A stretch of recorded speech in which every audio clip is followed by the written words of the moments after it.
welcome back to Fanfest. I'm CCPB, joined here with, I was going to call you Lumbi, Amy. Oh, hey, good morning. Today? Good morning. Do you need some coffee? Bright and early. I could do with some coffee. Yeah. How are you feeling today? I'm good. I'm actually really energized after last night's parties. I heard you went and stayed late until like 1 a.m. Till the end. I mean, I skipped the after party, like the after party. Yeah. But yeah, we were partying until 1.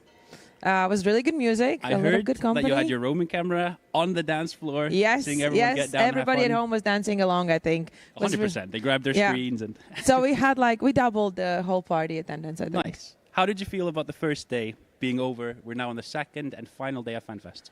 Yeah, it sounds kind of scary, final one, right? It feels like we've been here for a week and a lot still to happen today. 100%. I think yesterday probably raised a bunch of questions. We had the expansion, we had the Fanfest keynote, which kind of glossed over a bunch of things. Talked about Vanguard, talked about EVE Online. And today we have the expansion keynote for EVE Online. We have the Vanguard specific keynote. Yeah. And we're going to go into all the juicy details. Yeah, exactly. And I think a lot of people are very much looking forward to it, right? Me too. Yeah. So, I mean, I got already some quite good ideas from yesterday's keynote, and I'm pretty excited about some things. I think there was also a lot of chatter everywhere. I think I told you this morning. One of my favorite things was there was a moment during the keynote in the hall that you see like everybody taking out their phones. Yeah, you were sitting at the very top so you could see the whole... I could see the whole room and like everybody takes out their phones in a Discord, in their Alliance corporation chats, and everybody's like, yes, now you let's also talked buy those about how shacks. all the shacks were gone off Gina and like it was a hot time. topic. Yeah, we were following it up all the time on the stream, so we were getting the info. I think the last shacks went up to like 1.5 billion at some point, and then we were like, oh, everything's sold out. Oh, we have 58 pieces back again. So it was pretty hot day for market already yesterday. 100%. I'm sure it's gonna fluctuate even more today when people get even more info about what's coming and all the details. Yeah, absolutely. Because they glanced over so many things. They had so much to say in a very short amount of time. And today they're going to dive into everything, and you're going to get all your questions answered. Up next, we're going to be having the art presentation. Yes. I think it's really smart to do the art presentation in the morning, right after everyone had the pub crawl. People can kind of mellow, come in, sit in there, and watch someone do some arty stuff. Oh, that's Maybe pretty play nice. with some spaceships and show that kind of stuff off. I think that's a pretty good and slow start for it. And then going in pretty hardcore with the Vanguard right after, right? Yes. So the art, we saw some reworks of some of the ships. Did you get a look at them? A little bit during the keynote. Not afterwards. I didn't get anything more to see. No. Didn't zoom in, unfortunately. I think what we showed yesterday, people saw the scimitar rework, the Deimos. Yeah. They saw a few other things. I'm trying to remember what glimpses they saw. The Arazu and that whole ship line there. Celestis and all the ships. I kind of like where they're going with it. I know the asymmetry of the Deimos and that is going to be a little less, but it looks pretty sleek. Yeah. It looks pretty good. Yeah, and the ray tracing. Yes, they talked about ray tracing, and they actually showed something. I'm not sure if I can talk about it. They'll talk about it later, probably. But it's looking pretty cool, actually. I think I heard quite a lot of people around me saying, like, okay, I need to upgrade my computer now. So. Yeah. Something that we've always heard is that the art team is the one that never, ever lets people down. Do you feel the same way? Yeah. No, that's true, right? Although there's a lot of people that are playing EVE in what we call the potato mode. Yes. But then once in a while they remember, like especially during these keynotes and when they're seeing the art. And I think that's what's going to happen also after the next panel, basically, with the artworks. A lot of people are going to be like, okay, I'm going to turn back on the high graphics. I'm going to enjoy it a little bit and then go back to their multiboxing with the low graphics. Yes, if you're in big fights, I play on potato mode quite a lot. I'm also multiboxing a little more than I used to. But I do know that, when you're really in the element and you're solo boxing and you're just out there, it is good to be able to crank those graphics up. Yeah. And it feels so much better. It does. And I think also when did the new ship intros came out? That was in November, right? The new ship intros where you hop into a ship and it does the... Yeah, where you get the video. I believe that was in November with Revenant. Yeah, exactly. And I think that also was like a lot of people were very excited about it. So it really shows that people do care about the art, right? Oh, yeah. And like we're getting new damage states as well. Yeah. So you're going to see... I've kind of missed that. I remember back in the day when a ship was like damaged, you had hull damage, you would see fire on it. Yeah. There might even be a cool thing when you go and repair it up in stations. Oh, I'm not sure if they showed that yesterday. I don't think so. I'm sure they'll talk about it in the art presentation that's going to be starting shortly. Yeah. What are you looking forward to today? I am looking forward to hearing more about the new expansion. I have a couple of things that I'm personally very excited about. Which things? The freelance projects. Okay. I think they have a lot of potential. I think it was really interesting to see people talk about the freelance projects on like Reddit and places. They're like, oh, great, a new way to scam players. Oh, you know? well, yeah, that's of course true. But I think we spoke about this here also yesterday, right? Like about how do we engage with the new players? And it's always a question. So I think we will see how it pans out, but I'm personally very excited about it because it is a new opportunity for that. How do you think you're going to use them or make use of them? Well, we use the projects in general a lot, so I think we will try to use them a lot for recruitment because it's been the biggest question for us. That's what I was wondering, because you've talked to me about recruitment before and how challenging it is you can't recruit in the starter systems. No. So maybe you could lure people out of them with freelance projects. Exactly. And then talk to them once they're there and like, hey, you're not doing an NPC mission here. You're helping me do something. Exactly. Do you want to help me more? Is that what you're thinking? Yeah, that's what I'm kind of hoping for. It's not like a concern in a bad way, but I'm mainly like trying to find an answer to a question: how do we get the new players to find them? Because that's going to be the biggest challenge. But I think it's also about the creativity, and EVE players are very creative on getting the message out. I mean, somebody was the first one that put out a can with a recruitment message, right? And now they're everywhere. Yeah. So I think we will see a lot of creative ways for that to come up. Even if it's going to be used for scamming, I'm also excited about seeing these creative ways that the message is going to be get out. Yep. I mean, there has always been ways to scam players, and anything that's brought in that can interact with people you don't know is going to have that opportunity. But that's just, you have to take both. Like, you can't have these type of projects and then like somehow block that you can scam people. Yeah, I mean, that's part of the game. It's EVE, right? Yeah, it's EVE. It's part of EVE to like, you have the Jita logo. Don't 100%. Click there. Yeah. What I'm actually looking forward to is finally when the EVE keynote comes around, when they go through all the juicy details. There's a lot of things that I felt were glanced over a little bit too quickly in yesterday's expansion or Fanfest keynote. So I'm looking forward to be able to talk properly about everything later on today. Yeah. There's modifiers coming to nullsec systems in SOV. There's a couple other cool things that I can't wait to hear what people actually think about them. I think for you and the rest of the CCP team, it's also going to be like this relaxed moment, because right now you have to keep that in.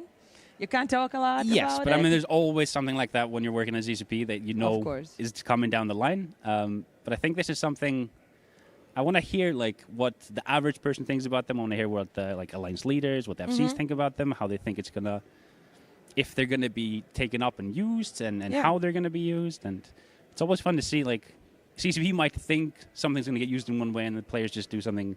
Or they completely ignore it and go, it's... Yeah, but it's also, you guys do kind of know what the people are going to be excited about. That was also mentioned yesterday about the maps, that's going to be the excitement.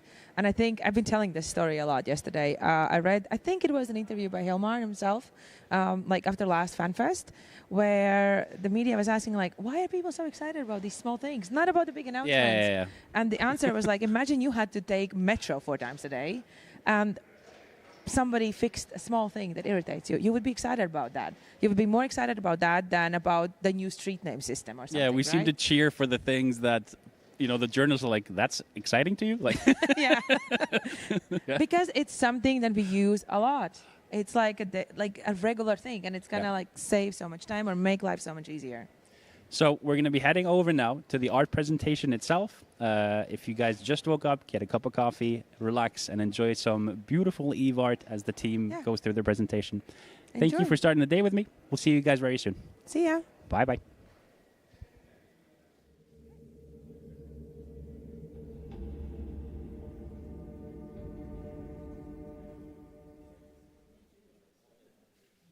It's time to go on a captivating journey into the artistic essence of EVE Online. Please welcome to the stage CCP Seaslug, CCPBlueScreen, and CCP Myrkur.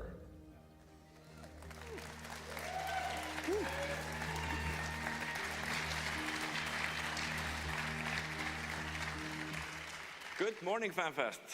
Hello, hello. I'm CCP Myrkur. I'm CCP Seaslug. I'm CCPBlueScreen. Yep.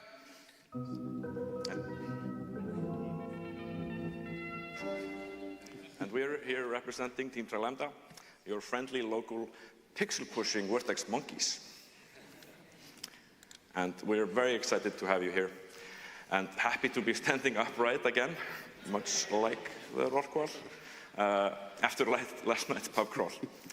And today we're going to be looking at the art of EVE, focusing on the work made since last Fanfest and some sneak peeks into the future. Now, over to CCPBlueScreen. Thank you. I just want to take this time just to applaud Seaslug for this video, really highlighting the detailed work we did on planets last year. It's a good choice. But let's jump right into it. We'll be covering a bunch of stuff today. So buckle up and let's check off the pub crawl hangovers. Might be lingering still, so we're going to go over some stuff like environments, new ships and redesigns, layout system.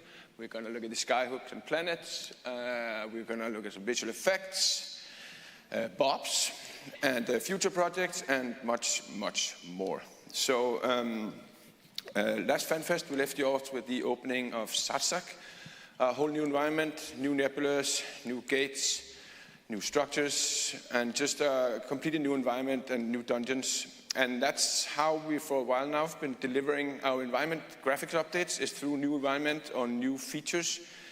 But we always wanted to upgrade the existing content as well as some of the old dungeons and old content. That was always the plan. And that brings us to the combat anomaly update that we did. This specifically is a Blood Raider Haven site, and yes, it shows its age, about 20 years now. So we had the combat anomalies in mind as a great candidate for dungeon and environments rework for a long time. As we were looking at different options, we looked into like most visited sites during a specific period of time, and we're looking for like candidates of like sets of dungeons that would work well, like data and relic sites and the combat anomalies. And so we kind of like was set on the combat anomalies, and then it turns out game design was also starting up a project to update the UI and the game mechanics of the combat anomalies. So that was exactly what we needed to get started on this update. So game design, in short, we're looking at adding objectives to the UI and the NPC warp bins, and then just general like data cleanup of all the dungeons as well. So that is 186 combat anomaly dungeons from null to high security space. And out of those, 102 dungeons, mainly covering nullsec, was getting the gameplay overhaul. So we just wanted to visually update as many of those as we could. And going back to like the visual unique regions for a minute, this is something that we wanted to bring to all regions of EVE, really. So if we look at the Blood Raider Haven site again, for example, this is the Angel variation of that, and this is the Godistas variation of that. And so you get the drift. They don't really look that much apart. So they're different environments in different corners of New Eden, and they look very much the same. And this is unfortunately very common for a lot of our old environments. Like, so this is 5 different pirate sanctums as well. So we don't only want to update the factional assets in the dungeons, but also like the post-process and the environment settings around them to give them the regions a much more distinct visual theme. So to support this, we had already been expanding our environment asset libraries with stuff like volumetric clouds. So 85 new volumetric clouds to be exact, for a total of 140. I have a small video of some of them, just check it out.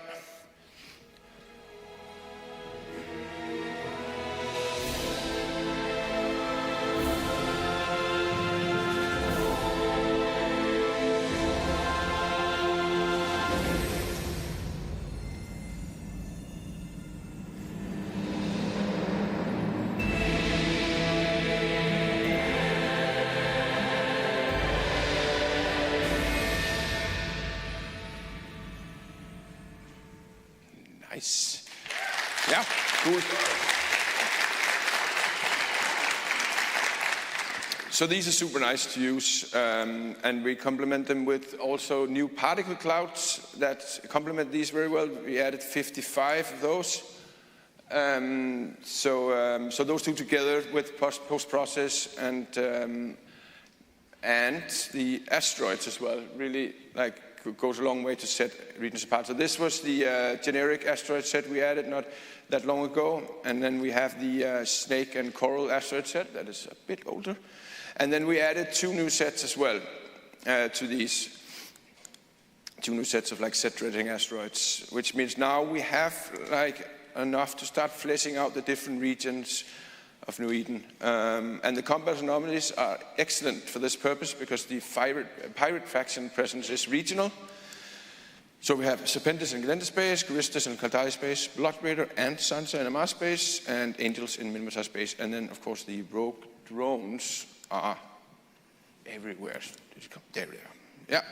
Yeah. So we can use different environment assets to for these different regions, and like so, and further we can use different post-processors to identify the individual ones. And now we have the basis for uniquely dressed regional regions, and we combine these with the Pine faction-specific visuals and post-processed templates, and you get something like this. Like for the rogue drones, it's a bit different because they're everywhere. We kind of wanted to give them something.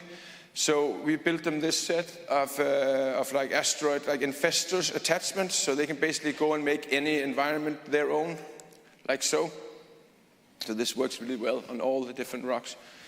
So let's have a short look at how this all turned out.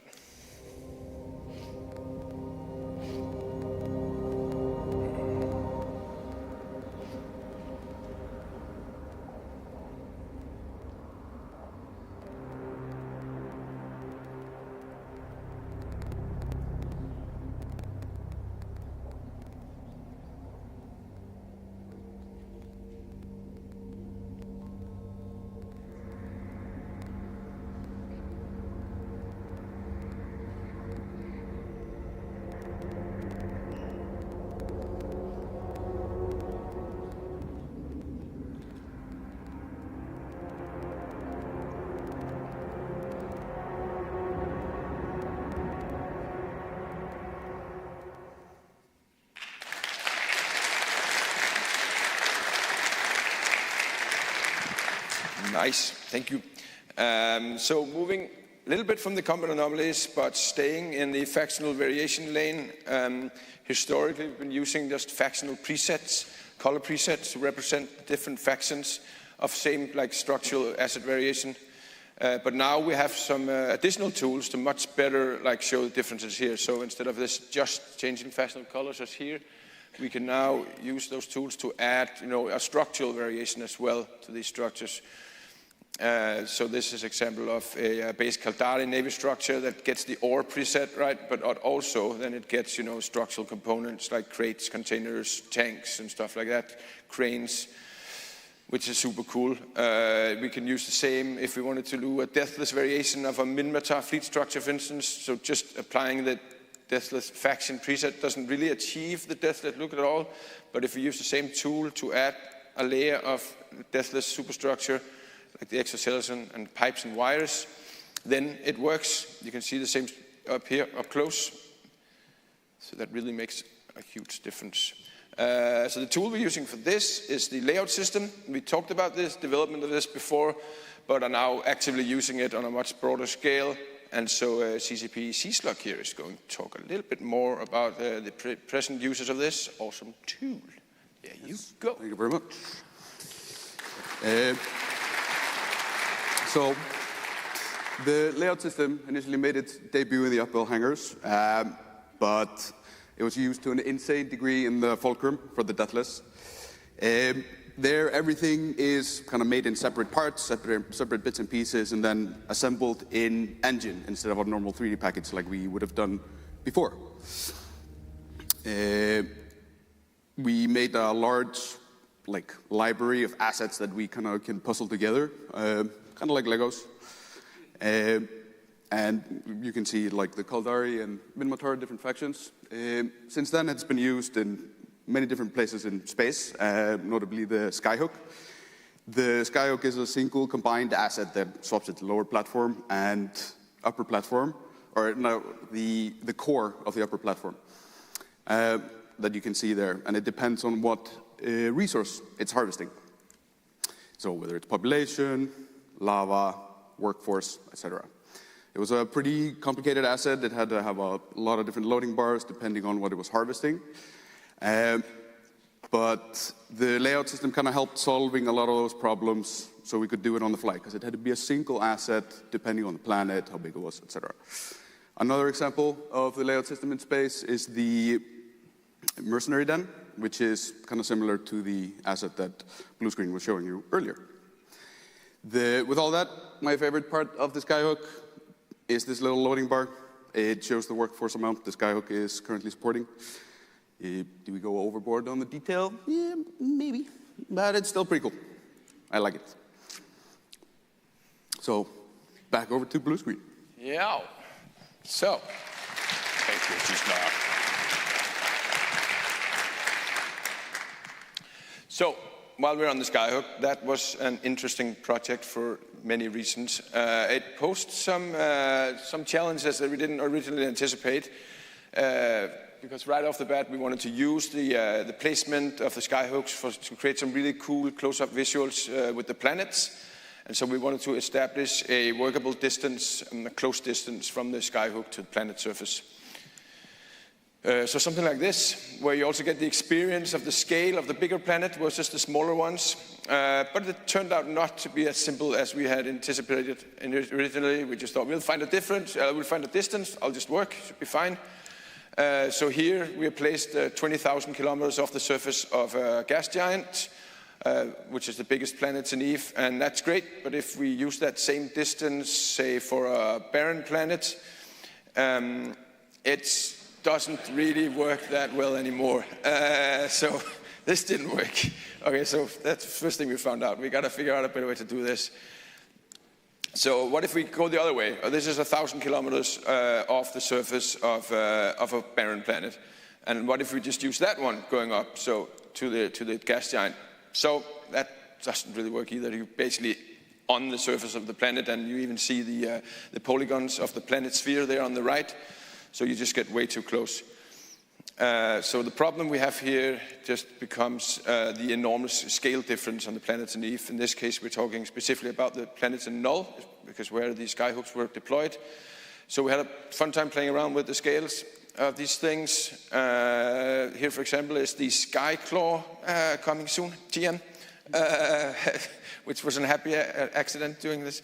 But again, the scale was something we really had to figure out. So looking at the variance of planets in Null, starting from the smallest one, the barren planets, and going to lava, ocean, plasma, terrestrial, and storm, ice. And then finally, the biggest gas giant in nullsec. You see the size different from the barren planet on the right and the gas giant on the left there. So that's what we had to figure out. In the end, we ended up with a logarithmic increase in distance from surface against the planet radius, or that's how I thought we did it, actually. This is how I remember it when I created this presentation here. I did double check with our distant expert on the matter, software engineer, CCPBlueScreen 3000. And so she was the one responsible for figuring out this distance calculation. And she remembered it a little bit differently than I remember it. You can ask her about this if you meet her, but she will not be here today because she just had a baby today. So let's give her congratulations to CCPBlueScreen 3000. That's amazing. So welcome, Lena. And yes, but she remembered it more something like this, which is almost exactly what I showed you before. That's slightly different. So to put it simply, there was no one size fits all. So we had to end up with one distance calculations for planet with a radius below 12,000 kilometers and another calculation for planets bigger than that. So that worked really nicely to create scenes that would create not underwhelming small planets and not overwhelmingly big, but you still get the distance. So then we're done, ready, ship, right? We're all good. We have the planet's distance in, and then we saw what some of our planets looked like up close, and that changed the thing a little bit. It gave us a little bit of a different issue. So Looking at our ice planets, for instance, they sorely lack the detail and variation surface. The surfaces are just the surface variations are just too large and bland, and this is both due to low texture resolution and outdated shaders. Barren planets was not in a much better place. They kind of all just look the same. The overall color of the planet, it's mainly what's changing, and not a lot in the variation either. So our planet texture resolution in space is 2K, but actually we did introduce 4K textures back in 2010 with planetary interaction, or planetary industry. But they were only used in PI mode, those textures. So we started by changing that. Now all textures use 4K, all planets use 4K textures, both in space and in PI mode. And we also did a pass on those textures, sharpening it up, removing any artifacts, reauthoring where needed, and stuff like that. So a lot of work went into updating the planet presets as well, which is just all the color settings and shader settings. They had broken over time due to changes in our engine. And so without going into details of all the planet, we can take a gas giant, for example. There's many textures that goes into the surface of a planet. So we added, for instance, new noise maps to get better detail and distortion and gas storms and the gas storms. So just updating the main band textures, for instance, we go from what we have on the left to the updated version on the right, where we also have much better control of color. Then we create new and better resolution noise textures for the surface, and just by that we go from left to right again. And we create updated distortion textures to create larger storms and distortion blending between the different gas bands. And so in the end, when we put all this together, we go from this to that with the new gas place station. Yeah.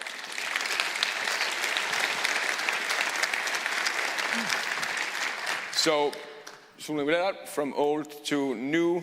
And this was a similar overhaul with the Barren ones, for instance, just getting a huge upgrade in definition, color variation, and we get like much more interesting planets to discover out there. The ice planet, we got rid of the ice yarn ball look and got some actual details in the surfaces as well back. This just worked out really nicely. The terrestrials got a pass as well. The shorelines really got better, and we also got more variation. We added some colder planets with snow and ice. Also, the lava planets got much better rocky surface details, got better definition of the plasma or the lava areas. The same with the plasma planets, which are very technically similar to lava planets. Also just got much better definition. We got a separate material area for the plasma and the lava as well, which really helped also to set that more apart from the rocky surface. And for the plasma ones, we added a little bit extra of effects to the surface as well. Some like plasma storms and eruptions there. And so if we return to our original Skyhook scene, we see if the work paid off. So we're a lot more happy with that, and we need to get this close to planets. Again, like the shorelines and the details on the ocean were back on the terrestrial planets. And the ice bowl planets, yes, that became a lot better as well. Yeah.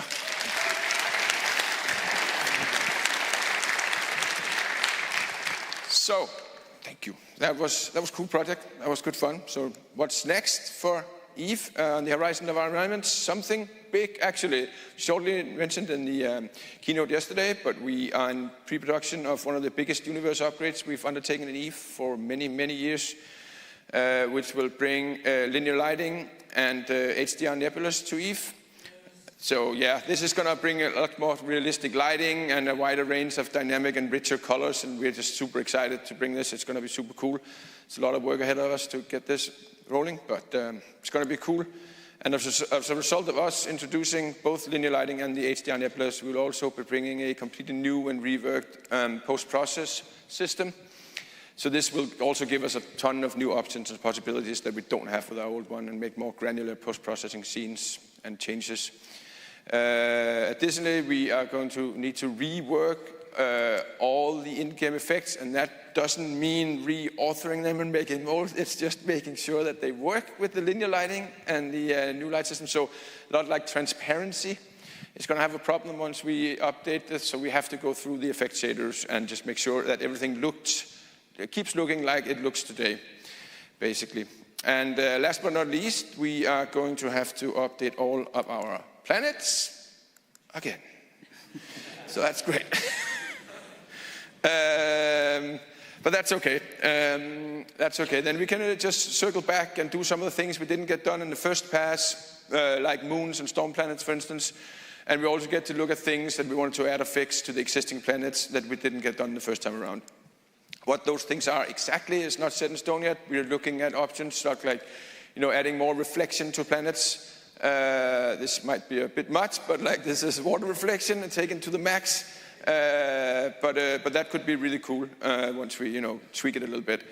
Another thing that we would like to update with our new PBR shaders is the atmosphere. Our current implementation of planet atmosphere is very simplistic and limited in its capabilities. And with the PBR and linear lighting, we can upgrade that to be much more accurate and reactive to the actual environment, both on the surface and around the planet. But we can also try and look a little bit further than the planet itself. Another thing we really want to look at sometime in the future is also to make planets more representative of the specific environment they find themselves in. So, for example, where in the solar system are they located in relation to their star? Most temperate planets in EVE have visuals suggesting that they're just placed in the habitable zone, so they just kind of look like Earth. But it's easy to imagine planets changing depending on their proximity to its stars. So is it close, water evaporating, intense heat from its star, creating a rocky and arid surface? Or is it flourishing and rich on water and liquids, maybe on even sustaining life somewhere in the habitable zone?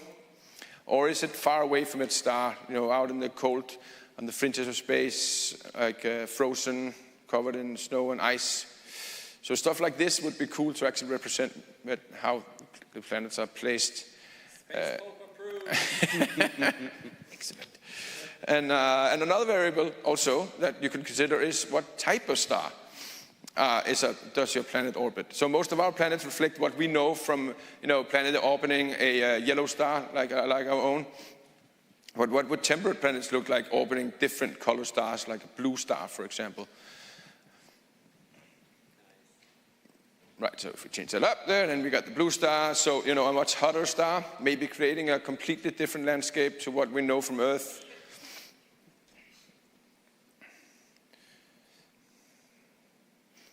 So that kind of variation is something we really want to add. But if we go back for a second to our Earth-like planet, there are other things, like smaller things, we just want to add as well in the future. A couple examples here. Let's see, for instance, we could add stuff like poles to planets would be nice, to the terrestrial planets. And just more variation to our planets in general. So, it's been a long time since the visuals of EVE planets were established, and much has been discovered since then. So, a lot more variations in our planet would be nice also when you are out exploring and discovering new stuff. So we have been busy on this stuff, and we will be busy on this. This is a while out, but we are busy already converting the foundations of the universe. We have a sandbox set up with linear lighting and the process of converting on all our nebulas to HDR. And so with that, it might be time for something different than planets, CCP Seaslug. Yeah.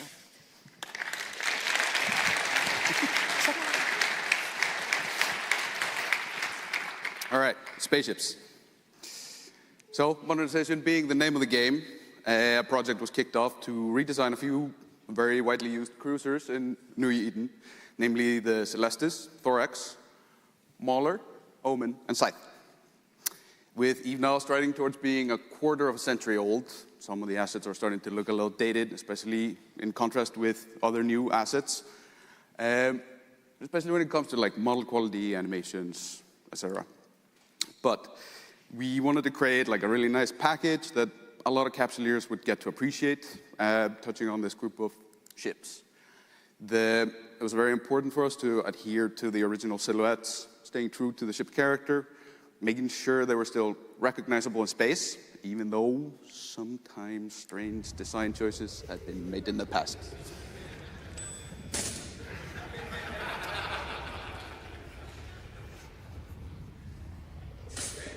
Yeah. So, important part of this was to make the TAC areas feel like they had functionality, like proper weapon platforms, faction-themed boosters, and like fun greebles and antennas and stuff that moves, that like follows when the ship changes states, like when it's coming in and out of warp. Pulling it all together with some handcrafted textures and tileable textures as well allowed us to really pack these ships with nice detail.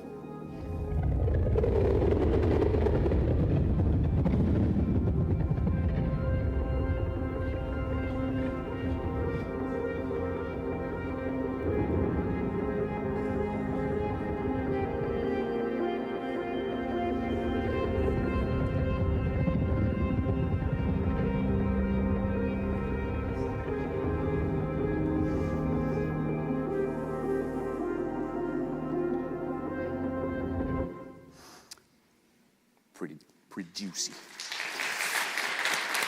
But redesigning the cruisers was a really good opportunity to also attack the Tech 2 hulls. Since in the past they hadn't always gotten the really love they deserved. They maybe got an extra booster, extra antenna, and another color scheme. So we redesigned all the Tech 2 variants, which adds up to 13 new unique hulls. And since the Tech 1 hulls were ready, we really could kind of push the Tech 2 versions to make them truly shine. Now, these ships look how they feel how they look, reflecting their roles in space, whether it be like supercharged logistics, abyssal damage output, or maximum assault efficiency. I like this one, it's juicy. The whole collection is going to be coming with a Legion expansion, ready to cause some proper carnage in space.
Thank you.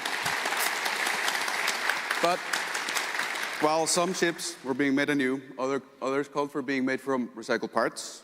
The Deathless went thrifting, did some DIY on the living room floor, assembling from the leftover parts from the Minmatar and Kaldari production lines. The Cenotaph was the first one to be created.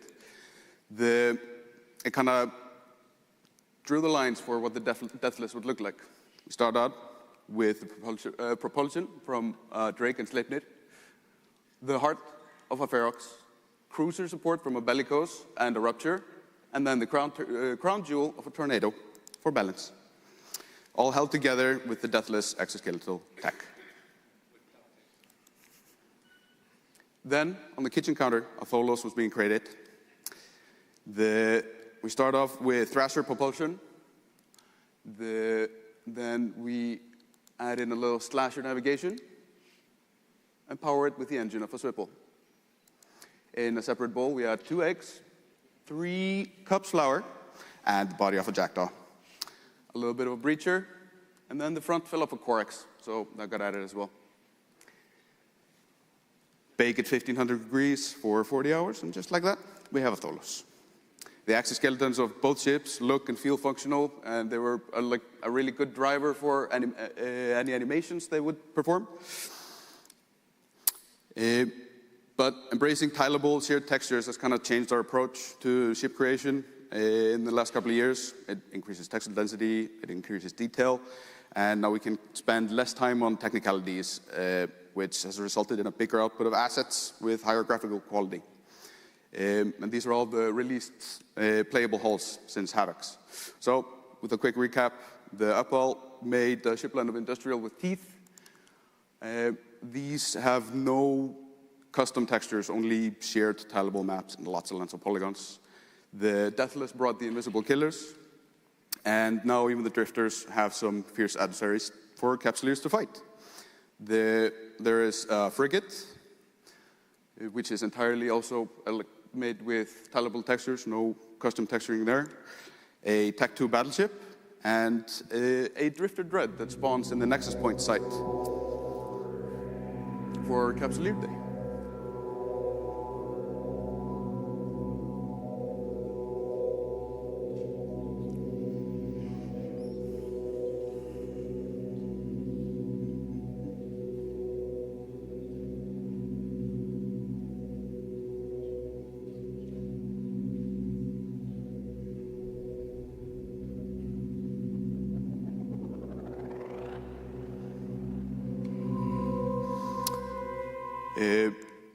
Additionally, the Triangle people, not wanting to be left out, will be providing a new vessel to undock.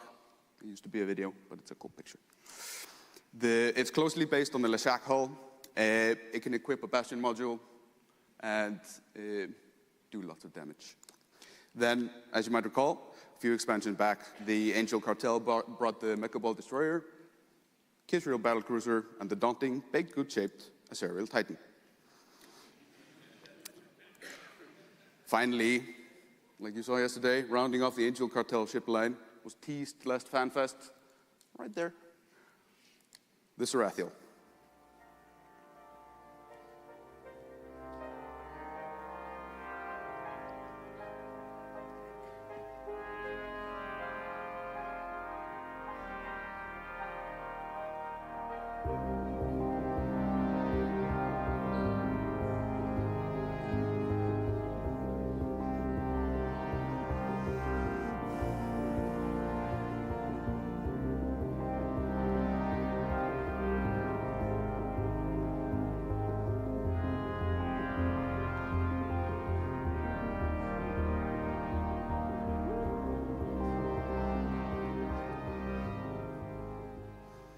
And now I'm going to give it over to Mr. Myrkur over here.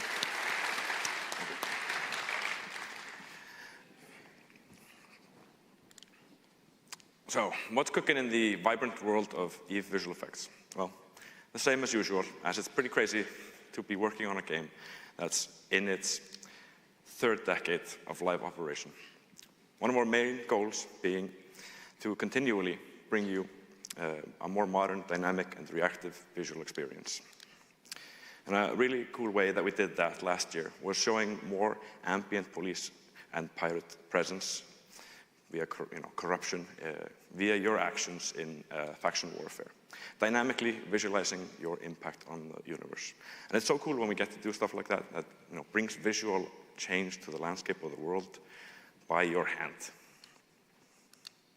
But, of course, one of the main places in EVE where you change the landscape is Nullsec, where you batter each other's structures into oblivion when you're not too busy enjoying snacking on blue donuts.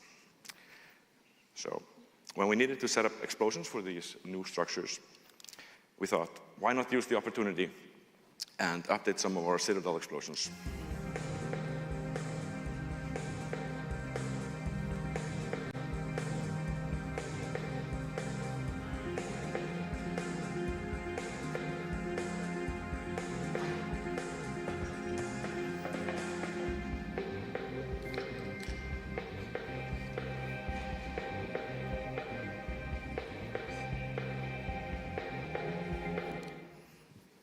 Blowing stuff up.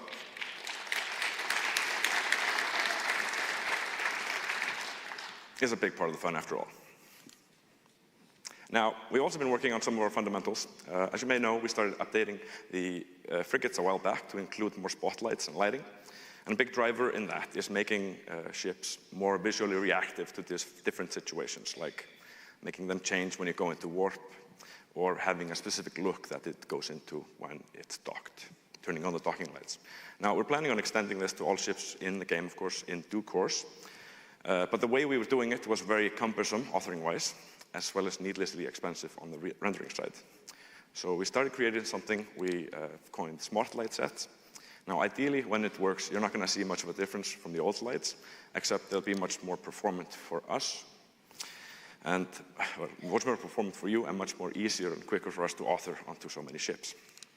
Out of this work also comes the ability to do fun stuff with instanced meshes that can, in the future, become parts of better-looking explosions. Or debris fields, just more stuff, in dungeons and space where maybe battles have happened. So it opens up for some cool stuff in the future and will enhance the performance of a lot of the ship's effects and lighting and dressing across the board. And will serve also as the foundation for the next generation of our internal FX propagation tool, which we use to dress all sorts of things, like the gas emissions you might have seen on the cinematic shipboarding we developed last year, which made it much more of an actual awesome moment when you board a new ship for the first time. And you can imagine for a new player that's getting into that, into a cruiser for the first time, it can be a very exciting moment. Or even for you veterans, when you're jumping into a new ship that is just about to come out. So it just adds this super nice polished moments for those occasions. And you can always re-trigger the cinematic by right-clicking your ship to see it in a cool way. And it's also great for just showcasing your skin creations, for example. And when players were streaming this on release, the team was just huddled around the TV watching Twitch streams. It was so amazing that the players were literally going through ship after ship after ship after ship. We went for coffee and came back later, and it's like they're still doing it. Literally going through hundreds of ships in their hangars. Now, looking ahead, we got some cool stuff cooking for you. But a while back, in the year 2019, we had this slide in Vegas. What did I write? Hashtag far, far, far future stuff, no promises, okay. Well, guess that title was pretty true, since it's been 6 years. Well, we finally figured out a way to do it, and the plan is for it to release within the Legion expansion era, so most likely sometime in the fall. But what's the idea? Well, when your ship goes into hull damage, fires will start to appear, trailing behind your ships, if you're moving fast, on high shader quality. And we try to make sure that you'll be able to see it at a distance, so it has visual impact on the overall scene of battle. And so you can tell, at a glance, hey, that ship over there, it's in hull damage, and even before you target it.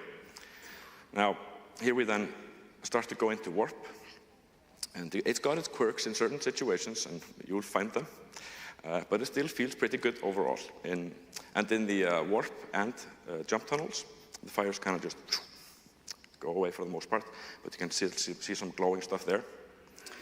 And we're warping, it takes forever, let's go a little faster. Whee! And we land, and the fires will reappear.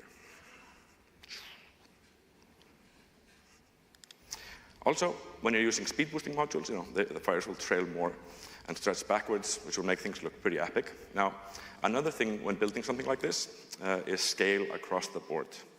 So the smallest ships will have a maximum of 1 fire, which will look a lot larger in relation to the ship. Bigger ships than that will have 2, and then around the size of battleships, we'll be looking at around 3 fires before facing total obliteration. Ships in the very large and capital category get another 1, and then the Chunguses, the Good Time Boys, the Titans get up to 6 fires, and they get much smaller. Yeah, the larger the ship, smaller the fire is in relation to it. Give it that ever-important sense of scale. Well, now that we have finally actually have fires back on ships in EVE again, what's going to happen when you enter a hangar? Well, I guess they should enter the hangar on fire, right? Makes sense. But it wouldn't make a lot of sense for a station to leave a ship on fire in their hangar forever, would it? Right? So we decided to have drone bobs come and put out the fires, or as we like to call them, air bobs. So these will be tending to all of your hangar-related fire emergencies, making sure that your egregious lack of proper fire containment safety protocol does not accidentally spread to the rest of the station. Now, just because your ship is no longer on fire, it doesn't mean it isn't still damaged, which is why you'll start to see lingering like gas smoke there coming out from the points it was on fire after they've been put out. Not to mention, you can still see all that actual damage on your ship. And if you undock at this point, of course, the fires will reignite because you haven't repaired your ship. Now, for the shipboarding cinematic, we created a bunch of these faction-based bobs. So those show up in the respective faction hangars, and once in a semi-random while to scan your ship, adding some ambient life to the hangars. We also quickly bashed out mini versions of those for the upwell hangar small platform and the smaller ships in general in the racial hangars. So now that we already have inspector bobs and technical bobs and fire bobs are coming, it starts to feel like Bob Supremacy 2025. Bobs everywhere. So once that fire on your ship has been put out, and you do decide to repair it, why not repair bobs too?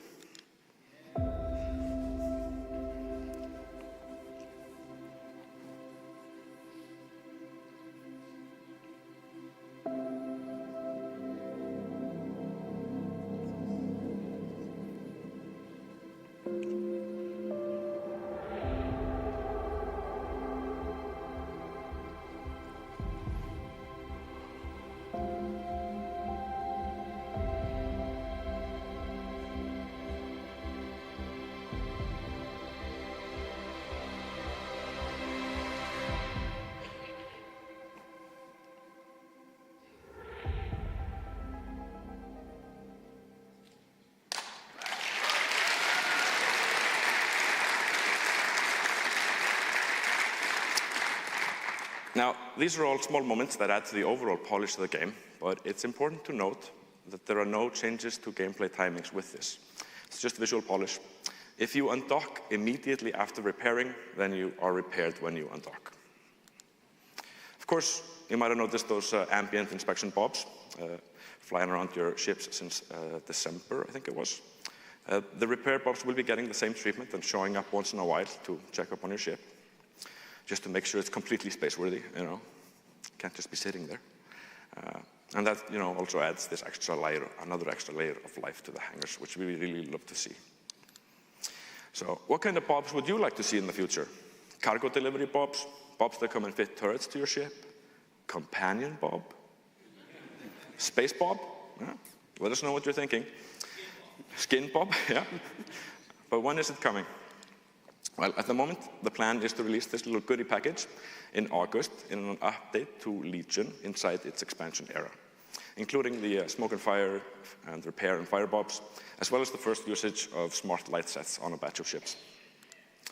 And to double check our sanity and harden the feature before release, please come and help us out with a mass test of the feature on CC, the smoke and fire, which will happen sometime in the next couple of months. And we'll send out more information when we get closer. Well, we've almost come to the end, and as usual, we'll end with a little, highlight video. But if you're here at Fanfest, come and see us at the Art Corner if you have any questions. And if you didn't make it here this year, do post your thoughts and ideas on the forums and Reddit. We do check it, and we try and fix as much as we can in the time we have. Now, let's wrap this up.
Thank you. Thank you. Thank you very much. See you tonight.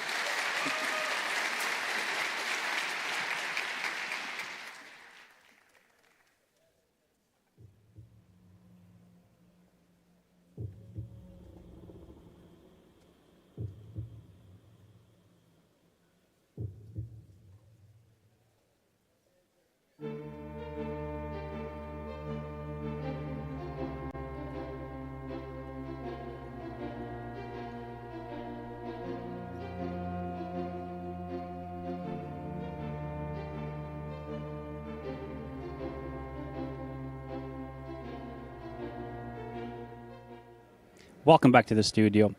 What did you think of that? That was pretty. It was a lot of cool pictures. The repair bobs, the fire bobs, the fire effects. I hear it in my brain already. Bob, Bob, Bob, Yeah. Bob, Bob, Bob. That's going to be a meme. I love One that. thing that I saw that is very important is that there's no extra animation time when these things are happening. You aren't going to be in station, like waiting for a repair mechanic. If you really need to undock quickly, they've thought of all of these things. But if you do want to just enjoy watching your ship go from hull damaged to being fully repaired again, you can enjoy it.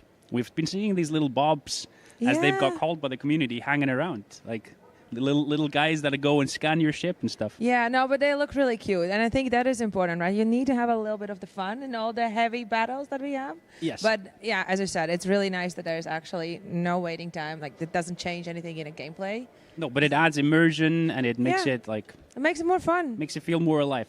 Yeah, I mean, we all need a little bit of the fun, right? Yes. Yeah, exactly. I saw the fire effect as well, which I like, that they get like bigger the faster you're moving and stuff like that. We had fire effects. You were asking, did we actually have these ones? Yeah, because I have never, I think, seen it. I've been playing it I for remember like 1.5 it being years. quite a while ago, but they weren't interactive in this kind of way. Like they would kind of stop when you came out of warp, and then they would just be a specific length as you burned around, if I remember correctly. But I missed that. I missed seeing like, oh, that guy there has hull damage. He's like on fire right next to me.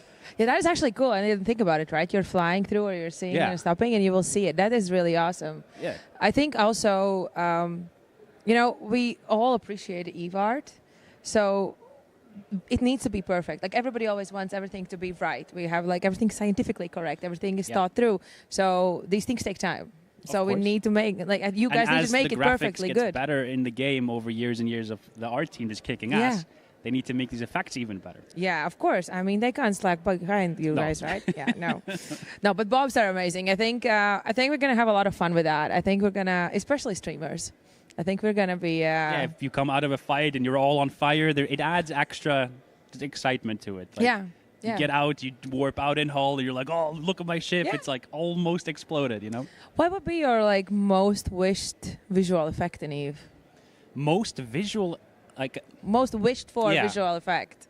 Oof. It's a tough one, I know. I also don't have an answer. I mean, I'm not sure. Like, that's a really difficult question. Like, maybe if you're going through, like, different, like, the clouds that we have now, if that would, like, coat your ship or something, or be kind of crazy looking. I don't know. Okay. You I'm also not sure. from missiles hitting you. I think it would be cool because, you have the kill marks. Yeah. And I mean, as everything in real life, right, you get scratches on things. And if the ships could, like, be a bit worn off, but like... True, they get dirty, but they don't get scratched up. I guess they all have shields, so they don't, like, when they bump into each other, they don't actually bump. Like, there's a... It would be funny if somebody actually was bumping into you, we got some damage. Scratch your paint, you're like, hey! Yeah. I think, like, we don't want it to look completely, rusted up, but to have some effect next to, like, those kill marks I actually like somehow. that, bumping scratches. So, like, if you go and bump someone, and then the front of your ship is all scuffed up. It would become like a whole new gameplay, I think, for people to mess around with. Huh. You also saw a bunch of new ships. Well, not new ships, reworked ships. We have, the new Celestis model. I know someone who's been asking for a Celestis rework for a long time. The Scythe and Simi, they kind of look a little beefier instead of like this skinny wrap ship. Yeah. What do you think of them? I mean, the thing for me is with the ships, I never know what to think about them in general. Okay. I'm always like, wow, this is pretty, and then I get messed. But I'm sorry, this is like a very blonde girl opinion. No, but some people but it is are very true. specific. They love a certain look of a ship. Yeah. So if you change like the asymmetry of a ship, or you make it look more modern, they're like, oh, but the old model was always better. There's always going to be somebody that doesn't like it. I personally like everything bulky. I always say also that about the cars. Like I want like big butt, big front. I feel like almost the same about the ships as well. Although my favorite is Praxis, which is like completely weird thing. Yeah, the Praxis actually really, like, it matters how big these ships as well are for what you want to do with them. Yeah. Like the whole model itself depends on how far you hit with smart bombs and other things like that. I think what they're doing with the Thorax and like the Omen, just modernizing it and making it look like really, really good in my opinion. They did a bunch of lighting reworks on all of the frigates. Yeah. I think it was like a couple years ago. Yeah. And they just kind of livened them back up again. Yeah. No, but it's also nice. It kind of brings a light to the ships again, because a lot of people always, they're stuck with certain ships they like. And then when things are being brought up, like, oh, this looks great, they're just going to go and switch the ships a bit. Yeah. I think I hear that at least a lot. Maybe people got new favorite ships if they're going for looks most of the time. Yeah, like, exactly. But if you're playing EVE, you should probably not be going for the way the ship looks, but for what it does. Nah. No, yeah, There's all kinds of people. I would advise not to, but if you want to, you can still do that. Yeah. I mean, no one really liked the way the Celestis looked, but it looks kind of like a battle-ready ship now, you know, like and the Arazu as well. Kind of looks like a spooky thing to run into. It'll scram you and let a side know, and you'll be like, oh no. Well, the battles just got prettier. True, definitely. Especially we're going to see in big battles like one fleet with a bunch of ships on fire. I can imagine if you see bomb runs coming in and many ships take damage at the same time, to see like an entire fleet all burning, that's going to be like a spectacle. I wonder how it would also look from far away. Yeah, that might be pretty exciting. Maybe you'll be able to spot it. Like when I don't know how far you're going to be able to see them being on fire and how visually like crazy the effects are going to be, but you'll definitely see the fleets fly past you half on fire. Like with like a fire tail behind fire them. trails. Yeah, but I imagine you have a fleet of 100 ships and they're all on fire a little bit. Yeah. I think if it's possible to make it that you can see it if you're cloaked away. I often observe fights, right, from far away, as far as and safely as I can, cloaked off.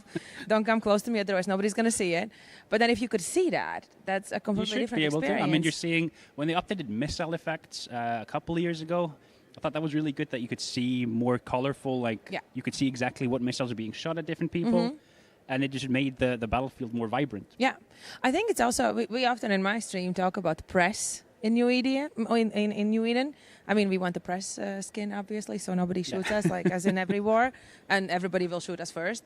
But it would, it's always really nice to watch them, but like knowing what's happening, because we're not able to lock anybody. We don't know what's exactly happening in a detail. We're just looking at how pretty the fight is. So I do like that you don't get a free pass even if you're just trying to look at things, because you still are able to give intel away, and intel is a strong thing whether you can lock people up or not. Yeah. So I like that people who are good at it, at watching fights, they have ways to get their characters in place, cloak them up, and monitor things. But I think if you can see the fire, that's going to give a new level to this. That's 100%. What I was trying to get to. So it's going to give her all kinds of experiences of the battle, actually. I agree. Aspects. So that's pretty cool. Up next, we're going to have the Vanguard keynote. Yeah, exciting. Exciting indeed. Very exciting. Are you looking forward to seeing what they're bringing? Absolutely. I really like Vanguard, actually, when I played it, even though I was really horrible at it. Yeah, you were like, saying really bad, like really, really bad. So I've been avoiding it ever since, but I do like it. It's a really good, like, okay, you know what? I need a brain breather. Let's go and shoot something. So I'm very excited to see where it's at now and hear more, because it's coming out next year already. Yep. Which is super exciting. It's just in a early year. access in 26. Yeah. They're going to be showcasing a lot more than was shown yesterday in the expansion keynote now. The Vanguard keynote, sorry. I don't know exactly how deep they're going to go into it, because it's kind of hard when you're working so deeply on EVE to know what's happening in the London team and what's happening there, what's happening over there. So some of this is actually very new to me too. Great, so you get to also feel like us. Yes. Yeah. We have managed to grow the community team as well, so we have a dedicated Vanguard community dev, Frontier community dev. We needed the help for sure. Yeah, no, absolutely. You can't do it all. No, and we were trying to juggle a lot of it at the start, and I was like, oh God. There's, I think, a lot of people that are watching that want your attention, so they're happy to hear that, that you have the time for them. So later today as well, we'll have the EVE expansion keynote. I know a lot of people are very excited for that one too. What is the plan that you have for the rest of the day? I'll keep hanging around with you a little bit, I think, and then afterwards I'm going to turn on my camera and we're gonna walk around again. We're gonna have all the behind the scenes of what's happening and all the floors and all the market stalls downstairs, and then in the evening there's the party at the top of the world. Yep. With our favorite songs, I believe. Yeah, some EVE in-house songs for sure. With some EVE in-house songs and yeah, all the party. I think people really loved seeing the party. They felt like they're really part of it. So I'm excited to do it again tonight. Nice. You were doing a lot of that last year as well, or a year and a half ago. That's kind of your debut into the EVE streaming community when you were just live streaming the entire thing. Yeah, and it felt like it was so raw. Like it wasn't this static studio thing. It was just camera in your face and I have to say, people really enjoyed it.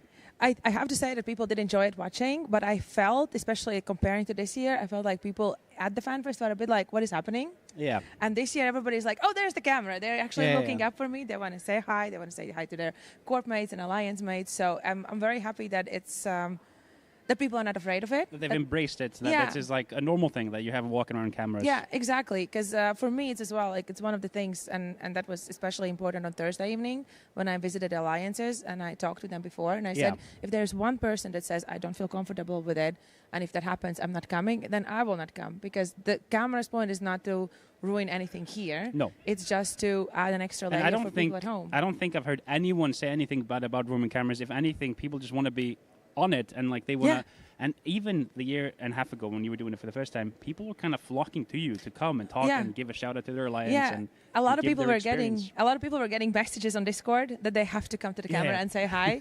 So that's why we started the drink thing this year, so people at home can buy their friends drinks. And which you've like bought people a lot, like through your stream, $2,000 of drinks. 2,000 euros of drinks have been bought so far. So I am considering maybe we should turn it off tonight. Because it's a lot of administration work, actually. True, yeah. It's we're doing Excel sheets all the time behind. But no, it's super fun. And I mean, if anybody wants to buy drinks to their corp mates, alliance mates, later tonight, you can do that. So yeah, just make sure that they're around, or at least they come to find me, because it's impossible to find anybody. Yeah. That's one rule we have. It's quite a lot, and the Fanfest is only like half over. So yesterday was the pub crawl. Yeah. Thursday were all the alliance meetings. So a lot of people are probably like throwing out money to hype up their alliance meetups. Yeah. No, I think, it's a lot of people want to see each other, right? And it's the same as with the Fanfest itself. Yeah. So when people meet here, their first time seeing, well, not everybody anymore for first time, but a lot of people for the first time see each other face to face. They know how the person looks like. They can put a face behind the name. Yes. And I think a lot of people at home might not have that opportunity, but through my camera they have. And that's why they are buying the drinks for the corp mates, and they're saying like, you have to find them, like, go there, oh my God. And getting to see their reaction as well. Yes. Like, I know people have been in between messaging, like, hey, looking good, see you're having fun, you know? Yeah. And a lot of parents are watching. 100%. Bozum said yesterday that his mom and dad are watching at home and texting, like, I just saw you by the camera. So it's exciting. Like, the whole families are getting involved. Nice. It's good to hear. I love it. Yeah, it's super awesome. Like, I'm honestly, it gives me so much energy to do it, even though we're doing it long. I was originally planning from 9 o'clock in the morning till 1 o'clock at night. Yeah. But on Wednesday, I already realized that's not going to happen. Sorry, guys, you're not seeing We need to wrap it up. We're heading over to the Vanguard expansion keynote. Catch you guys later. Bye-bye. Enjoy. Awaken, Vanguard. Please welcome to the stage CCP Collins. Hi.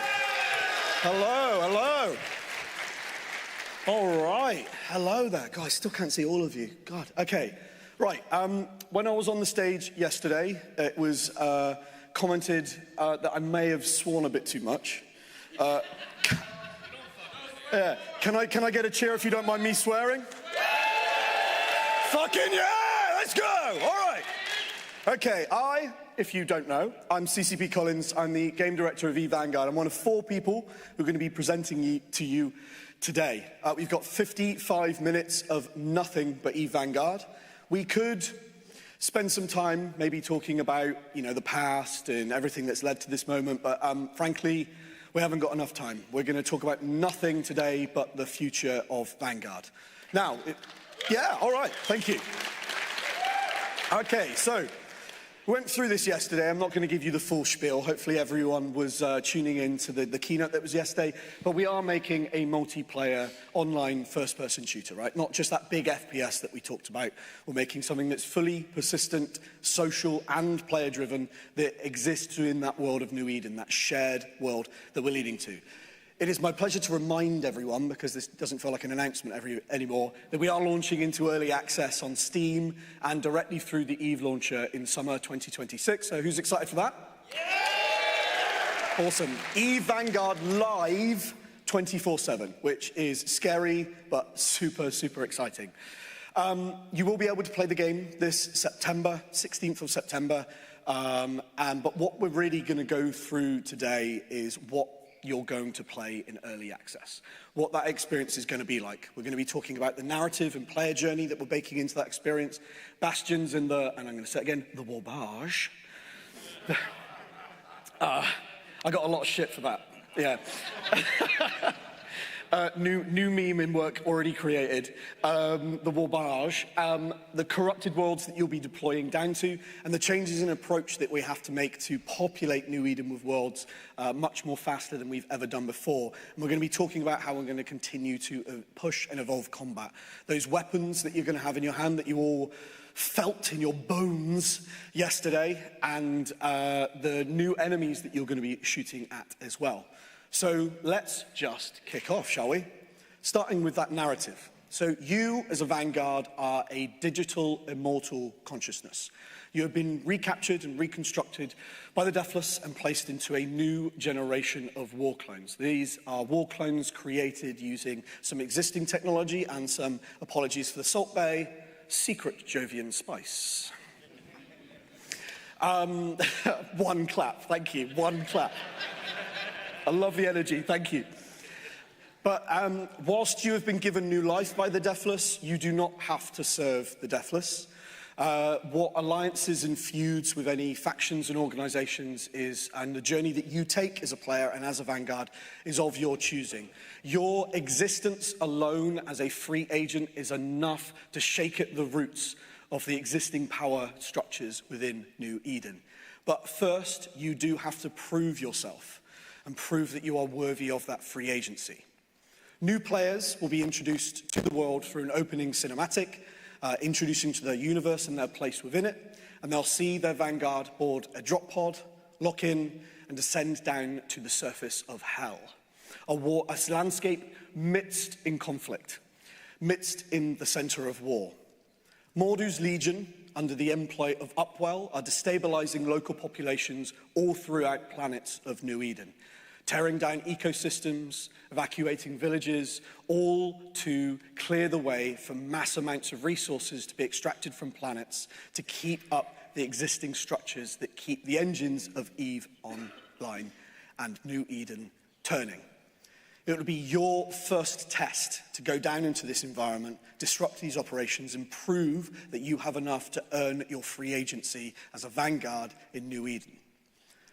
This opening segment of the game will not just be a single deployment. It will be multiple deployments, introducing various aspects to the game steadily and carefully to you over time, each with beats in between, introducing objectives, rewards, and importantly, narrative beats. We've created a system to help deliver this that we're calling commissions.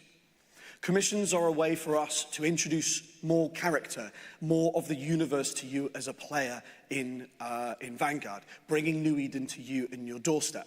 You'll be interacting with different actors and NPCs representing different factions and alliances all throughout New Eden.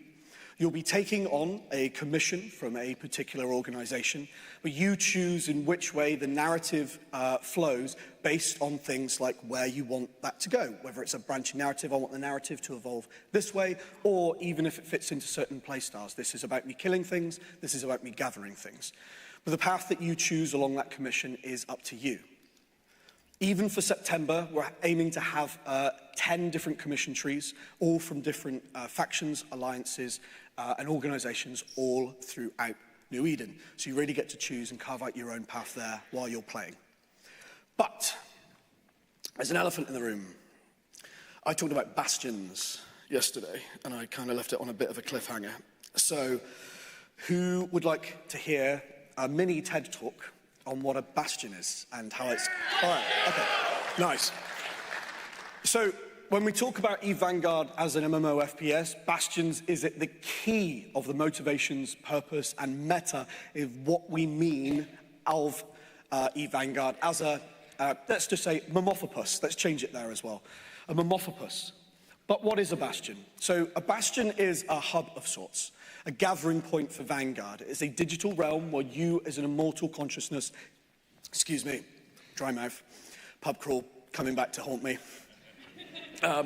where you, as an immortal digital consciousness, can reside in with other Vanguard. These bastions are strewn all throughout the universe and have their own circle of influence. This circle of influence includes planets that you can deploy to, each with their own unique resources, unique enemy types, unique security levels, and being built up from a base biome type. We have a few biomes in the game at the moment, such as the scarred wreckage, barren landscapes, and the more verdant archipelago. There's a third one that we're building that we'll be teasing a little later in this presentation as well. But each bastion will have its own leaderboards. Who are the top dogs of that bastion? Who's getting the most kills? Who's contributing to the most? Whether that's an individual or a corporation. They'll have their own unique NPCs giving out unique commissions, access to different manufacturing and unique markets, and even unique metas. The planets a particular bastion has access to might not be rife in the resources as need to make ballistic ammo for ballistic weapons. So the meta starts to shift away from ballistics into weapons where the ammo type can be more readily created. As players at a bastion go and complete commissions, contracts, gather resources, they will level that bastion up, increasing its circle of influence, increasing the number of planets that you can deploy to, each with their own unique resources, unique enemies, and unique challenges. But fail to keep a bastion going, and over time that will degrade, and you will lose access to certain planets as that circle of influence starts to shrink. Bastions will be strewn throughout all of the universe of New Eden, and where they are in different space will feel different. Different leaderboards, different metas, different NPCs, different commissions. A bastion in a Mars space, a bastion in Galente space will feel very different from one another.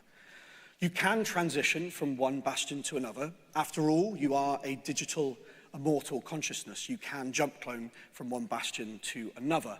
But your gear, your power, maybe even your reputation does not carry so easily and may take time to travel from one bastion to another. Traveling to a new bastion might feel like a bit of a soft reset, having to rely on your skill alone to bootstrap back up your wealth that you had before. And traveling from one high-level bastion, where the meta might be entirely different, you have access to different commissions and markets, going to another bastion may feel entirely different overall. And you might see in the top right-hand corner here as well, the circle of influence of bastions can overlap, and then we get into bastion conflict. Insurgencies and being able to deploy down to them, like we had in the Groundbreak event in November, you'll still be able to deploy down and take part in insurgencies regardless of the bastion that you are in. For early access launch next year, we'll have a handful of NPC bastions ready for you. These are bastions that we have created. Hypothetically, these could be bastions of the Deathless or the Sisters of Eve, representing different factions or organizations within the universe.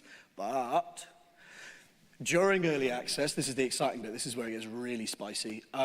During early access and beyond, we want you as players and corporations to build your own bastions. Go out into pockets of space, build your own bastion, gather your own community of Vanguard, and start increasing your circle of influence, and start fighting with those that may start encroaching on your turf. Bastions as well is an incredible opportunity for us to create social spaces. Who wants a social space in their MMO?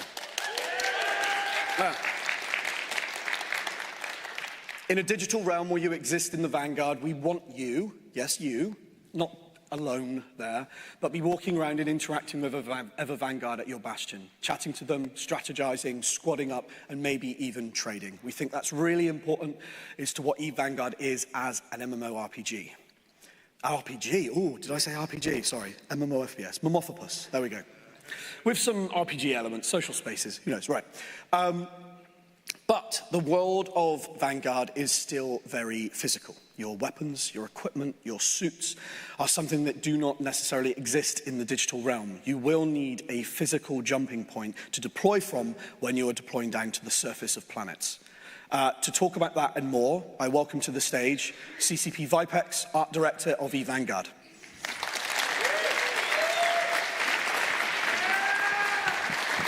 Hello, Fanfest! I am CCP Vipex, and I'm excited to finally talk about the art direction of EVE Vanguard. So who wants to see some art? Yeah! Sick. But first, the war barge. What is the war barge? The war barge is our brand new front-end experience where you live in between deployments to make all your fitting decisions. The war barge journey begins with witnessing the creation of your clone in an artificial birthing pool. The future ambition is this is where you can choose between a number of clones depending on your playstyle. After choosing your clone, you descend into a lower chamber of the war barge, where you are presented with your very own weapon locker. This is a space where in future you'll be able to organise your locker how you wish. I know that this weapon locker has 8 Core 80s, but I promise that this will get fruitier for early access and beyond. CCP MassE will talk about the future of weapons a little later. Now, the future ambition is for us to choose between several suits that you have collected over many moons of playing EVE Vanguard. After selecting your suit, this will be where you can go deeper into customization by choosing different skins based on your personal taste. Once you and your squad are ready for deployment, you will have the opportunity to show off your hard-earned equipment by stepping into your casket to descend towards hell. Now, this animation mock-up gives you a taste of what the front-end experience will feel like as you transition between warbarge menus. The long-term ambition is that these spaces will be available for you to freely walk around in. Suits. Who wants to see some suits? Woo! Now, we want players to have many options to choose from, but I know CCP Collins showed this concept yesterday, so I'm going to need you to pretend that you're seeing this for the first time, okay? Can I get a drum roll? This is where we currently are.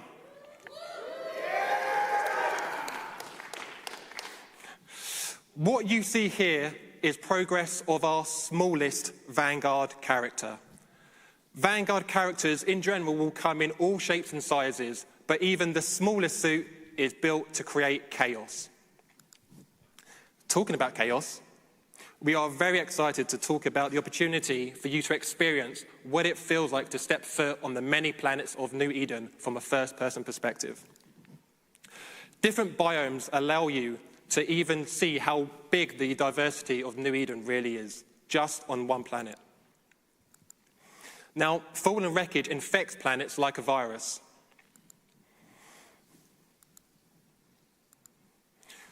But the key component to environments of EVE Vanguard is experiencing what it feels like to walk around gigatons of wreckage from the ships that you all love. Let's take a look at one of those crash sites. Now, the art direction is built on a foundation of viewing New Eden through the eyes of an antagonist. Chaos is beautiful. Chunks of EVE's ship are so big that they carve out canyon-shaped scars, showing the fragility of the tortured biome. Beyond the battlefield, wreckage carcasses look like erupting volcanoes, echoing the violence that is happening around you and your squad. Wreckage is bleeding, creating man-made lakes, making navigation difficult. The sky is littered with wreckage debris that look like meteorite showers. This is a synthetic representation of nature caused by the corruption of mankind's ego over 21,000 years. At this point, you have no sympathy for the dying beast while you rummage around in its carcass to get what you want. Inner structural framing looks like rib cages. Cables are stretched across the battlefield like ripped veins. Severed arteries are bleeding a cocktail of hazardous chemicals onto the gameplay space, making you and your squad think twice about your next move. If you have made it this far, you are rewarded with experiencing what it really feels like to be in the depths of hell. The atmosphere feels heavy. The smell of death is strong. The feeling of tension, anxiety, and adrenaline has reached its absolute peak. The blood of wreckage is so vibrant it becomes a light source. But as you venture deeper into the dying beast that's taken its last breath, you reach its synthetic organs. Just like the EVE universe, the tone is dark but colourful. Now, what I've just shown you can exist on just one region of one planet. New Eden is huge and contains over 68,000 planets, which for us is really just a fantastic opportunity to finally show you how diverse New Eden really is from a first-person perspective. Now, with more planets to deploy down to, we will need new biomes and a different approach to how we build maps. I hand the floor to our lead technical artist, CCP Raven.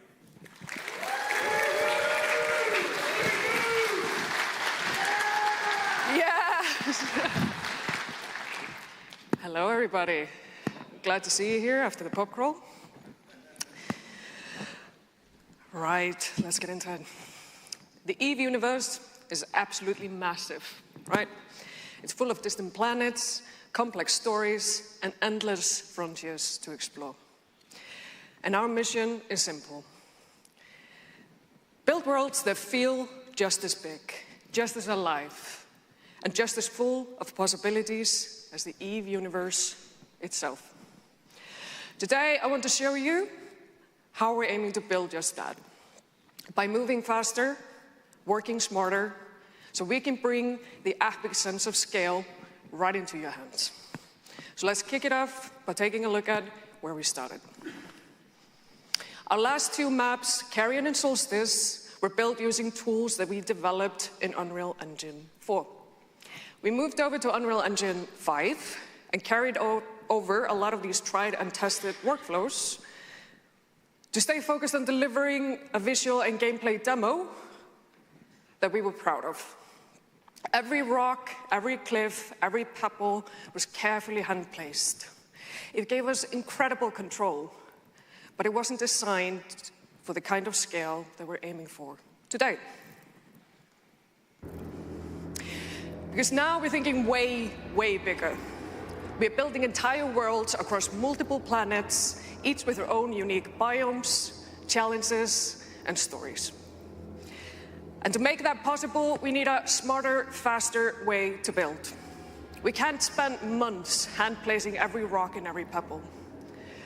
Unreal 5 gives us a massive upgrade when it comes to world building. We're setting up smart systems that help worlds practically build themselves, with plenty of space for our teams to shape and refine them by hand where it matters most.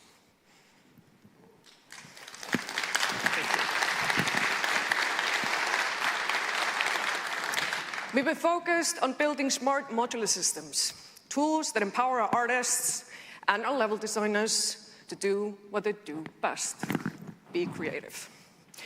Whether it's laying out terrain, prototyping mission areas, or blending different biomes, the goal is simple: to accelerate the foundational work and give more space for artistry and design to shine. For you, that means more variety, fresher updates, and more new places to explore. Damn right.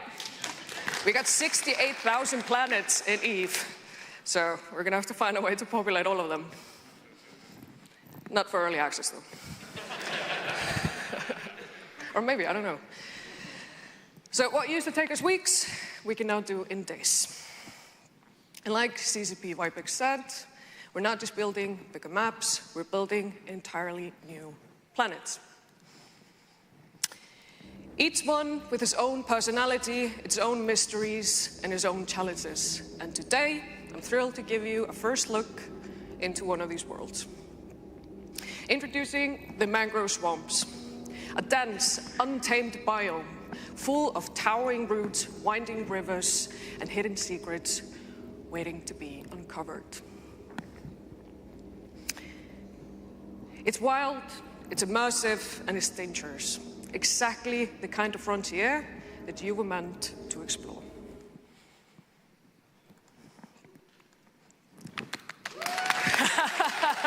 Thank you. And as we grow our library of modular content, we get more out of every piece of work that we do. We're not starting over with every new update. We're building a foundation that is ready to go. For you, that means more worlds, more adventures, and more reasons to keep exploring. But no EVE experience is complete without the threat of total annihilation. And to talk about all the new ways that we hope to destroy your Vanguard and all the new tools we are giving you in hopes to delay it, please welcome to the stage CCP MassE. Woo! Lucas? I got one. Cheers. Hello, everybody. Hi. My name is CCP MassE. I'm Senior Game Designer on EVE Vanguard. I'm here today to speak to you about combat direction in EVE Vanguard and take a sneak peek at some early playable weapon concepts. But first, other than each other's war clones, who are you going to be fighting in this ground war? Mordu's Legion are the first resistance you'll be running into. They're an elite mercenary organization, a highly disciplined mercenary brotherhood operating like a modern-day foreign legion, where reputation, skill, and honor dictate rank and privileges over birthright. They've been hired by Upwell to identify, claim, and defend valuable assets, particularly the salvage reclaimed from shipwrecks. We're building more engaging enemy designs, both visually and in gameplay. This means stronger silhouettes, better group behavior, purposeful goals, characteristics, and strategies. Enemies have clear archetypes, providing their own individual gameplay challenge, and when mixed into diverse groups, create layered combat puzzles to navigate with each firefight. Squad leaders will be giving intelligent battle commands to subordinates, executing organized and dangerous tactics for your squad to overcome. Let's go back to that one. This means stronger silhouettes, better group behavior, and whether NPCs or fellow Vanguard squads, your behavior, disturbance to their goals, and even faction reputation will determine if you're about to trigger a full-blown firefight. But if you do piss them off, you're going to need an arsenal to take them on. EVE Vanguard is an FPS at its core. Therefore, the foundation we build this MMO upon has to be a high-quality shooter experience. Throughout the previous public playtests, we've been sifting through all of the feedback that you've been leaving on the Discord and in other places on the shooter experience. And we're greatly encouraged by the positive feedback we've heard so far, but even more encouraged by the amount of constructive feedback that you guys have been giving us. We're committed to continually improving gun feel, mobility, and handling with each new tool of destruction the industries of New Eden unveil. We know how passionate and creative this community is, and we want to continue to hear you generating ideas and concepts for weapons and equipment. So before we get into showing off some footage of new weapons, I want to show you how we're approaching our weapon design development and our core design philosophy. We're taking heavy inspiration from the late 90s and early noughties, which to many of us is a golden era of sci-fi shooters. Quake, Unreal Tournament, Halo. Before ultra-modern military themes dominated shooters, guns and projectiles required their own mastery and had strong individual signatures. While the assault rifle we've had in the game thus far has been a good stable foundation for us to build our basics on, we want to move forward and make sure that our weapons are built on exciting, expressive gameplay with mechanical and visual variety that reflects the diversity of the EVE universe. And these should be proper video game weapons, worthy of science fiction and a universe 21,000 years in the future. Our core weapon philosophy has really started to take shape. What if I could take my favorite weapons from those pioneering sci-fi shooters and really make them my own? We're taking these retro-inspired weapon designs and giving them a new level of personalization through the adaptive weaponry system. Each weapon has configurable mods, and firmware allowing you to optimize stats, modify attachments, and change core behavior with a great degree of freedom akin to fitting your ship in EVE Online. We're committed to developing the game with the community, and a key aspect of that will be how we introduce, iterate, and finalize our weapon designs. We're going to be putting prototype weapons in the game at early stages into builds, at early access and beyond, as a core and continuous way that we build and improve our gameplay with the community. So what are some of these weapons? I know Collins kind of stole my thunder a little bit yesterday with the reveal in the keynote, but we're going to be looking today at a little bit of extended footage of a Myrkur multi-range shotgun, a Galente chargeable blaster, and an Amari concussive anti-personnel rifle.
Now, I can't stress how early those prototypes are. How good do they sound, though? Our sound designers have done an incredible job at getting the kind of heavy, proper sci-fi feeling that we're going for.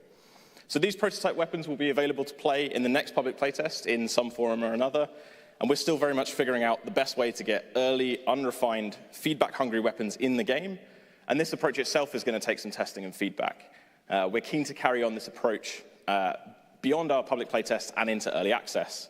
So in future, weapon prototypes could appear as rare loot drops, contraband salvage, surprise orbital drops in insurgency skirmishes, whatever best gets these weapons to players early, way before their designs are fully refined, and eventually become available as fully ownable weapon blueprints. But as well as introducing more weapons, we want to start evolving the moment-to-moment gameplay and strategy around combat. Bombastic aggression is but one way to navigate the boots-on-the-ground threats of New Eden. Hostiles are an obstacle, not always a target. Identify, measure up, and manipulate opponents before creating your opening to attack, or retreating and living to fight another fight. Suit abilities, tactical equipment, and deployables enable you to tactically and masterfully control danger and opportunity. As we take the next steps with our shooter experience, we want to shift towards more cerebral PvP open-world gameplay dynamics, with less random encounters, greater awareness of potential threats, and more tools for informed decision-making. We want to give Vanguard the tools to balance intel, communication, and risk. As combat in EVE Vanguard evolves and matures, it'll become a melting pot of run-and-gunners, master strategists, and everything in between. I hope you've enjoyed hearing about our approach to combat and weapons in EVE Vanguard. I've been CCP MassE. Thank you for listening, and unless he's already rudely barged back onto stage, I'd like to reintroduce CCP Collins. Fuck yeah! Can you hear me? All right, I'll say that again just in case. Fuck yeah! Oh my God, those weapons. Still so early, but how fucking amazing do they look and sound already? Who's had a chance to play them so far? What do you think? They fire well? Good, good, good. That shotgun, I've been begging MassE to make us a flat cannon from Unreal Tournament for quite some time now, so I am very, very, very happy about what they've done. But there's still a lot more. We are absolutely flying through this, so this was supposed to be me flying through this quickly. I'm going to spend a bit more time. We're adding proximity chat to the game. We announced this yesterday. We think this is a really important part of the experience. I remember when proximity chat was first added to games, as a pretty much quite a crapshoot myself, it gave me an opportunity to beg for my life and maybe dynamically join some squads that happen on the surface. I think improving the ways that you can communicate with your squad and your enemies is really key to the game. So I hope you guys are excited when we get proximity chat in, which we're hoping will be in place for the September event as well, for you to give it a real good kicking. We're making some changes to the squadding and matchmaking flow. Being able to now join squads on the surface of the planet are already down, which is great. Before, you kind of had to squad up beforehand. We're adding weapon manufacturing, the way that when we're adding more weapons into the game now, there's a way that you're going to have to get hold of them. So leaning into the existing manufacturing system is a way that we can do that. It does mean that your weapons are now expendable. If you die with your weapon, you will leave your weapon behind. So be careful of that. Drop pod insertion, no longer just appearing out of thin air in the game now. When you spawn into the map, you will deploy down from space in a drop pod. When your squad mates respawn and come back, you will see them come down from space in a drop pod. Honestly, it's one of the coolest feelings. Faction variant weapons as well. These are spec level weapons made from different factions and organizations throughout New Eden that you'll be able to get your hands on and chase towards. We're making some improvements constantly to the combat visuals and feedback of the game. And a squad banking drone, which you no longer have to rely on terminals to now bank your gear. You can create a little drone for you and your squad to fill up before it flies away. We recently just added this to the game, and our VIPs and player base that get hands-on with a lot of our early prototypes broke the hell out of it. They realized, oh yeah, a round of applause to our player base for continually breaking anything we put in front of them. Yeah, thank you, thank you. I can see them. Some of the culprits are in the audience today. Basically, they found out that if you don't send the banking drone away, it will stay in place, and you can climb on it and stack them. They built a stairwell all the way to the very top of the map. This is footage of CCP Asia. This took her 20 minutes to climb the whole thing. You guys are insane. But honestly, now we know some things we have to go away and potentially fix. It's a feature, not a bug. Coming to Vanguard, stairs. We're adding squad revive to the game, so your squad mates now will go down but not out, which allows you to get them back up. You're going to see here in this footage as well some visual changes that we've made to shield damage. It now being localized to where you're hit, and a really nice clear effect when the shield recharges. Ooh. But there's more. I know, you think, how could there be more? But there is. We've made some changes, much requested changes to our character shaders. So enemies and players are now much more visible in all lighting conditions. No more squinting at your screen to see where you're shooting in the dark. We're making improvements to the insurgency skirmishes. We're making improvements to the activities that are happening on the world, giving them a lick of paint as well and giving them some art to move away from a lot of the prototype assets we've been using there. More deployables, there's more weapons, there's more planets, and you're all going to be able to play this on the 16th of September this year.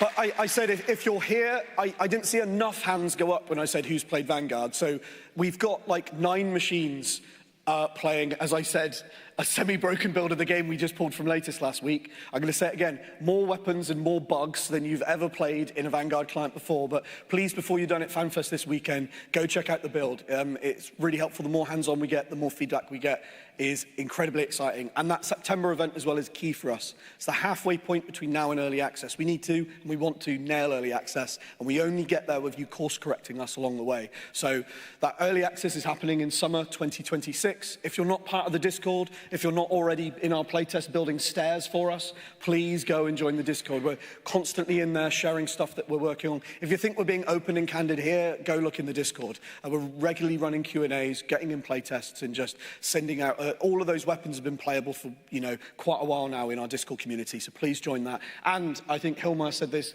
to some emphasis here. Wishlisting is really fucking helpful. If you can wishlist the game on Steam, not only will you get notifications and updates as we get closer to early access, but it also gives us a really clear indication as to how many people out there really want to play this game. So I want to welcome back to the stage CCP MassE, CCP Vipex, and CCP Raven. We've come in at record time today, but this is everything we have to present. I just want to say from me, from them, from everyone at CCP London on the EVE Vanguard team, look, go play the game. See you on the battlefield. Thank you very much, everyone. Thank you.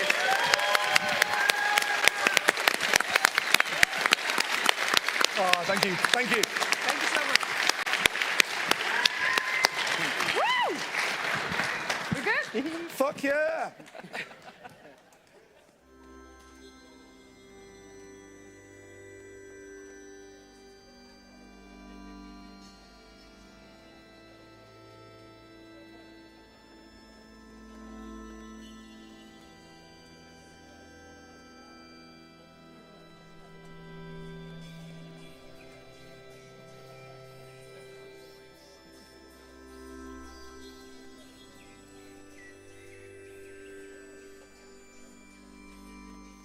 Wow.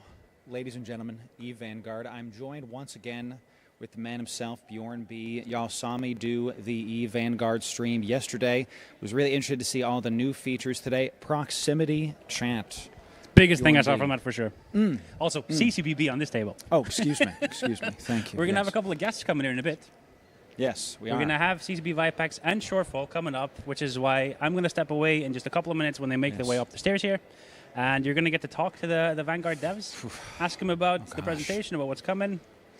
Is proximity chat as big to you as it is to me? I think so. It adds that social element to the game. It's very important and honestly something I think we need in an FPS like this because it lets you not just talk to your enemy but talk to your friends. It lets you group up, squad up with people. The hot sauce is coming back to me, chat. Okay, you'll have to see that video. All right, it's just a great time. So no, it lets you like have these very organic experiences. And to the EVE players not understanding why proximity chat is so important, it's like local chat. If you see somebody over off on a asteroid belt and you want to talk to them, you could initiate a DM or you could try to talk to them in local and let everybody see what's up, you know. And yes, you will have people saying, hey, I see you're mining those rocks, maybe give me some, or I will kill you. Maybe don't give them anything, because if EVE Online has taught us something, they'll just take you out anyway. There's something about FPSs that do good local, proximity chat, where it completely changes the gameplay and how it's done, because you can communicate with the other person who's behind that wall, and you can be like, hey, buddy, we don't have to do this right now. Or you can bait them into come, and then you do it anyway. Right. It's a very important thing, and they showed off some of the new weapons as well. This is one of the main things that I saw in the, I'll call it like a tech demo that I was playing yesterday, was a showcase of the various new weapon types. It was the sniper rifle, 2 shotguns. Did you see there's 2? Yep, I did. It's incredible. And both had unique ammo types. It's not new information. It was on the thing yesterday, you know. One of them had like ricochet bullets. We got to test that out. So if somebody was around the corner, if there's a wall, you could shoot off the wall in front of you and have it bounce around. That was really cool. I really liked seeing the fact that there's multiple strategies to this, that they're really pushing. The, what do they call it? The MMOFPS? The MMOFPS. Yeah, I like that, actually. I like that. MMOFPS. The MMOFPS. My dyslexia is going to call it something different, you know, so I'm just going to call it I'm still really glad that they had basically just one weapon to test in pre-alpha until now. Yeah. I have been in previous playtests of other things that kind of predated Vanguard, and we just had too many weapons. So none of them were refined. Some felt clunky, but some didn't get the focus they needed. Sure. I feel like the movement and the basic gunplay needed some refining. Yes. And now is it time to start adding in extra weapons and see how they feel. Sniper feels very Halo-esque. Yeah. We were talking about that too. Yeah. That was the one shotguns, of my, actually, but that was one of my favorite things, actually, because I grew up on Halo 1 back in the day. I have fond memories of Halo 3 in the dorm room, and you saw my face yesterday, y'all, when I was playing Vanguard on the CCP2 Twitch channel. Just getting the sniper rifle in hand and the sound it made, the bolt. Oh man, you saw my eyes get real wide. I totally agree. The initial parts of Vanguard were solid, with still needing some, they had some rougher edges, Yes. I always joke around. If And it it's was also they could have done any type of gameplay loop to test things, and it kind of, they did an extraction-esque shooter for the gameplay loop, but that is not what the end goal is with this video game. No. But you needed some kind of game loop. It could have been a deathmatch. It could have been a team deathmatch, but that's just kind of what they thought people would want to test and check out. Yes. I like the way you say that it's a part of the game, but it's not the point of the game, and I think it's one of the main differences between Vanguard and other shooters that are in the space right now, at least from what I've seen, is the extraction shooter part of it is a big part of it, but it's not the whole thing. No, and it's not going to be an extraction shooter. They want it to be a sandbox shooter with an interconnectivity to EVE. Which I love. Yeah. Yeah, that's the thing I'm most excited about, I think, is how far are we going to push this EVE connectivity, because go ahead. Yeah. I think it's something that worries people a little as well. They don't want to need people that are on the ground, so to speak, to get their things done in EVE. If they have a fleet in EVE, you don't want to also do something, and they've made that very clear, all the Vanguard devs, that you don't have to play Vanguard. No. Right. Which is a very important thing, so it's not like everyone... All these boomers who have lost their, their game, which you once had. Mouse and keyboard. Yes. Wait, how do I press F1? I don't, What do you mean I kill him with the mouse? Mazda? What is that? Listen, I feel seen. Okay, what's a controller? Xbox. We could keep that joke going. The point is, yes, I've seen this very, very true. That if you want to play Vanguard, you can. If I very much so plan on mining on the Venture on screen 1 and playing Vanguard on screen 2. So that's going to be a good time, I think. That's what I call optimization. So yeah. So you said you were excited about the shotguns more than the new rifle? So in the past, I'm a shoddy snipe guy. So I would snipe you if you're far or shotgun if you're close.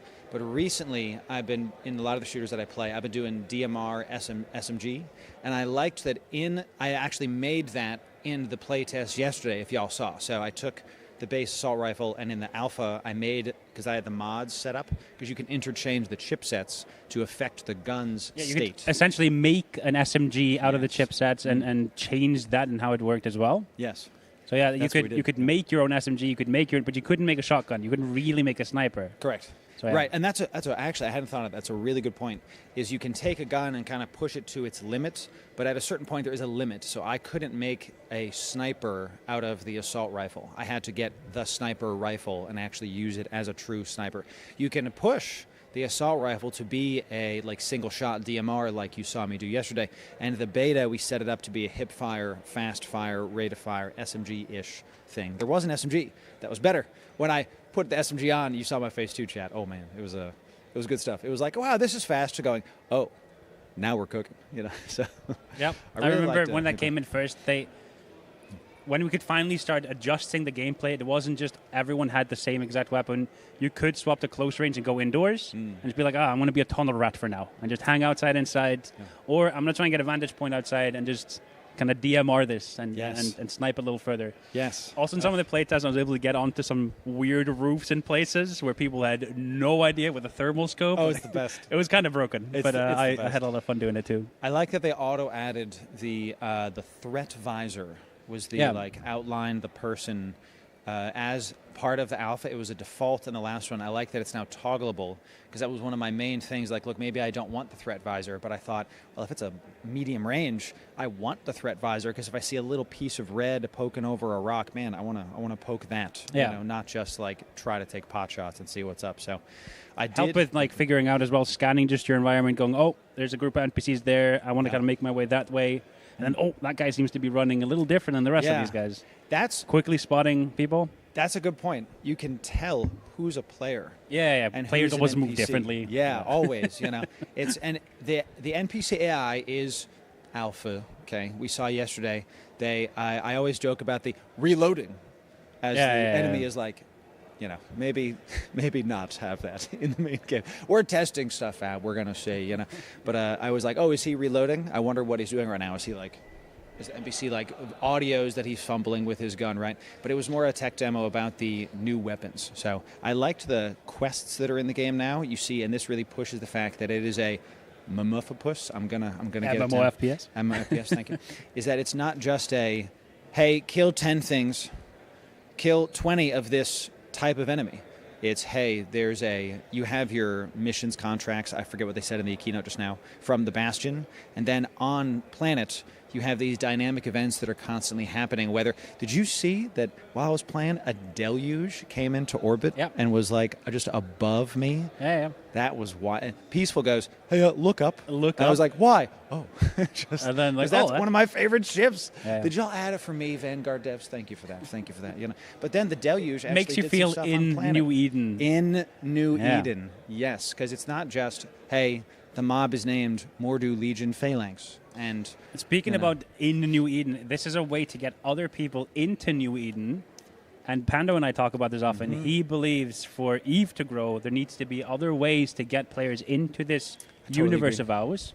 And then they might go, well, wait a minute. Who are these guys who apparently are up in space while I'm running and gunning, Yes. So it's he talks about it often as being what he sees the smart way to get more players into EVE, essentially. Oh, I totally agree. This is, you know me, I talk about marketing too much. This is a marketing principle that if you have a Venn diagram of the people that know of EVE that also like FPSs, it's bigger than people think.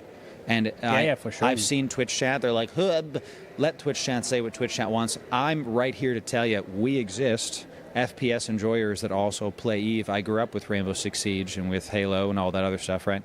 And I would love to be able to play a shooter in EVE universe that's made with the same passion, because here's my main big point. I have seen nothing but improvements at the keynotes with the new bobs on all the ships you can see. Oh, that's sick. And look where we were even last year, even 2 years ago, how much improvements EVE Online has had. Look at the passion the devs have put into this. Now apply that same kind of quality to what they're going to do with Vanguard and then the interconnectivity of EVE. This will only help EVE. I was actually talking to Panda about that over some nice coffee breakfast the other day, that I think New Eden and EVE Online has to do something different in order to bring in new people by definition. We have to. We have to reach I fully agree. We have to reach the Zoomers somehow. What I'm saying? And I think through a shooter is pretty good way to their hearts, I think. I think so. After they're done getting off the Fortnite bus, they can come play EVE Vanguard. It's all good. Where they're getting contracts from people who are playing a different game. And why do you need this thing? Well, maybe we don't need the gritty inside of Vanguard devs. Okay, maybe but at least I don't even know what a gritty is. Just listen. Google. Don't be Googling. Okay, it's just don't worry about it. It's just a funny dance, So fair enough. No. I really like what I've seen from Vanguard so far is solid.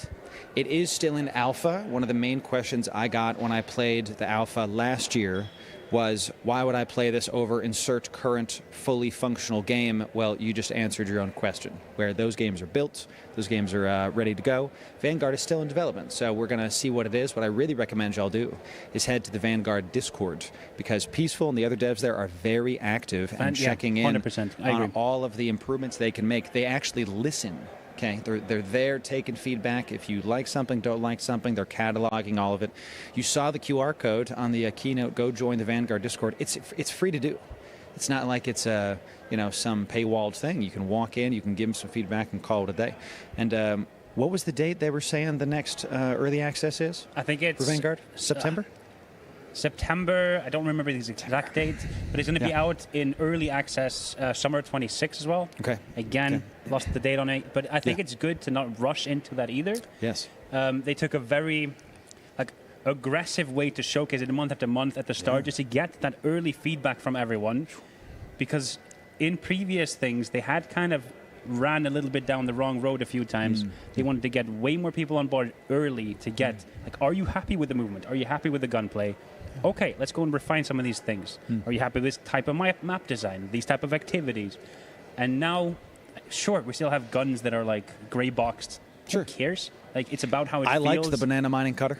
So people were asking for it back afterwards. I want the as banana well. skin, have the mining tool. It's but about refining some of this gameplay and then you can build on that now for the next year, year and a half. Yes. And have like an actual game come out into early access instead of, it's been way too bare bones, right? But people have been comparing this pre-alpha build to things that are already out and fleshed out. Put it the other way, exactly. That was one of the things I said was, hey, you guys are already comparing this to AAA titles that have been, let's just say, yearly releases. Yeah, that's already its own kind of compliment if you really think about it. You know, so no, I am super excited to play it. I'm glad that they took some time to refine it because you're right. When they put out the alpha back in the day last year, there was a solid core. But I always joke about the Pokemon Blue syndrome when there's a small ledge and I can't get over it. You know, because there's like a clippable. Like I see it, it's up to my knees. Well, I got to go around. You know, I can't get up there. So it was very funny. I think we have some friends joining us. Our guests are coming down the stairs. You can let them through. Yeah, imagine. They can come. Security is now stopping CCP devs. Shortfall and Vipex about to join us, if I'm not mistaken. Shortfall and Vipex. Let's do it. We're going to have a good time, y'all. CCPB was helping us out, seeing what we got coming in. Once we get the EVE devs coming down. We'll move away here. Hey. I'm going to be dropping off. I know. What's up, man? Hey. Are we on, by the way? I'll give you a hug. Good to meet you. We're on right now. We're live. We're live. Hugs live. Hugs, chat. What's up, dude? Good to meet you. What's up, man? Good to meet you. Great to meet you all. Good stuff. Come on down. Come on down. Just come from the War Barrage. No, it's okay. The War Barrage. They serve champagne on the War Barrage. I've been trying to pronounce Mumuffopus. Mumuffopus. I don't think I'm going to be able to do it correctly. Okay, so, ladies and gentlemen, we are joined here. You just saw him on the main stage. We're going to talk more about Vanguard. Who designed the sniper rifle sound, and how do I buy them a drink? It's fantastic. It's brilliant. I equipped it. Did y'all see me playing yesterday? Did y'all watch that? It was a lot of fun. It was good stuff. I loved the sniper rifle. At the moment I picked it up and put it in my hands. What's the movie scene where the food taster is like tasting food and he like becomes a kid? Ratatouille. Right. I saw like that when I was like in my college dorm playing Halo again with the like shoddy snipes, and I kind of came back and I'm like, oh, here we go. So you know, that was me with a shotgun. I said it earlier that I've been wanting a flat cannon from Unreal Tournament for some time now. So yeah, when I played that shotgun for the first time, it was. I'm going to use this now. It was very Ratatouille. Very Ratatouille. Very Ratatouille. Yes. No, I like that y'all are making it in Unreal Engine 5. I like that it's very reminiscent. I felt that the graphics and the movement were very akin to that era. Like, I don't want to call it Doom movement, because Doom movement's a little bit more like boxy, 1-2. Yeah, a bit more arcadey. Yeah. I felt more arcadey. I liked that, because a lot of the shooters nowadays are very like, you have to be constantly doing acrobatics to be able to have any kind of competitive edge. As one of my main questions to y'all is and if you can't answer, that's all right. This is not scripted, y'all. Okay, so this is maybe I don't look at their faces. So I'll hide my really bad poker face. Exactly. Is the vision of Vanguard to have it be more of a, call it, mobile shooter, or is it going to be more of a like you're a muscle man holding a gun and running around the dead planet? You know, we kind of want it to be a bit of a spectrum, to be honest. So. The idea that there are different types of suits that do different kind of things. So if you kind of want to be a bit more light on feet, you can. That's something you make. But there's going to be a sacrifice for that, right? For me, I'm not very good at shooting. I just want to be a pack mule. Yeah. I just want to hoover up everything that I can and help my. Oh, you need some ammo. I was always the guy in Battlefield just running around with the defib, just being like, "You're back, you're back, you're back." So support play, Logi. Yes, in Vanguard? Support play. That's great. But we want it to be like a spectrum. You could. It's choices you make based on the equipment that you take down, the weapons you pick, the choices that you make in your suit, and eventually how you customize that suit. We want to take suit customization as deep as we have with weapon customization, right? So, yeah. And that's a chat. Let's not go past that. That's a bold world claim. Premiere. I was going to say, as you heard, clip that, put it everywhere. You know, no, that was a big deal. I was just talking with CCPB that yesterday when I was doing the playtest, the mods you gave us to test with the basic AR, I took those and made a single tap DMR with like a scope. Yeah. And in the beta, I made a hipfire SMG. And yes, the SMG is better at being an SMG. But the fact that you have an option to have this duality to your weapon, that's really cool. To have that kind of customization to your character as well is really intriguing, really pushing the MMO FPS. I'm going to have to. My dyslexia keeps doing not this with the letters. It doesn't sound good. It makes me go. Yeah, it's a bit slimy, isn't it? Brother, ew. Brother, ew. We're not trying to do that. So, it's the level of customization is pretty awesome. I like that you say that if you want to be a support character in this primarily FPS game, you can. That's pretty unique comparatively to other games, and I bring that up because a lot of other games are just go here, go there, shoot him in the head. Yeah. This is not a just shooter. This is a MMO FPS in a world that y'all are building. So instead of me talking, let me ask you some questions. Yeah. I got you. So you like the shotgun. What's your current live favorite weapon? It's the MR sniper. Yeah. Without blinking, just No, sniper. Alexis, our lead sound guy, he's absolutely killed it with all of the audio. That's why I have to buy a beer. CCP, Alexis, I got you. The breathing, it makes you feel like you are the one holding the sniper.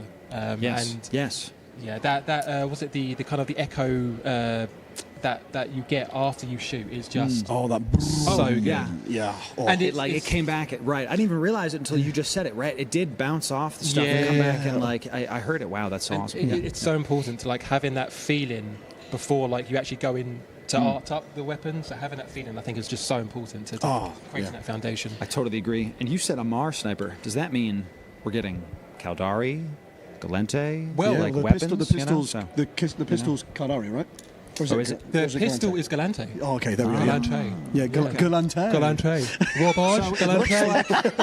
Warbage, Galante. Yeah, so Vanguard is for the like gentleman. A giant potato.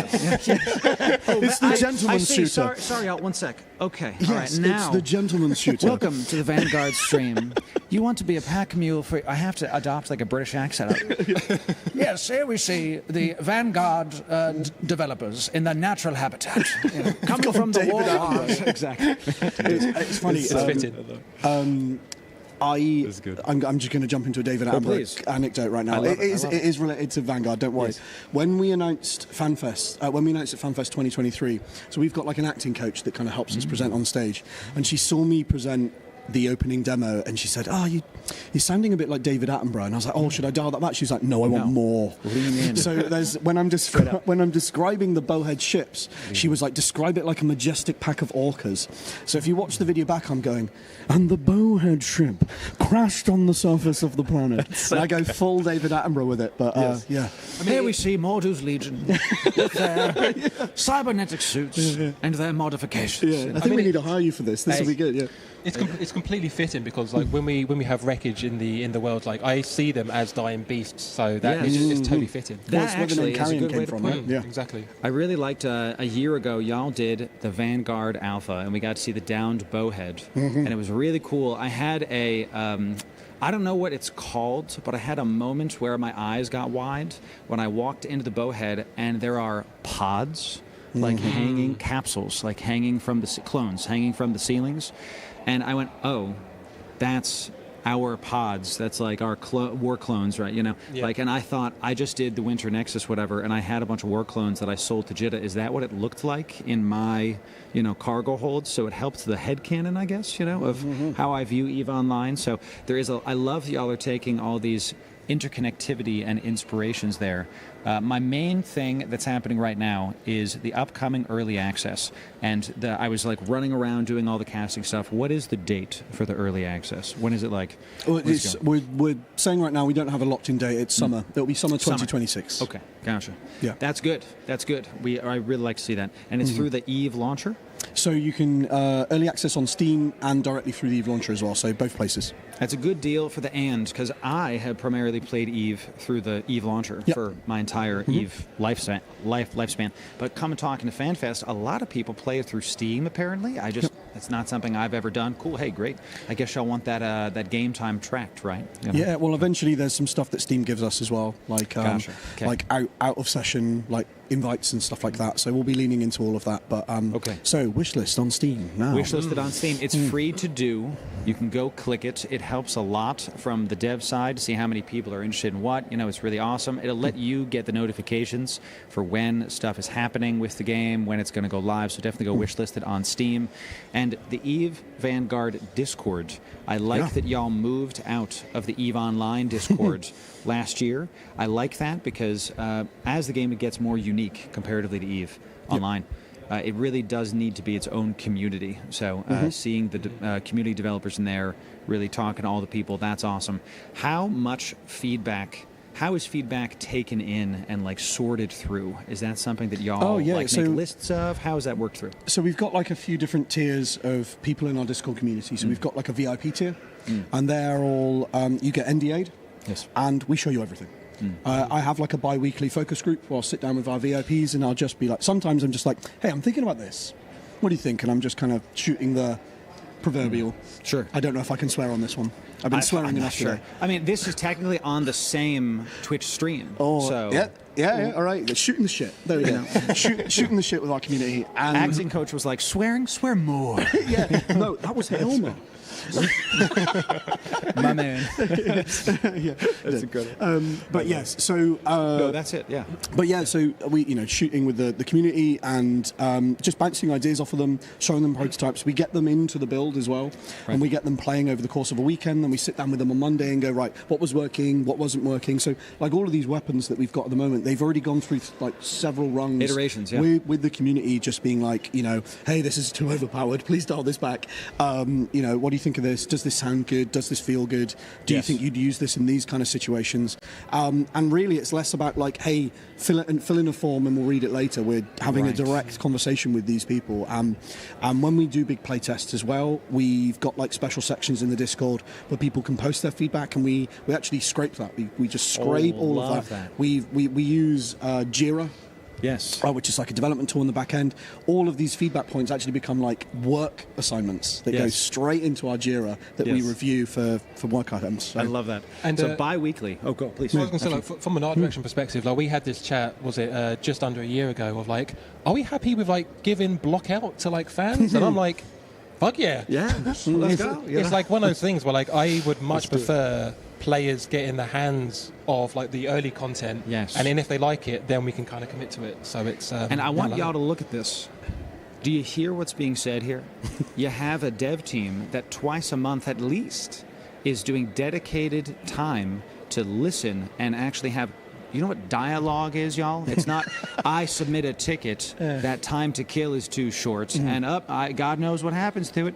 It actually have a dialogue with the devs in the Vanguard Discord. Make sure you check it out. And if you want to be NDA'd up, you can go into the VIP chat and get it going. So I love that y'all do that. It's not something we should just brush over, because a lot of other game studios just kind of release. Yep. And then it's there, and if the gamers like it, then cool. But if they don't, it's one of those things where like we are making an MMO FPS. We are a very small dev team, so we much prefer to make stuff that we know has got the confidence behind it before hiding away for like 3 months, 8 months. Showing it and then being like, oh, actually, people don't like it. So I think we really want to encourage you to go forward. Well, we've all been there. There's a lot of us that have worked on projects in the past that you have 3-4 years behind closed doors. The project I was on before I joined this, 4 years in development behind closed doors, cancelled. Right? And it's all too common nowadays, unfortunately. It is. So we all agreed that that's not how we want to do this. We want to build this openly. The build you saw at Fanfest in 2023 that we, very, very confidently showed on stage. It was less confident behind the scenes. We were sweating bullets. But we wanted very early on to go out, right? Get it out. Stick prototypes in people's hands. It's very easy for us. Mining is a great example of this. Yes. Where we went, look, people were giving us feedback. They're like, hey, I mine in EVE Online. Will I be able to mine in EVE Vanguard? And we go, right, instead of spending 9 months making a feature, we go, put something together really quickly, held together by sellotape, and go, Is this right? Does this work? The How does banana that mining feel? tool. The banana gun, yeah. Okay. And I've said this to CCP Peaceful, that the current cutting tool, it looks awesome. It looks really, really cool. We need a banana skin to like be able to have a callback to just have a banana skin, and when I fit a mining crystal, you like put it on the front of the banana and it like shoots out whatever, you know. It's really, really awesome. So, and this is something too that I really find unique comparatively from other games to Vanguard, is the fact that we were talking about this with CCPB before y'all walked up. It's not just hi, I have a gun, I'm going to left-click someone's head. Yeah. There's resource gathering, and there's resource gathering in a way that makes sense in the world of New Eden, but isn't so archaic and so cerebral that non-EVE players are going to go, people know what a mining crystal is. You don't have to, like Google what the heck that is, right? So when you plug that into the cutting tool, you can mine different stuff, right?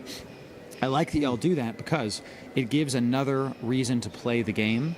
It gives another thing to do that day, which is one of the things I tell newer EVE Online players, is have at least 2 activities you can do. If you have your security missions, make sure you're doing mining.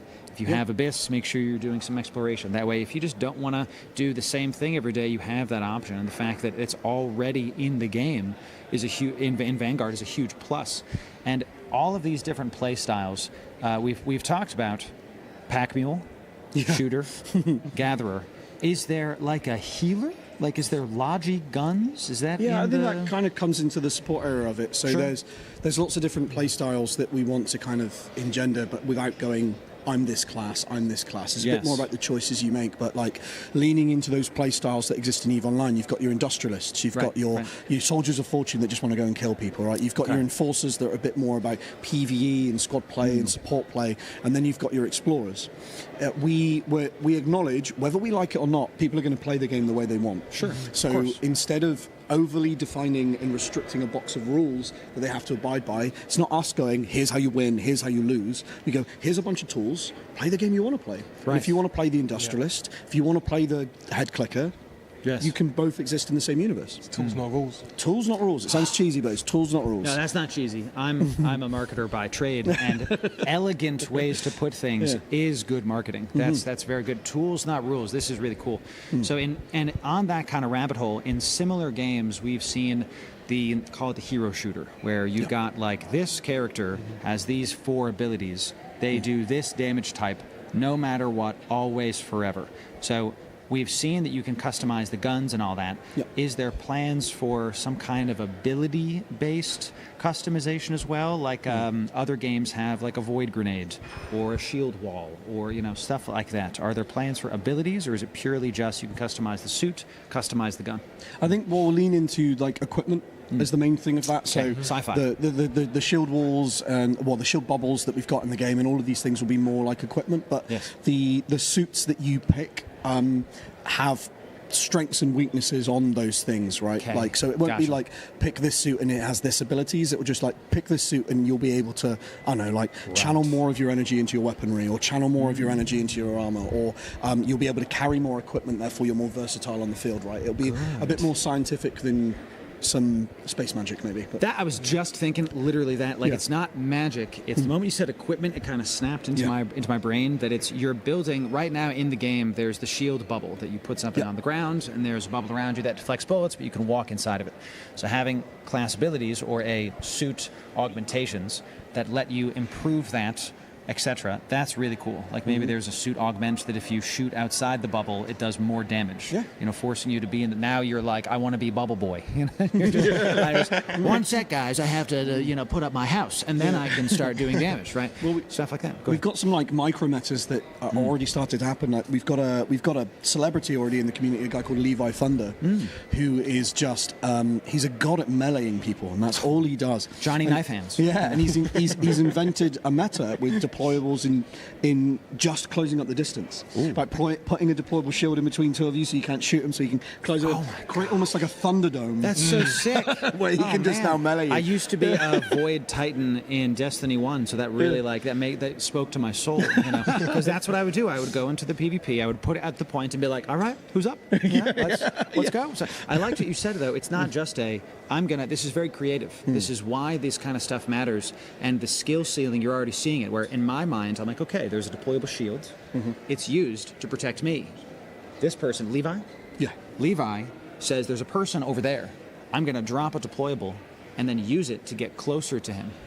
Look at that kind of skill ceiling. That's super intriguing. And he won by some margin as well. Right? Oh, we had a melee leaderboard at some point, and he was like leagues and leagues and leagues ahead of everyone else. So it's not Johnny Knife Hands, it's Levi Knife Hands. Yeah. Okay, gotcha. And I'd love to say we intended for that versatility. Yes. But sometimes you just put something in the hands of players. We had players figure it out. We talked about the banking drone and the stairwell they have created. An early version of the banking drone we accidentally left in a build was an egg. And it became famous, right? It became famous. Very it would famous, follow you around, egg. so people were taking it on tours like a little pet. And people found out it had quite a large collision volume, so they were creating prisons and cages.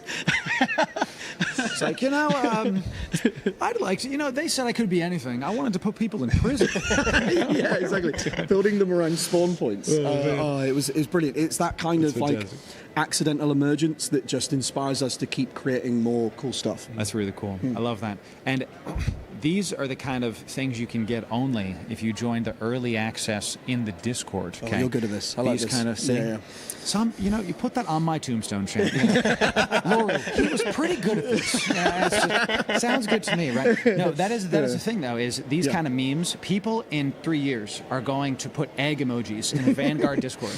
And those that don't, you're watching now, you'll get it, but they won't because you were here. Okay, type I was here because you were. Okay, thank you very much. No, that's really, really cool that that kind of little bug, because we expect some jank.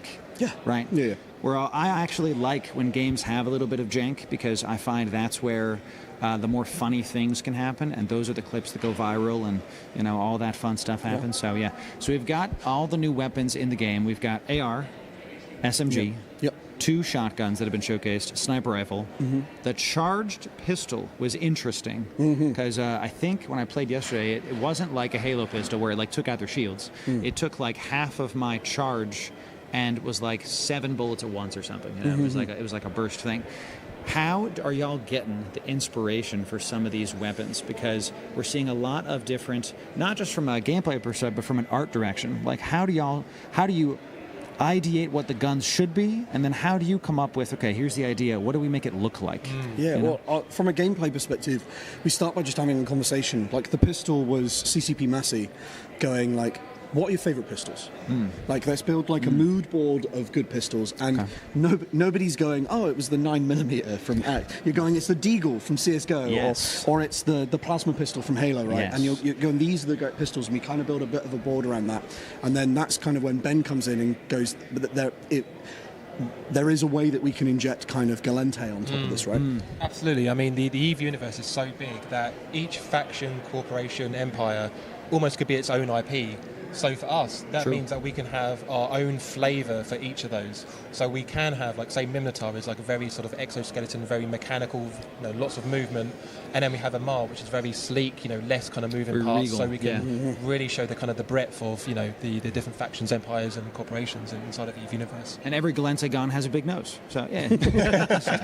I literally can't fly the Ideron because I'm like, oh, man, I have to. It looks like me. I can't do this. You and me both, man. Don't worry. That's a really good point, that each race has its own brand guidelines, right? Yeah. Where there's it's not just green, orange, yellow. The one type of gun is going to have a bunch of rust on it. The Caldari one is going to try to arrest me and make me pay taxes. So it's all similar enough, right? Similar enough. No, I really, really like that y'all are doing this in universe. That you're not just saying, let's just make a pistol that shoots bolts and make it look cool, I guess. Because I think that is, we were talking with CCPB earlier about this, how we get more people to play EVE Online is for them to play Vanguard. And some of those people are going to go, because I don't know if y'all saw, when I was playing yesterday, as I was on planet, Peaceful goes, hey, look up. And there's a deluge. I mean, did one of y'all have a button spawn into deluge? Spawn into I wish looking it was up right now. That was really awesome because I look up and I'm like, it's one of my favorite. I love the deluge. It's one of my favorite ships as a PI enjoyer. Okay, and that a lot of the Vanguardians, is that what we're calling them? Vanguard. I think it's just it's not even though. It's just Vanguard. Drop the. It's drop the Ians. It's cleaner. So Justin Timberlake. Yes. About Facebook. Drop the it's cooler. That's what I'm saying. Don't worry about Vanguard. No, not Vanguardians. The Vanguards. I like that. Okay. So all these Vanguards that are playing, some of them are going to look up and go, what's that? And some of those people still will say, oh, that's from EVE Online. Okay. Oh, alpha's free to play? All right, you know. And in a similar way, we exist, okay, we were saying this with CCPB, that I'm an EVE Online enjoyer who grew up on FPS games. When I heard that y'all were making an FPS, I was like, please be good. please be good. And the feedback that y'all are getting from the community, I think that's going to really help to make it good. So, you've talked about how you catalog the feedback. We have heard a lot about, let's call it, rough and tumble spots in game development. What are some of the main ways that y'all are combating this 4 years of development and then canceled thing? Because there's a lot of gamers are afraid that games are going to get canceled that are in development right now. There's just no dancing around it. What are y'all doing to like combat that kind of internal struggle? Yeah, well, I think we're very, very lucky. There is, I think, only one company on the planet right now that knows how to make a game over a long period of time. And CCP Games. I think the amount of experience that this company already has in how to do things right, do things carefully, do things steadily, I think is, Vipix said, like, we're a tight team, and because of that, it's allowed us a level of innovation. We're not on a content treadmill, we're still innovating, building features, but it's allowed us to build this carefully, in the right order, and openly, right? I think the open part of it is ensuring that we don't waste our time on stuff that is crap. If we can make something in 3 weeks, if it's crap, you'll tell us it's crap, and then we don't spend any more time on it. And I think that approach is helping us to kind of almost min-max game development in the sense that we're not wasting our time on stuff we shouldn't be, but the kind of the trust and patience that CCP have given us at CCP London is incredible and unlike anything I've experienced in the industry. That's pretty cool. That's pretty cool because, Chet, you and I talk about this a lot. Culture comes from the top. So hearing that CCP Games is giving the Vanguard devs time, that's really what we need, I think, to make this game successful. I like what you were saying about how CCP Games is the studio to let longer-term projects succeed. I agree with that, not just as a gamer, but as somebody who's, like, at Fanfest, you know? Like, this is a community that I can believe in. And I'm looking forward to playing in some Vanguard tournaments, y'all, okay? When are we, when can we showcase a little bit of Loru's skill here? I'm not gonna, I don't know if I'm Levi Knife Hands, you know? He's gonna you know, close the gap really, really fast. I'm gonna get assassinated, right? But any plans for, like, alpha tournaments in the next couple years? I know we got the early access next year, next summer. Okay? No plans currently, but it is a lingering idea in that we do have some structured PvP. We have a lot of players that enjoy that structured PvP. We added in the insurgency skirmishes stuff to directly address that. We talk about listening to feedback. As soon as we went out day one, everyone was like, I need like a 9v9 or something. So we worked on and we incorporated insurgencies into that because we didn't want to just add it in for the sake of it. Had to feel like there's a reason you're doing this in the universe, right? So the insurgency skirmishes was something for that, but like moving that into a competitive space, like I would like to do that. Okay. But we have a confirmed ranked mode. I'm not looking at it. He said it. He said ranked. You know, I don't know if it needs ranked mode. No, I don't think so. The way that you're describing it. So many other FPS games, you and I both know, all the FPS enjoyers out there are like ranked when. I don't know if this game needs that, but I will. This is less of a question, more of a comment. If there's no ranked, there still needs to be a carrot for the gamers to go after, and other games that are being released right now. We'll just leave it at that, okay? The only reason to grind these games is the next session is better. Yeah.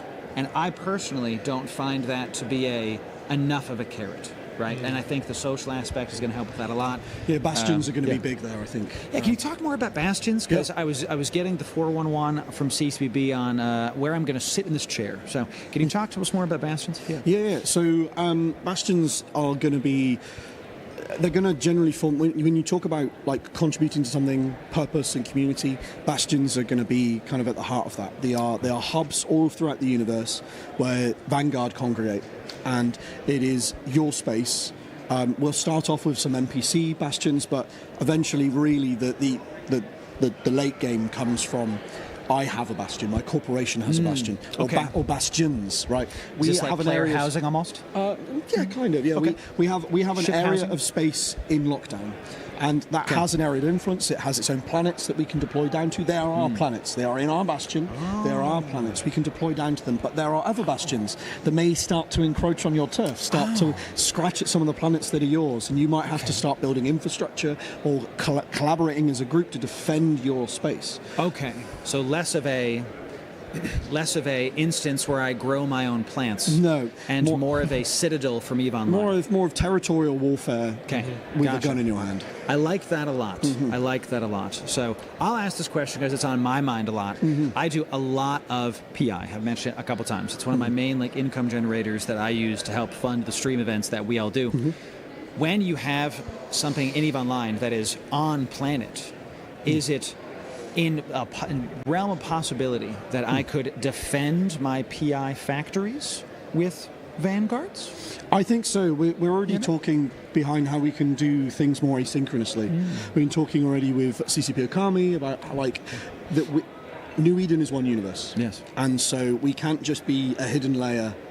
Vanguard, it can't just be a part of it. It exists in the universe, and how we can make them feel more meaningful to one another, right? Totally. And if it is one planet in one New Eden, if there are people on the surface blowing each other up, that should and could have an impact on things, right?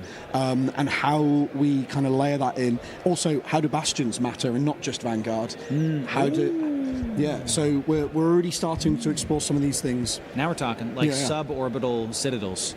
I keep thinking like a mini citadel. You know, again, don't look at them, chat. Just cover the eyes. Well, orbital bombardment is cool, but I think we can go better than that. Better orbital bombardments, ladies and gentlemen. You heard it. What have I done? Yeah. You heard it here first. Did you see how the sun came out and started better orbitals here first? Kill streaks, Get out your macro paths, Helldivers. We don't need to do that anymore. This sounds good to me. No, I actually really like the fact that there's this much conversation of the connectivity between Vanguard and EVE Online. Obviously, chat, none of this is confirmed. We'll see. Yeah, I got you. Just wipe your brow. I got you. None of this is official. Look at the dev blog for gosh sakes. This is what I like though, is that y'all have these ideas of what to do with it with the connectivity. I don't think any serious fan expects it to be you will be a literal layer of New Eden fully integrated at launch. I can tell you that I would like, as a fan of everything I've been telling you, is something that's great as a base, because you can always build on it. And we've seen a lot of that here now with the Fire putting out bobs on the spaceships.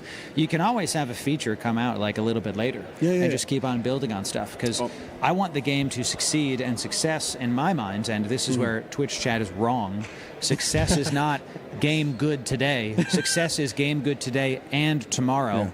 And next year, and improve it. I tell you what, I want to be here with you, sat here, 20 years' time, going, remember when? God, they added the orbital bombardments. Remember in year 5 when they added those, right? You saw, it's great. And they added the player housing houseplants. 20 years in the making, they finally added the farming it. Update. The farming update. You've heard of mining at Vanguard. Now, farm your plants. It's incredible. It's incredible stuff. No, I really like it. How much time do y'all have? Is this? I just think we just keep on going, right?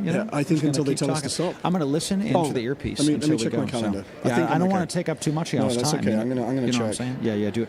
So, chat, while he's checking the calendar, definitely go check out the EVE Vanguard Discord if you're just joining us. It's totally free. You can go give feedback. You heard how they categorize it. We have the bi-weekly Discord calls with the devs.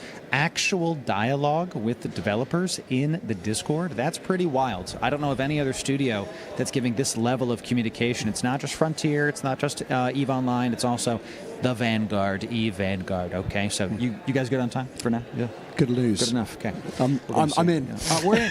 We're in. Okay. So we talked about the weapons. Let's talk about the map. You unveiled Swamp today, and you also unveiled leaderboards. I'm here today to tell you something you probably already know.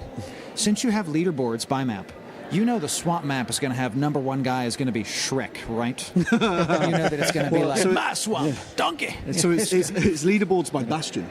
Oh. So Bastion will have within it a number of planets. Okay. So if they're all swamp, then sure, Shrek can rise up amongst the ranks. Can you imagine? The most elite killer in this Bastion is you just spawn in on the planet, and there's a green Vanguard. Hey, what's up? That's is that your best Scottish accent? Was that? I can't do it. Don't ask me to do it. It's going to be really bad. Yeah. All the Scots in chat are going to get really mad at me.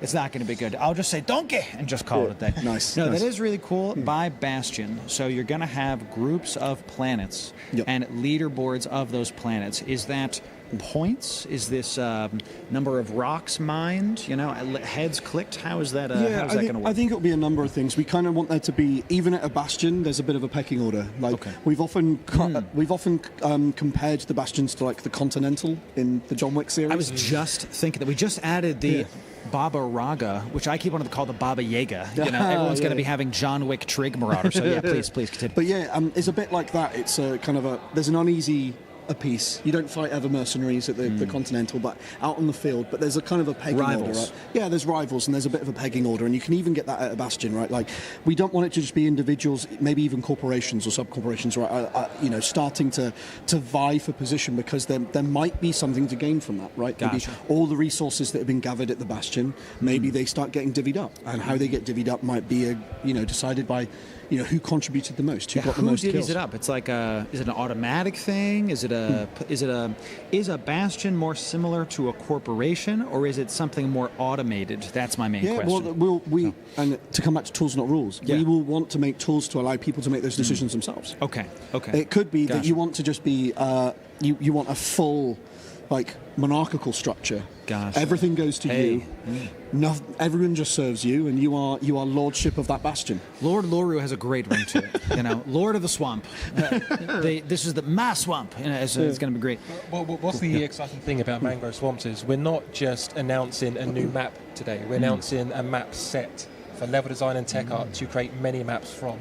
And I think that's the idea going forward, is that we're creating biomes to expand the world of New Eden, and not just to think of one map every 8 months. It's maybe one map set over 6 months or 8 months, but then the maps will come with level design and tech art. One to many. I love that. And we only got a couple minutes left. They're telling me, which thank you very much. This is a really good point.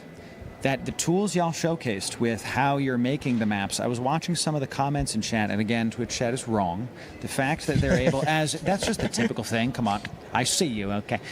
How it goes, y'all, is instead of everybody in the studio placing a rock by hand, we have tools that here's a lake that they can then add on and keep it going. I liked that y'all showed the mesh and how it moved around the ground, and okay, all right, so we have a lake. What if we add a rock here? What if we do this there? What if we add it up? This means they can pump out maps. I'm not going to promise it's going to be faster, but at least they'll be more efficiently, because I talk about this a lot. Speed is speed, accuracy is accuracy, efficiency is in between those two, where you have something that's good and quick enough, because there's thousands of planets in your Eden.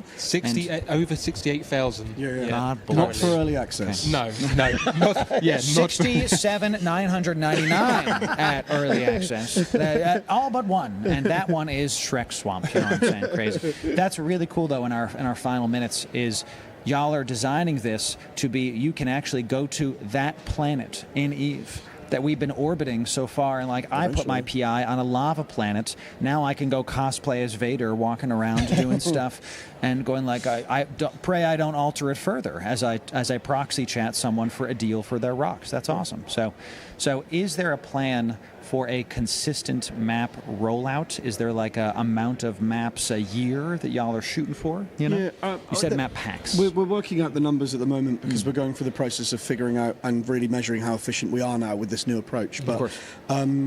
When we start rolling out Bastions, it will be through then that new maps, there are now new planets to go to. There are now new unique planets and maps that you can go to around that time. And then when we get into player-created ones, we will need a whole heap of planets in the ready. So when a new Bastion opens up and it needs planets, we have stuff ready to go. Okay, that's pretty cool. All right, we only got a couple minutes left. I think the burning question that everybody's doing, and again, maybe just everyone close your eyes for just a moment to let them think about it first. Monetization. Is that something we're able to talk about yet? Is that a like TBD? It can be TBD. Y'all are still figuring it out if possible. Is there a monetization plan? Yeah, so we're still kind of really figuring out. I really like this because some projects you put the monetization first and then you try and build a game around it, and that's not the right way to do it. That's a good answer. We still have a lot of game to make. So early access will be paid. Okay. So it'll be paid early access. Beyond that, we'll figure that out. But we've just got too much game to make, and I would love it to be that there is enough value proposition in the game at early access that people buy it, people play it, and that keeps us going. How does someone purchase early access? Is that through Omega? No, it will be a one-off payment up. Gotcha. Yeah. Gotcha. And thank you for saying that, because that's. Some people will hear that and kind of throw a bit of a fit, but some people don't want the game to succeed. Because the reality is, if you want to play a game early and have this level of feedback, you're not paying for the game, you're paying to be able to influence how potentially your next favorite game is made. Yeah. So that's very, very excellent. So we only got a couple seconds left. Y'all, it was really awesome to talk to you. It's been stunning. Thank you. It's been very good. So, and I still have to buy the person you mentioned who did the sound design of beer. We'll figure it out. We'll see how that goes. Awesome stuff. When there's a tournament, let me know so I can be the caster that does the various things. So everybody, thanks for listening to EVE Vanguard panel. We'll see you in the Vanguard Discord. Join for free. Thanks, y'all. Talk soon. Thank you very much. Thanks, y'all. Thank you.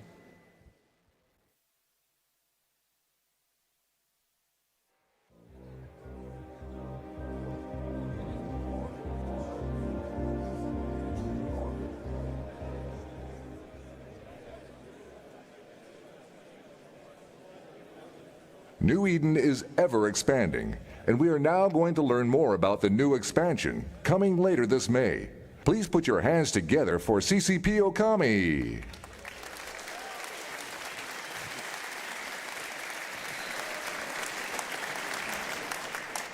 Hello, ladies, gentlemen, and NBs. I am CCP Okami, EVE Online's Game Design Director.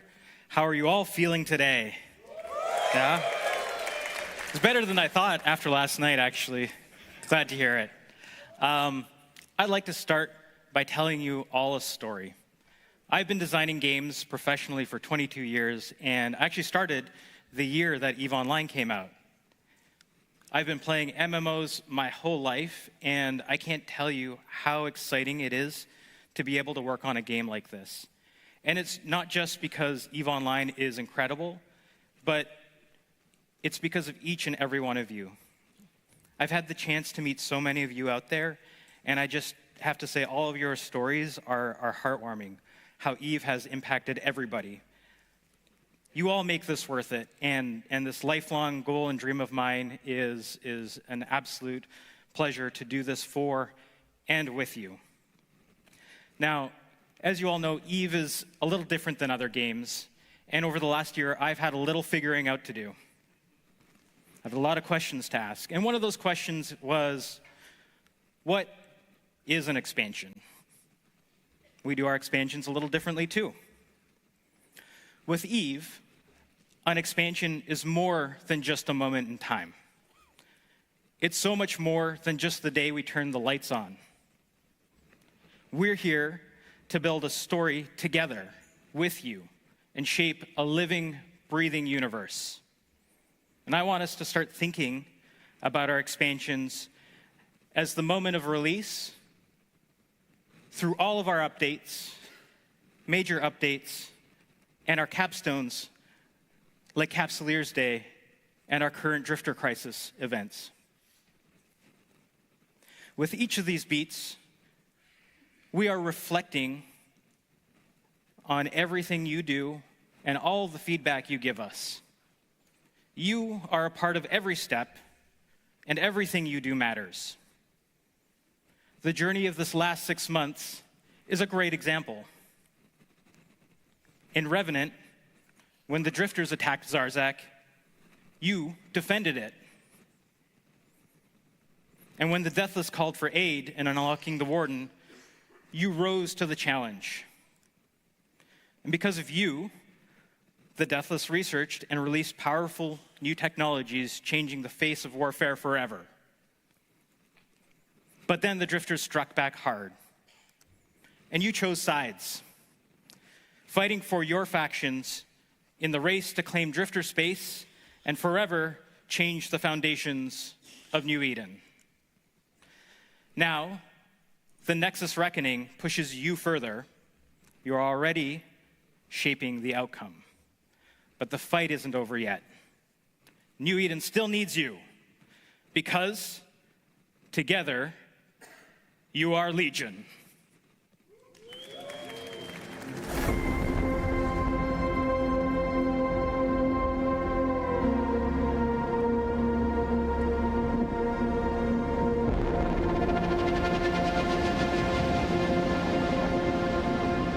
What if I made you a promise? That in the face of adversity, destruction, I could offer unity, an alliance.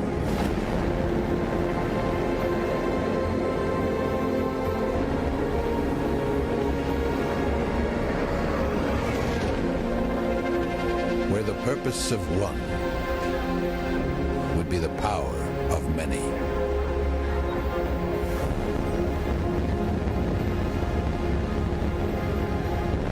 Wielding every strength of the collective towards a unified vision and constructing a future.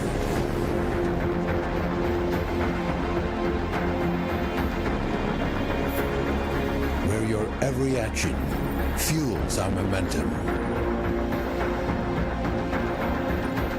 And that vision becomes reality.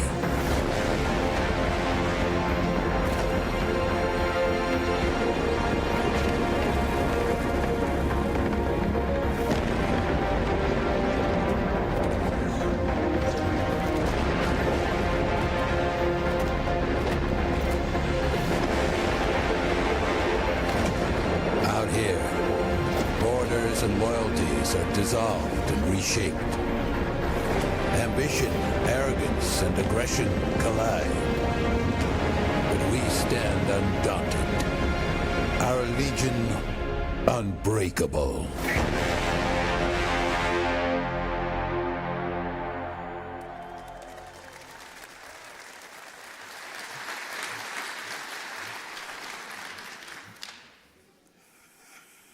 Hello, Fanfest.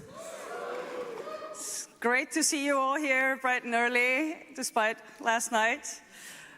I'm CCP Tiger Shark, and I am a senior brand manager for EVE Online. It is really an incredible honor to be standing here in front of a legion of capsuleers. I've had the privilege of working on all expansions since Rubicon, way back in 2013. And now, Legion. I am so excited to get this into your hands. It is coming May 27th, so it's almost here.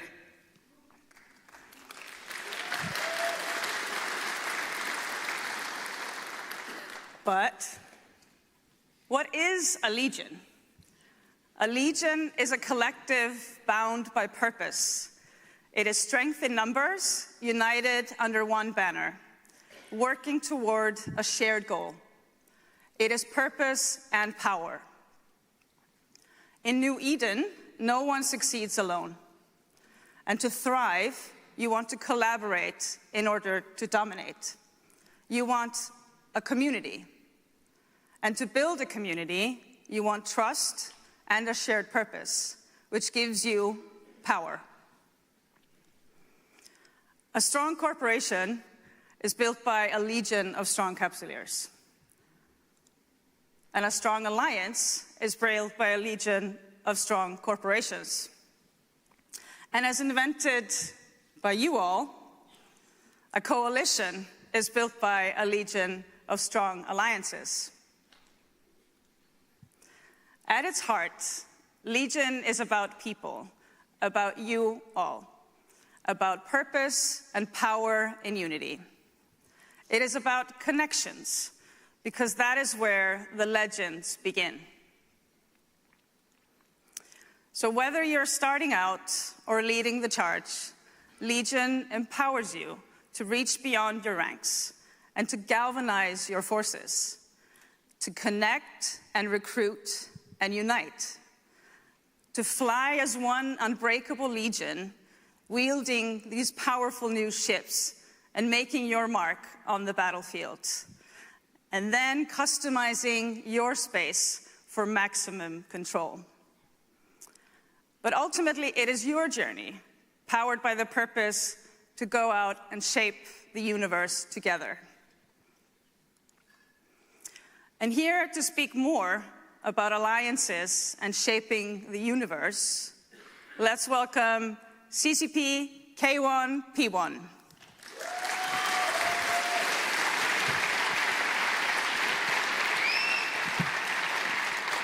Hello, Fanfest.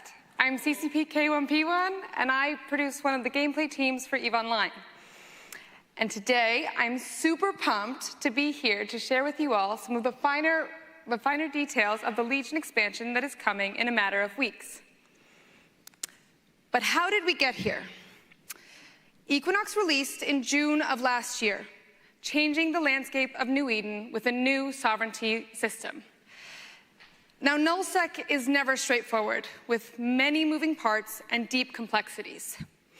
We knew we couldn't make the changes that we wanted all in one go.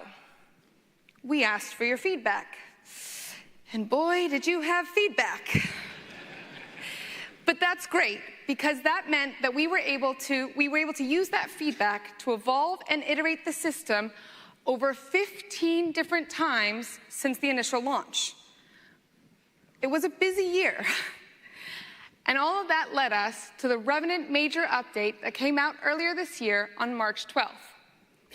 And all of that leads us to Legion, our newest expansion that is packed with updates to expand variety, flexibility, and customization for Equinox Sov, as well as reducing the logistical headaches of Conquest.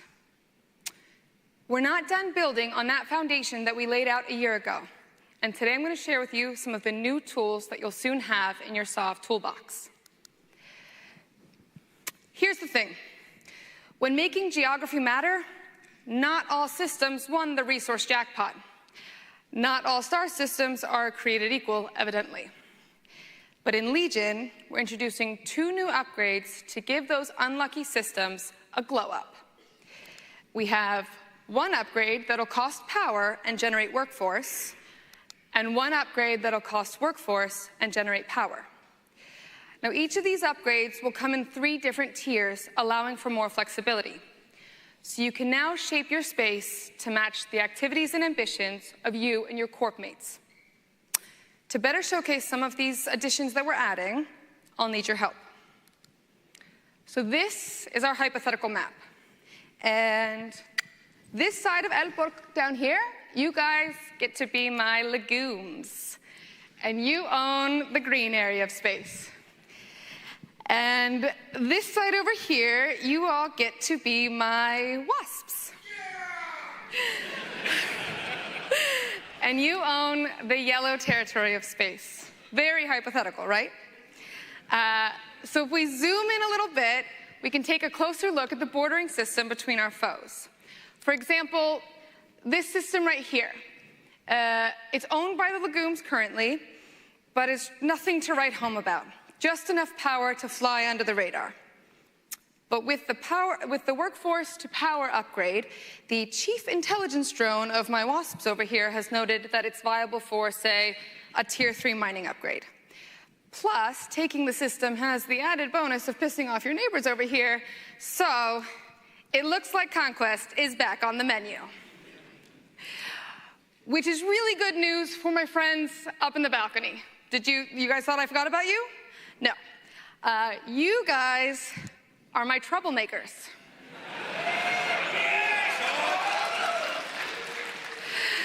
You don't care about either of these alliances down here, but you're up for a good fight. You don't need to start it, but if someone's throwing down, you'll be there. So with these new upgrades, previously unattractive systems have just gotten a bit more attractive. and are maybe even worth the effort for the fight. Speaking of effort, we understand that the current cost of conquest is high. So I'll bet my wasps over here are thinking, sure, these upgrades are nice and all, but in order to utilize the region, I need to destroy all the skyhooks that are there and then build the infrastructure up completely from scratch, which costs disk, takes time, and is frankly a logistical nightmare. Am I right? Well, we got you. Thank you, I appreciate you. Because in Legion, we are easing the logistical hurdles of taking over space. So now, you can place your SOV hub, have your Alliance leadership open the orbital skyhook management window, select all of the existing skyhooks that you want to commandeer, pay a flat fee, and voila. Bask in the glory of your conquest without the logistical headaches, or at least fewer. After all, why shouldn't you keep the skyhooks? So now that that one-screen system is yellow, you're able to move into a fully furnished star system. Your Alliance can install all of the upgrades to mold the system to your strategic needs, and your mining and ratting shenanigans can happen almost immediately.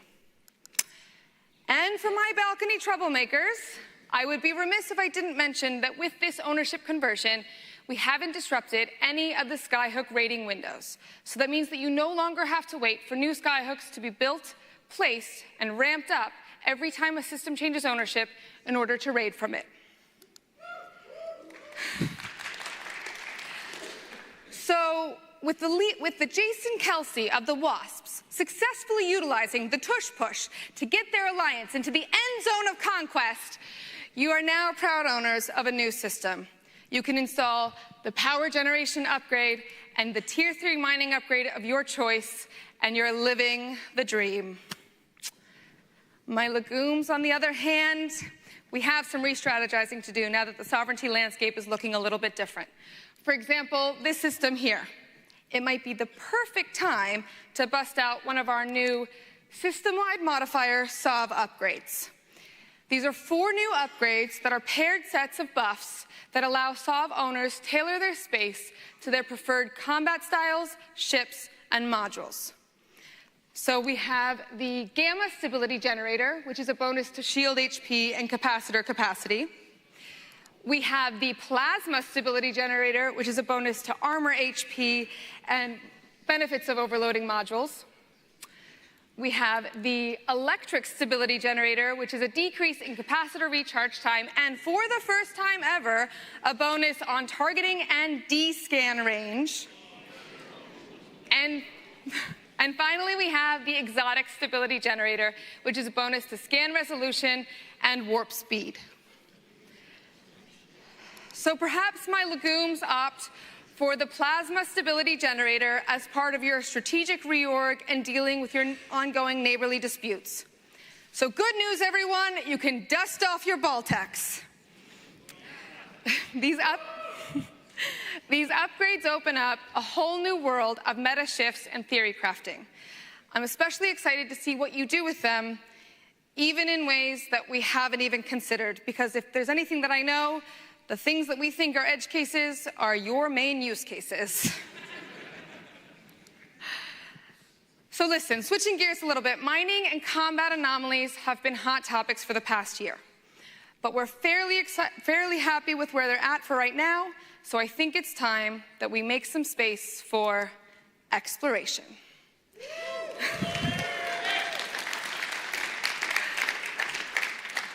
In Legion, we're bringing back the exploration SOV upgrades, but these aren't your dad's old survey network upgrades. No. Not only have these data and relic sites gotten a mini makeover, they are busting through the door with updated site distribution mechanics that are going to knock your socks off. As some of you might know, we are hindered with our content design based on downtime. But earlier this year, we've had a trickle of patch note updates to try to combat this. So in March, we made the update that mining sites that are spawned by upgrades will now persist their respawn time across downtimes. We followed that up with a change for upgrades that trigger a site will spawn when activated, no longer requiring a downtime to start. And a few weeks ago, we adjusted the site distribution so that sites are prevented from clustering in unvisited systems. Now, I know something to note that although a lot of these changes have been implemented for SOV-specific content, we've unlocked these capabilities for all of our content across New Eden. So it's something that really opens the doors for us to be able to deliver better content design for you, and we're really excited about it. If you want more nitty-gritty details on this, which you're EVE players, so I'm sure you do, we will have a more in-depth dev blog coming out next month, so you can keep your eyes open for that. But the cherry on top of all of these updates is that exploration site upgrades can now spawn up to 5 jumps away from the SOV hub that spawned it. Exploration isn't about sticking to home turf. It's about diving into the unknown. It's thrilling. It should be dangerous. And now, when the exploration site spawns outside of your system, especially if it spawns in hostile territory, not to mention if that system owner has one of the system-wide combat buffs in effect, you never know what kind of fun you'll be warping into. And if that all isn't enough, these upgrades come with a guaranteed spawn rate upon installation and escalating path chances across each of its tiers, bringing new implants and module rewards along for the ride. So we have 3 new SOV upgrade categories, new skyhook capture feature, and updated site distribution mechanics that are all coming in a matter of weeks. But wait, there's more. To give managers more flexibility, we are removing the power cap in SOV hubs so upgrades don't need to be destroyed as often. We're also working on a capital meta update that will encourage more streamlined escalations in capital ship combat. There is a ship balance panel that is happening in this room later today, so if you want more information, then please check out that panel. And then, do we have any third-party devs here? A couple, great, that's fine. We will be updating the ESI endpoints to account for Equinox SOV later this summer in a Legion update. I promise we haven't forgotten about you. And of course, no EVE expansion is complete without something new to fly and destroy. The Angel Cartel is making good on their promises once again in time for Fanfest.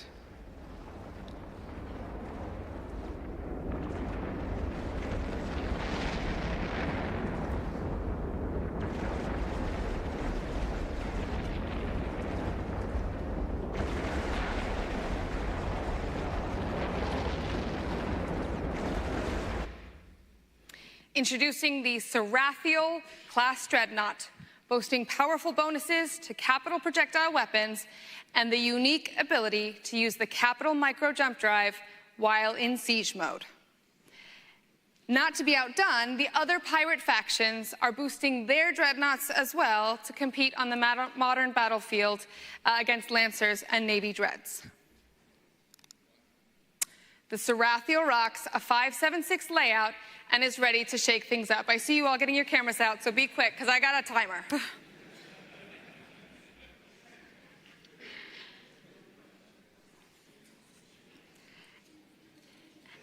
And just in case you missed it, I want to reiterate that it can use the capital micro jump drive while in siege mode.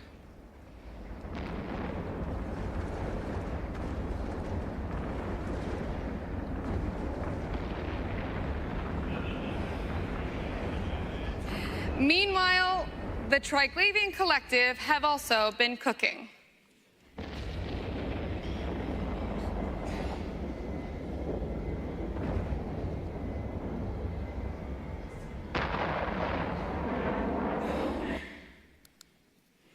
They are unveiling the Barbaroga class Marauder. Think the power of the Leshak plus the strength of the Empire Marauders, complete with bonuses to tracking, range, spool, and bastion-based resist and repair buffs. With a 5.48 layout, the Barbaroga is the new DPS king of subcaps when bastioned and fully spooled.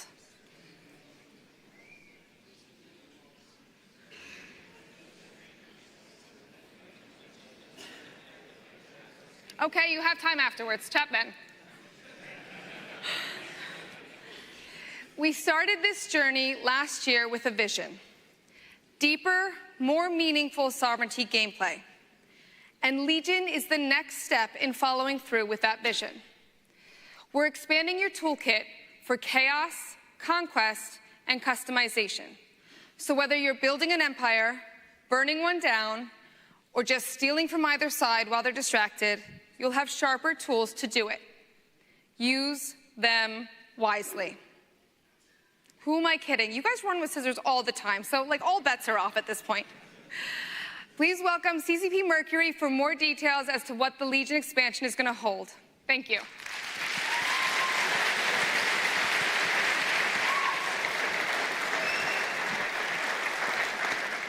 Well, hello, Capsuleers. Oh my God, how many of you are here?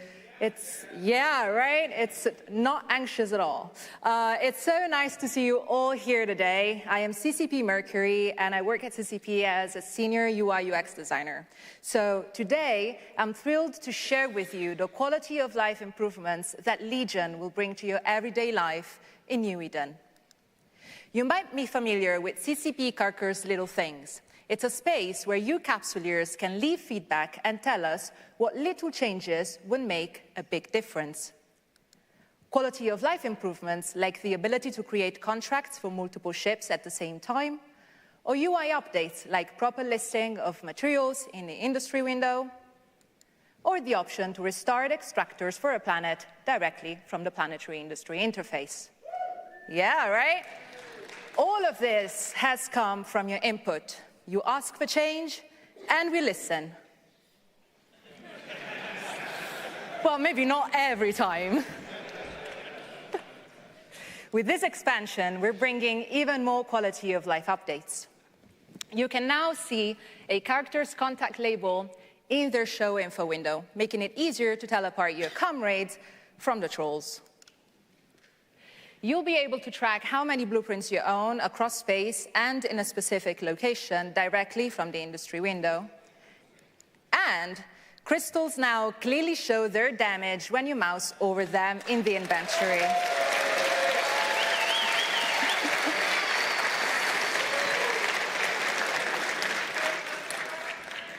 Thank you. It's cool to see how a tooltip can make you happy. But Legion will also bring another long-requested feature. Colors are returning to the Neocom.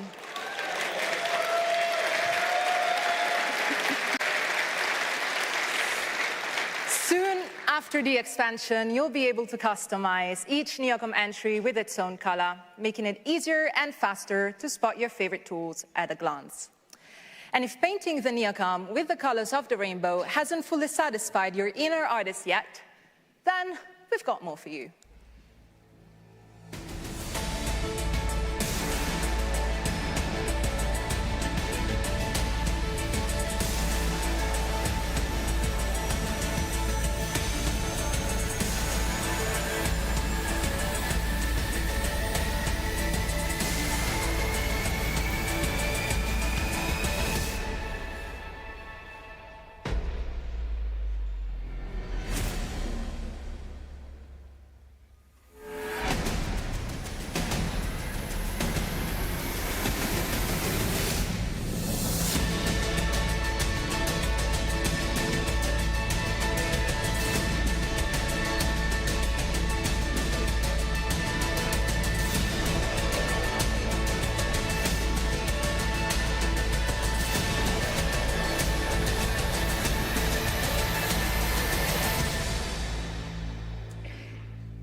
Several cruisers have received a major visual update, but they're not just stunning, they're also newly rebalanced.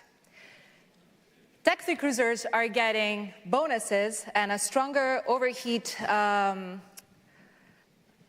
my God, I'm sorry, help me, overheat bonus to remote armor repairs. All the logistic cruisers have received a new dedicated bonus, As for combat cruisers, the Thorax is getting a speed and power grid buff, while the Rapture is getting damage, tracking, and drones buffs. But the full list of changes will be available in the patch notes, so rest assured the update is more than skin deep. But what is a ship for if not to explore the dark, mysterious, and dangerous immensity of space? How useful would it be to have a map, right? You might say, we already have 2 maps in game, what are you talking about? And fantastic third-party tools. So with this expansion, we're giving some love to the new map. We've kicked off a long-term project to bring the new map up to parity and beyond with the classic map and even your favorite third-party tools. With this first iteration, less experienced capsuleers will have an easier time navigating filters, accessing layout options, identifying where they are in space, and locating their home station. You'll also be able to add filters to your favorites and quickly switch between them, share direct filter links in chat with your new recruits thanks to UI pointers, and soon after the expansion, better tell if there are 2 or 12 pilots in a system thanks to improved data scaling. But this is just the beginning. A 2D map of New Eden is in the works. It's not in this expansion, but it's gonna be maybe in the next one. I'm not promising anything.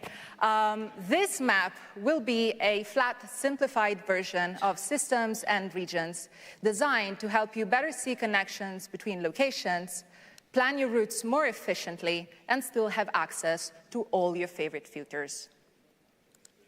The 2D map will also offer a new way to visualize your capital ship's jump range by switching between the 2D... Oh, I'm happy.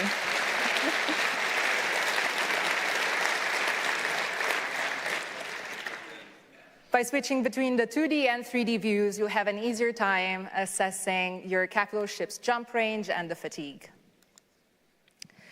But we're working to make the map experience even more customizable, allowing you to tweak the range and filter data points on the map that you want to see according to your current session goals. But a long-term vision for the map reaches even further. This is still in early exploration, but imagine being able to view battle hotspots at a glance, track the influence of alliances, explore current events and narrative arcs as they unfold across space, or dive into the historical conflicts that shaped New Eden into what it is today. This is where we're headed, turning the map into a living record and tactical companion. All this and more is coming, but for now, I hope you enjoyed this bundle of quality of life improvements. I would love to hear your feedback, as everyone at CCP loves to do, so please stop by the UI corner here at Fanfest or leave your thoughts and ideas on the Little Things page on eveonline.com. That was all from me, so now please help me welcome on stage CCP Nomad.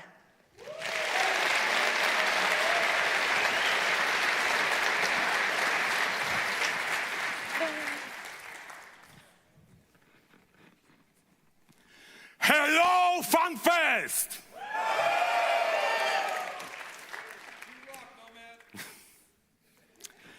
2005. Who of you have been playing this game for 20 years or so? Make some noise! I am CCP Nomad. I am senior game designer for EVE Online, and I started playing EVE in 2005. At the beginning, I was just flying around, doing some missions, some random stuff, just admiring the visuals, the music of the game, but I always knew that there's something deeper there that I haven't experienced yet. And I've been reading EVE forums and seeing all the banners that people had under their posts, and one day I noticed like one that got my attention especially. It was something about the industry, like mining, building stuff. I didn't know really. But the banner looked very cool, and I wanted to have it as well. So I just applied to join that corp, and they took me in. It was that easy 20 years ago.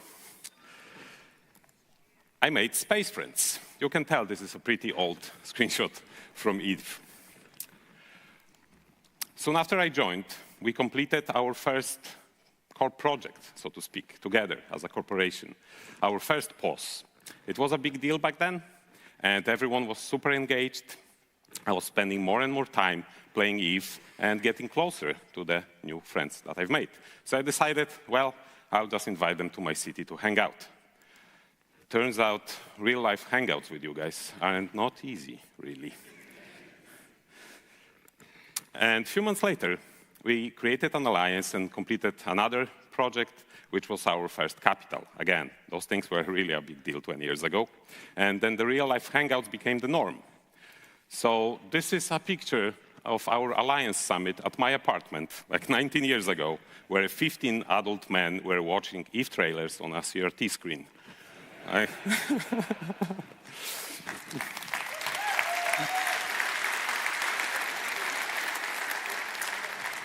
So yeah, I couldn't hear that, sorry. So we became really close with these people. So when a few years later I was getting married, my corp mates hot dropped my wedding ceremony. Yeah, my wife was quite amused. She's somewhere here in the audience. But let's have a round of applause to all our partners who endured this madness.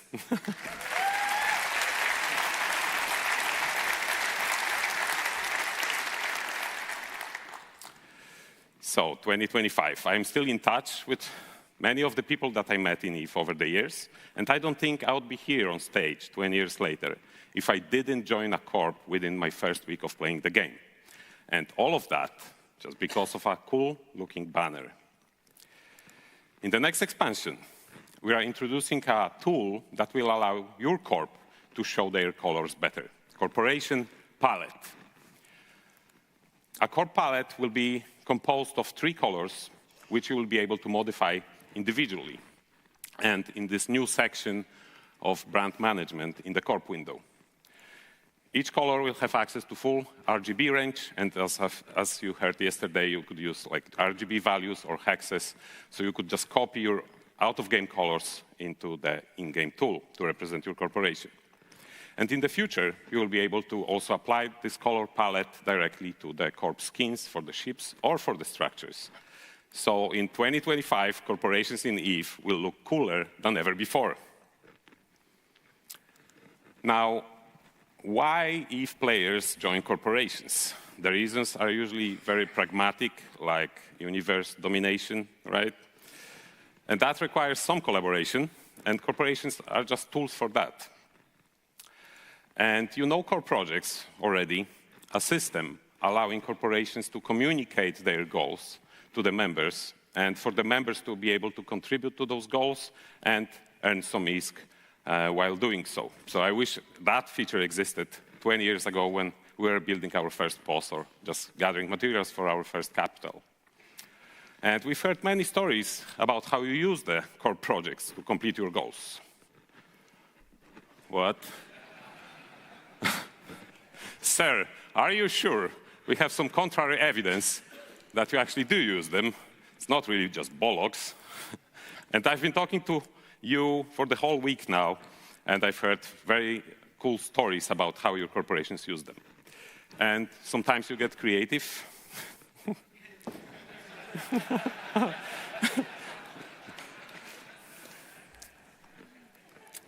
And some of you use them a lot. Here's about half of active projects in Brave. Thanks, Brave, for allowing us to share this. So here's the other half. Well done. That's how you do it. This chart shows that you create about 300 projects, 300 new projects per day, and most of them for item delivery, unsurprisingly. Here you can see that you earn around 50 billion ISK per day from core projects. That's like 1.5 trillion ISK per month. And here we can see a chart showing corporations of various size. The top chart, the brightest one, is corporations over 100 members, and we can see that 60% of them use core projects. And now we are at the 5th iteration of the system, and in Legion, we are introducing something that you've heard yesterday. Freelance jobs.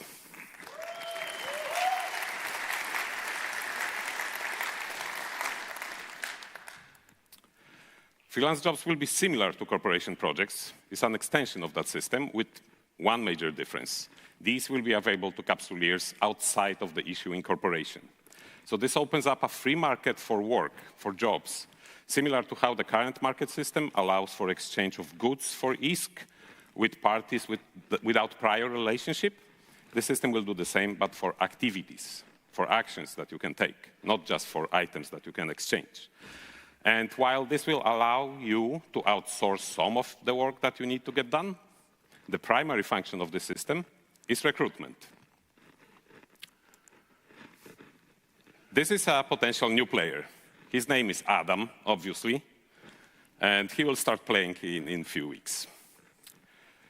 So far, he's been playing RPG games, and he was getting quests from NPCs that have the exclamation mark over their head. Adam isn't really impressed with all that. And then he comes to EVE and looks at freelance jobs. And he realizes that all these are made by other players, by you. Like some of you probably remember the moment when you realized that all the market orders are actually issued by players. And like, to me, that was something that blew my mind, right? Like completely player-run economy of the game.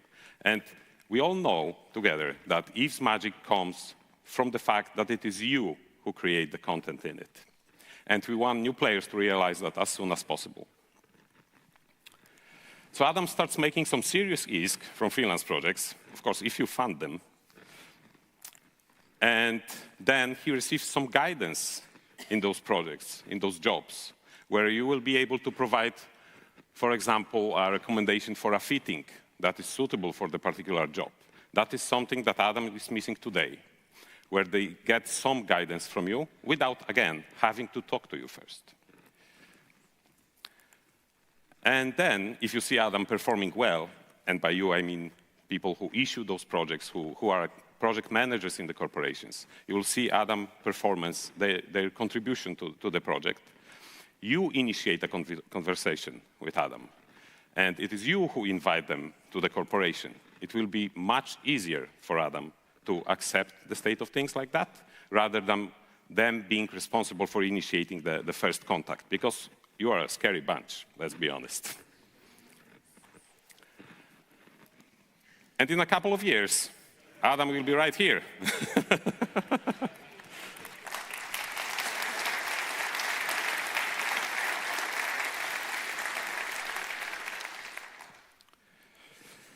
So there will be 6 contribution methods for freelance jobs at the initial release. You should know all of them from the corporation projects. They will work the same way, but let's just quickly go over them. Destroy non-capsuleers is essentially ratting.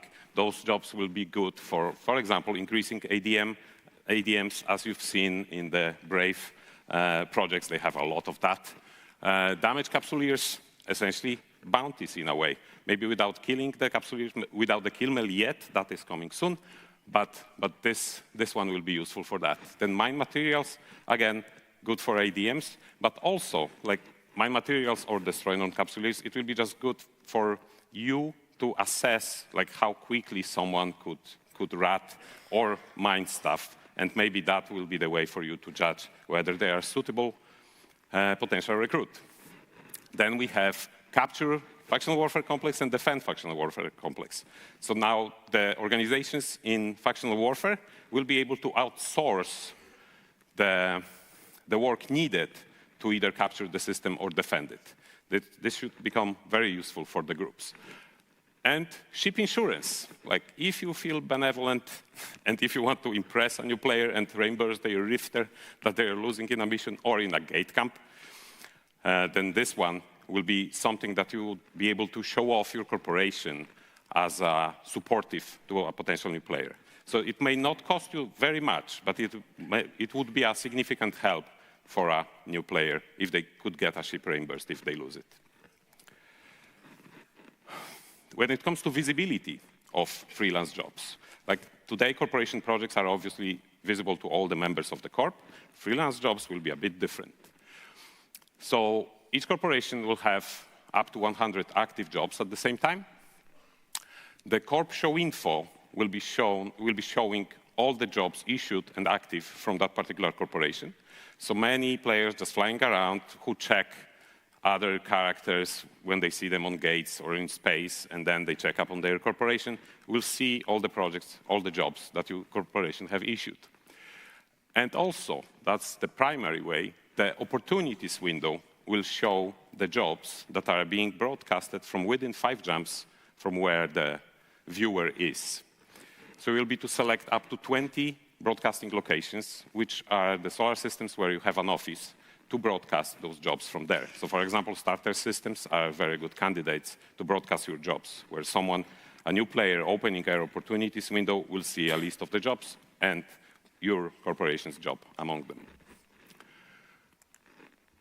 And when it comes to access, at first, we're giving you just one tool to control the access to your jobs, which will be the character age or capsuleer age. You will be able to set the limit, for example, how old or how young the capsuleer must be to be able to accept the job.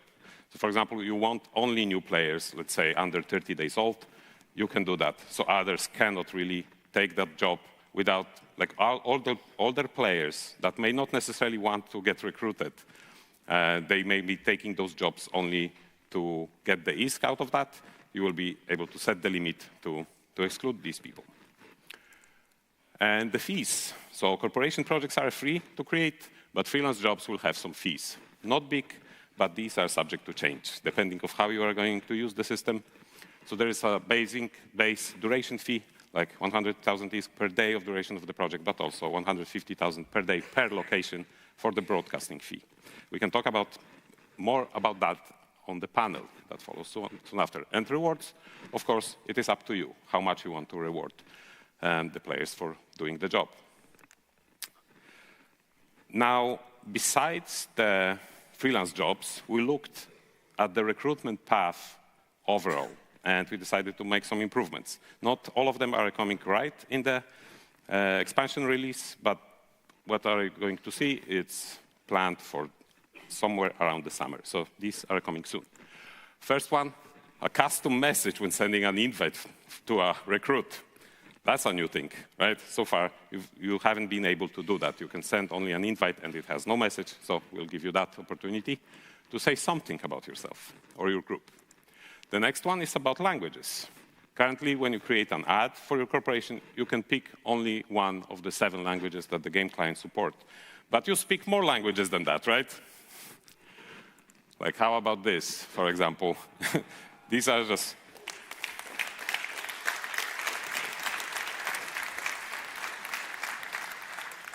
We've got a lot of feedback from players who are trying to find a suitable group for them, and they speak a specific language, and they cannot choose a filter to be applied for the corp finder, for example. So this should help.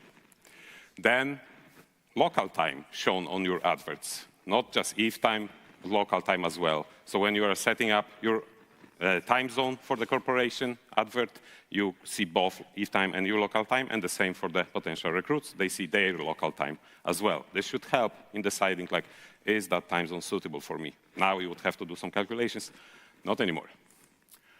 Now, there are other 3 letters. There are 3 letters that some of you get very excited, and it's not EVE, it's ESI.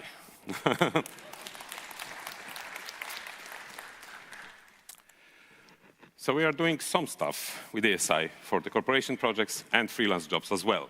So soon you will be able to have access to the ESI endpoints for the corporation projects, just the read access about the list of the projects and the details of the projects and the list of contributors with the contributions they have made. So it will be much easier now to manage projects and maybe provide some extra rewards or build some rankings within your corp. Soon after, we'll do the same for freelance jobs. You will have access to all that data in ESI. But finally, sometime later, we are planning on adding endpoints for creating both corporation projects and freelance jobs. So you will be able to automate the way you create the projects for the corp and the jobs for the potential recruits. You would be able to create sort of campaigns that have interdependencies, like between one project and another. If you build all those tools, you will be able to create like lists of projects on websites. Like, you will do your stuff as per usual. So what's the future of freelance jobs and corporation projects beyond what I just told you. We developed a new technology allowing us to create new contribution methods much faster. So initially, there will be only 6 coming later in May on the release. But soon after, we'll be able to create many, many more much faster. And we taking a look at the deliver item project. Right now, there's some hindrance there, like you cannot have 2 active deliver item projects at the same time asking for the same item type, because they both progress when you deliver that item. We're changing that for core projects, and it will be working like that for freelance jobs as well. More conditional restrictions to freelance jobs, the access restrictions that I mentioned before regarding the age. You will be able to decide whether you want members of NPC Corps or others. And Air Career Program score. So for example, you will be able to decide, I want only the players who have completed Air Career Program Explorer career to be able to do the jobs, or maybe the opposite. You want only the ones that are new, which have a very small amount of points in the ACP. And lastly, another 3 letters that get some of you so excited.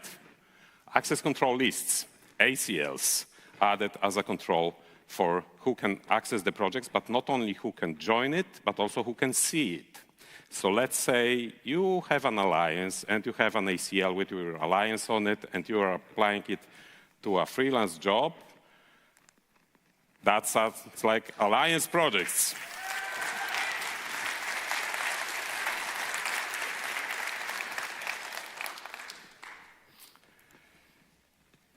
This is everything from me, but just remember, you are the Legion.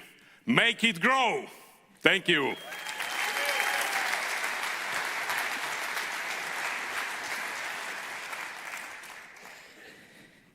Can I get a hell yeah? This is awesome.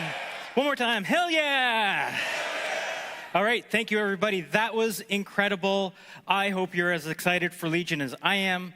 Wherever you find yourself in EVE, whatever purpose you build, just remember that together we give purpose to the universe, and in purpose is power.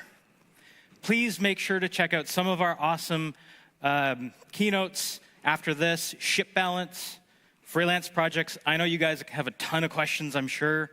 And I hope to see you out there in the halls. Please come find me, say hello. And most of all, please take care of one another and make sure to hydrate. See you later.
Hello, everyone. So we are back from the keynote.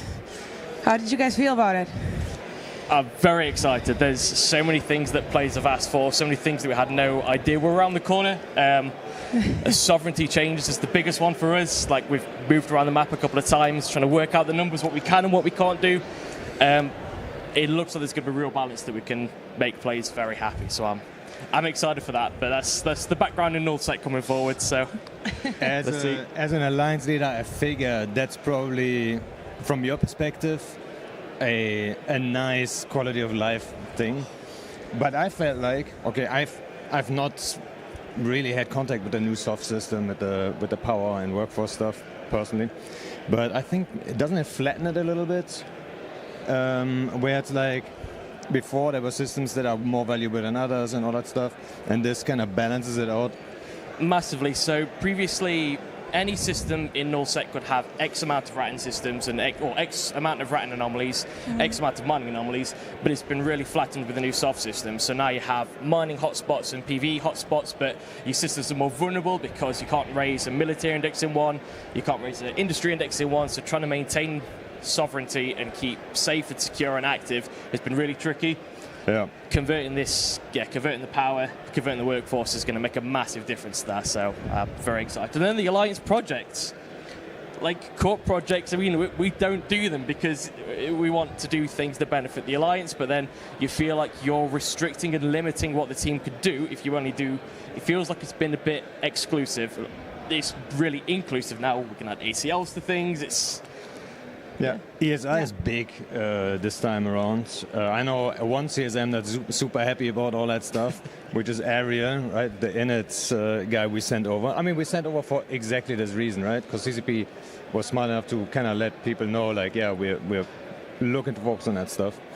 So yeah, there's a lot of stuff. I think background stuff that that's going to make some people's lives easier. Hopefully, in the long run, create more content because there's more time to think about other things, right? I'm personally really excited about the projects. We've been using them as a small corporation that's trying to target newbies in general. So we've been using already the corporation projects, and now being able to do that outside, as with the freelance ones especially. I'm very much looking forward to seeing how it's going to shape out. How are we going to be able to reach more new players with that? Are we going to be able to reach new recruits with that possibly? How is it going to pan out? And also, I'm kind of excited. Everybody says it's going to be a scam, right? It's going to be the gold mine for the scam. I'm actually really excited to see what kind of scam ways that are going to come up out of it. I mean, scams are very EVE, right? Yeah. EVE wouldn't be EVE without the scamming. It's content. Right? Exactly. So it's going to be very exciting to see how it shapes. But I think it's still, I said it before in the previous segment with Bjorn, that one of the main issues that we're having is, like, especially if we're looking at the new players, how are they going to find them?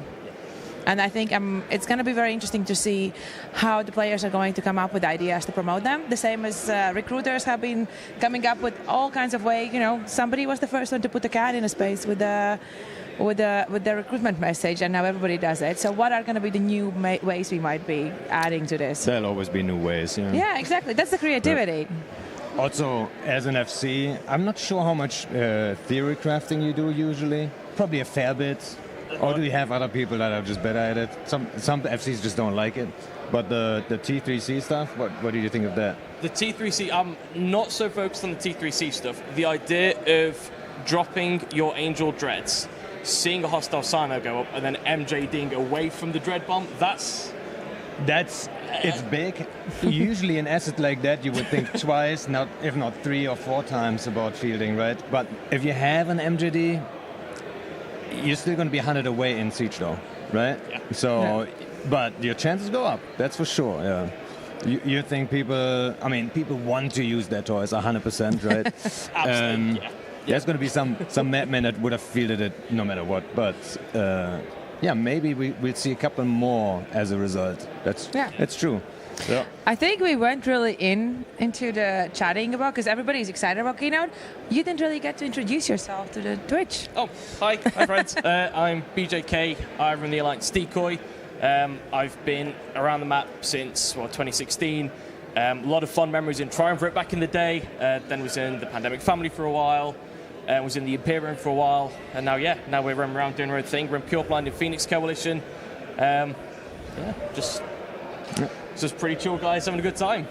A well-respected FC, also well-respected alliance leader, because you actually took this step out of a safe space in a coalition and said, okay, we want to do our own thing, knowing it will be hard, right? When you took Decoy out of Winterco and you moved to Curse first, try to make it work, and your dudes are all like sticking together.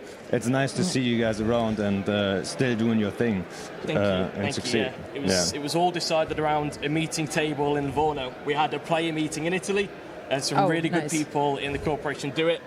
We went over to Italy. We had to think, what if we did our own thing? 2 months later, could we? And yes, you can. It's been a blast. The alliance serves the players, and the players are serving the alliance. We're just growing as much as we want. If there's a space we fit, it's great. But we just know each other so well. I see more of my alliance mates sometimes at the pub than we do in game. It's a really nice atmosphere, and then you get to come cool places like Iceland. So. Would you do that again if you had to? The meetings or no, meetings obviously we all would say yes. That's not a question. No, but no, I hate it, dude. we can see that in your face. It's so horrible. Panda, right? Like, hashtag free Panda, hashtag Potatogate. I'm not held against my will, guys. I'm okay. Blink if you need help. No, I mean, like you've been now out of the coalition for a bit, and you're saying it's a blast. So I guess the answer would be yes. You would do that again if you had the chance to change anything. But I don't know. We go where it feels right. If there's something that doesn't feel good, we'll just work as a team and work it out. There's not been any pressure, any growing pains. It's just all felt pretty natural. It's like when you're really close to the players like this, it's so much easier. Yeah. Nice. What did you think of the system bonuses? That was actually was a thing that came up a ton of times over the years, I think, right? Where it's like, customizable customize your own systems and stuff. A no-brainer to talk about that. It has always a discussion. Will they ever go there? And now they're going there, right? So we have a few issues at the moment with like 150 pilot Ferox roams coming into our space. So it'll be. I wonder. So I was sitting next to Mr. V actually. I wonder how quick you can switch them, right? Yeah, that would be a huge deal. If we know that there's a shield comp coming, can we flick on the armor module? Because there's no longer going to be a limit to the things you can put in the soft hub. Because you could just before there was a power limit, you had to switch them on and off. Yeah, if it's a 5 minutes or 15 minute. If you know there's a particular entry point, you get the scan resolution bonus, and you just have a 24/7 gate camp. Everything's a work in progress there. They had a very big caveat that some of this is subject to change. I wonder how deep they're gonna lean into it. I mean, they'll experiment a little bit and stuff like this. Funny enough, I was sitting next to Mr. V, and he instantly pointed out the warp speed bonus. I was like, that he would get excited about that one. I was kind of surprised. Our triple hyperspatial Macarials for home defense, so really, really fond of this one. I mean, he does love some crafty stuff too, But I mean, it's going to be interesting, right? A lot of mechanics, a lot to process. It's going to be really interesting to see how everybody adapts to it. We need to get theory crafting. What's going to be the first thing you do when you log back in EVE after this keynote, after the Fanfest, unless you're going to do it today? We're going to get used to using Leshaks again. I think there's going to be a lot of hype around the T2 Leshaks. We're going to get involved in Angel faction warfare for sure. Those dread looks look quite nice. And then we're going to take another look at the soft map and make sure that we have all the upgrades in that are best for the people that are there. It's always a real jigsaw puzzle to try and balance what's good for everybody. So there's going to be a lot of spreadsheets, a lot of chatting to the team, a lot of finding traps. There's a lot to do, but there's always a lot to do, right? Sitting down and looking at like what do we actually have, right? Like what are the actual changes? Just thinking about it. Like in the moment, that's also my experience on the CSM, for example. In that moment, you see it, you're like, okay, you can kind of think a couple steps ahead, but you kind of have to sit down and really think about it for a couple of days to see where it's going. I mean, I think there has been already a lot of action happening, especially from those at home. I don't know if you noticed, because we haven't sat down here, so I've said, like, Twitch chat has already heard it, especially yesterday. I was sitting up on the balcony watching the keynote, and when one of the announcements came, everybody pulled out their phones. Everybody was in Discord. And Lesheks were sold out in GDA within 5 minutes, went up to 1.5 billion, and a lot of activity has been happening already, right? So we are just here sitting back a little bit, relaxing and thinking and theorizing what we're going to do when we return, have had our sleep. Nice, nice. Luckily, the Corp chat's been super active of people grabbing screenshots. Thank you so much, team. I've tried to take some blurry photos of everything that's come up on the panel, and they're just... some panels obviously are not being streamed, right? Yeah. So, yeah, no, that's true. There is a lot happening outside from the actual streams on the main stage. I think there is, I don't want to say something wrong, but I think 4, 5 extra rooms. Yeah, with sometimes panels. there's like 3 things simultaneously going on. Yeah, and there's a lot of things like there was a leadership panel this morning. There's a lot of about new player experiences, different topics basically. Anything that comes to mind, you can find here around. Yeah, the Frontier as well. Frontier and Vanguard. It's interesting to see that universe try and open up. So they touched on it at Fanfest last year. It's interesting to see it all kind of coming together now. We might have another Fanfest between now and the launch of some of these. I instantly thought, so what was your take on like Vanguard and Frontier generally? So I had a PS3, and the only game I really had on it, I used it as just like a Blu-ray player back in the day because it was about on par with it, but I had just 514. And I had never seen an FPS take on the skill training over time. It was a nice, unique collaboration. The thought of there being more happening in the EVE universe, so you go into a planet, something happens, and then something that EVE Online influences in a different game was going to be pretty neat. I'm not a huge FPS fan. I much prefer games like EVE Online, right? So I don't know. But it's going to bring a different wave of energy, a completely different fan base into the EVE universe. So that's never a bad thing. Yeah, we've been theorizing yesterday with Lorimet about what kind of, we don't know what's going to happen with it and how it's going to shape up properly, but would it come to the point where big alliances are creating Vanguard corporations? Because there's so much value in it that you have to have it to continue everything that you're doing. Yeah. I mean, the same way that you have mining corporations and PvP corporations and PvE corporations and high-tech incursion corporations. Wormholes, yeah. Yeah, right. There's so many different things you could do already in EVE. FPS was never anything that EVE Online itself would do. So this is another thing that you could do that would benefit the community in one way. It's definitely a gap. One thing that instantly was obvious to me was that it's a very artistic take on shooter, and also Frontier also seems very visually focused almost, right? Yeah. I wasn't the only one thinking that, I'm assuming. What did you think of that? Just like a more artistic shooter that might be a unique touch, in my opinion, to the shooter genre. Honestly, I can't think of another shooter that tries to really like focus on on the atmosphere like that. No, I think when you come from a background of EVE and there's so much artwork there's so much detail put into the sound, spatial sound and different things like this, and then the art style, each region has its own nebulous, and the talented team of artists working on a different project and funneling that energy to something else is really coming out in it. Yeah, we had an art conversation this morning with Bjorn as well, right? Because there was the art panel at the beginning of the day. And I was thinking about it a lot because EVE has always been known as this very visually stunning game. And I mean, the art team keeps on working on more things, right? To make it even better and better. Our Team W again, right? Yeah, our Team W again. But I think that also comes together then with the Vanguard because in a way, a little bit of an addition, even though it maybe is an independent standalone game as well.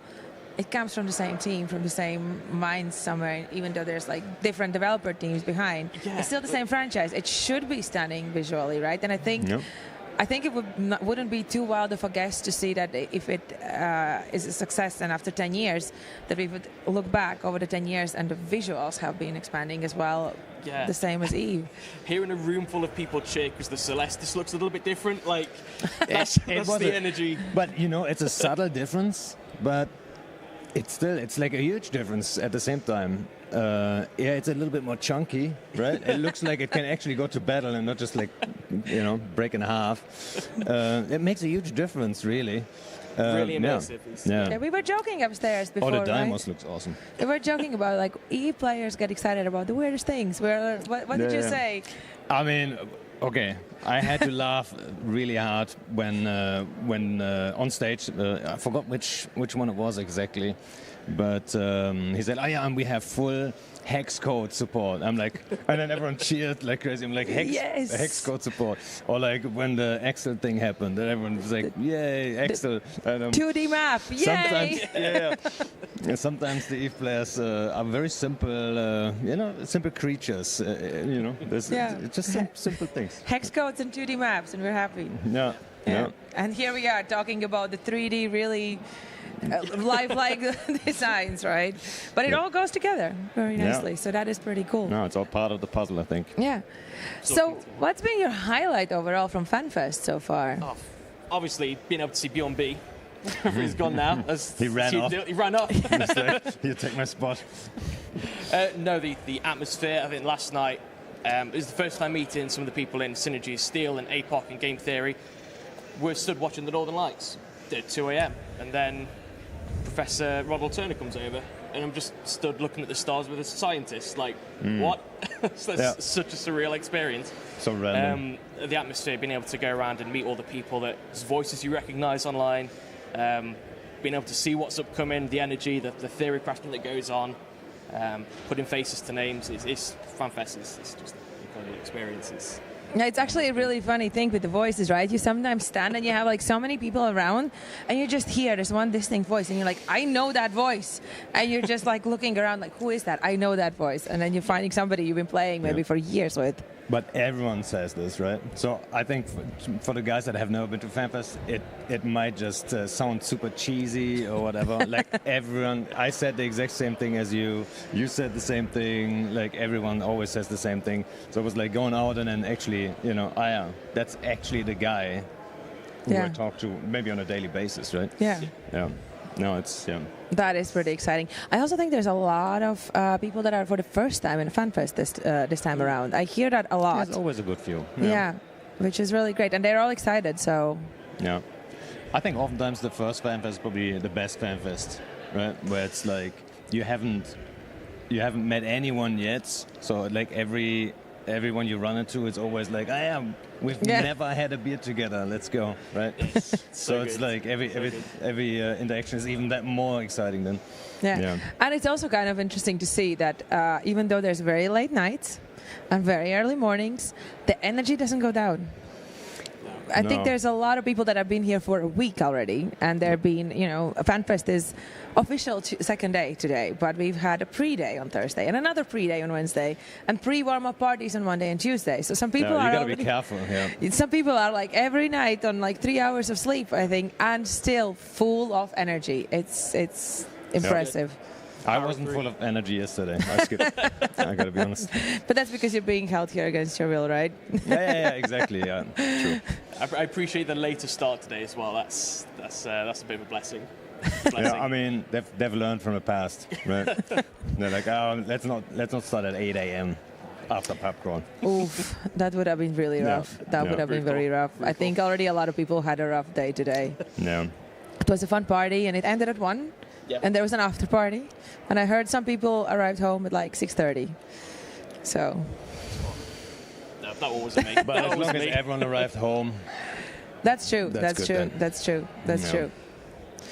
What are you actually the most excited from the Fanfest so far? I would say I like the dreads, but I think it's too niche for me to get excited on a daily. The Trick Marauder is cool, but I think it's going to be more of a pain in the ass for my playstyle than I can actually use it. So, should I allow myself to get super excited for it? Maybe. It's a cool ship, right? So I'll try solo it, but maybe I have to say the Trick Dread or maybe the system bonuses. It could be interesting. Maybe that opens up some opportunities. Like, you never know. But yeah, I think the overall mix is pretty good. Yeah, I think like a little bit of everything. A little bit really. of everything. So what's the first thing you're going to do when you log in? And the first thing I'm going to do when I log in is catching up on all the stuff, because we had actually a hard time following everything along because we were on a schedule, right? So I have to actually get all the numbers, all the details, and like all the stuff I missed and stuff. And then I'd probably form a little gang and roam and then talk to the other guys who weren't here and see what they're thinking and make some plans, right? Yeah. Well, same, right? Like first breathe in, look around, and make a big plan on something. Yeah. So you did a pretty good MPSI round with Leshaks not too long ago, and Battleships, and you were grouped up on the Archon. You were playing around with the MJD field generator. Yeah, I did the same fleet on the LAN event actually. Oh, nice. Yeah. Yeah, I'm interested to see if you then use the T2 Marauders. You'd be the first Triglaven Marauder fleet to do this. Yeah. So actually, funny enough, I pushed my guys into Leshaks, right, and said like, "Hey, skill Leshaks," or like I didn't push them into it, but I said we're gonna fly Leshaks, and then naturally people skill them. And I've pushed my guys in a way into golems, right, so Marauders. So a lot of them have high Marauder skills and Leshak skills. So now that's a good combo. But are you gonna pay for them? Like, is that what you offering? Yeah. I mean, you're gonna buy 50 hulls and let's go, yeah? That's cool. Yeah, fair enough. Yeah, sorted. Maybe check the market first. Yeah. Well, you never know what's going to happen when you're like opening it tomorrow. I've heard some rumours. Some people were looking on the phones earlier, like during the keynote, say, "Oh yeah, no, they've doubled in price." Yeah, I mean, what is a normal Marauder? 1.4 something? Yeah. And you slap the Marauder. You're going to only be able to build it from components, presumably, that you get from trig sites anyway. So maybe we'll see the more people in probably be 2 point something. Yeah. But yeah, let me know when you've got the handout fleet available. I'll consider this the early registration to that. Yeah. No, we'll see. We'll see. Next year maybe. Have you had actually a chance to walk around everything here? Oh yeah, so got here on the Thursday. Well, no, got here on the Wednesday. Had a bit of a roam around downstairs on the Thursday. Did some of the chats, meetings on the Friday. Up downtown. I've not spun the wheel. One of my mates, not yet. One of my lights mates has won 3500 Plex, so they're pretty happy with that. There's a lot down there. A lot of photo opportunities as well. Yeah. And you? I have not seen everything, I gotta be honest, because we've always there's always something going on, and then you never have that moment, and then I run into someone, and then we go to this thing they go to, and then I always get kind of kidnapped for another thing. So I've seen most of the things though, and yeah. I think Fanfest has become pretty big at this point that you have to actually make your plan. You need to know, we have the schedule, right? There was a website, on a website you could make your own schedule that you could share. So let's begin, you can make your schedule, but then you also need to make sure, okay, I actually want to check out the marketplace, I want to trade hub, I want to check that, I want to sit down with somebody. You have to make a pretty tight schedule and you're not going to see everything anymore. But I think that's a really good point, also in a sense that there's something for everyone. Because if it was all just targeted to one type of a player, there wouldn't be that much of it, I think. Okay. I think the panel on modules as well. Last year, they just did one of the smaller breakout rooms, but this year the panel where they discuss changes to modules and the balance patches is in the main room. So that's pretty cool. They're giving it so much time and space. Yeah. I personally like the randomness though. I really do. You just show up and then you just whatever. You go with the flow. Well, and then, on that note, to go with the flow, we might go around for some flow. We might be able to go look around a little bit. Oh, right with now. the stream. Smooth. Yeah. So here is your flow. That was a really good. What a segue. That was a very good segue. So I think the chat might be able to see us if they're switching the camera in a second. One of us has to go and grab it. I will do that, and all right, and we can go and take a look around. The wild. Thank you so much. Yeah, the pleasure. Thank you so much. On the go here. Yeah, well, you're very welcome to join us if you want to see you around. Let's see who we can find. Yeah. Yes. Let's go. All right, let's go. Done?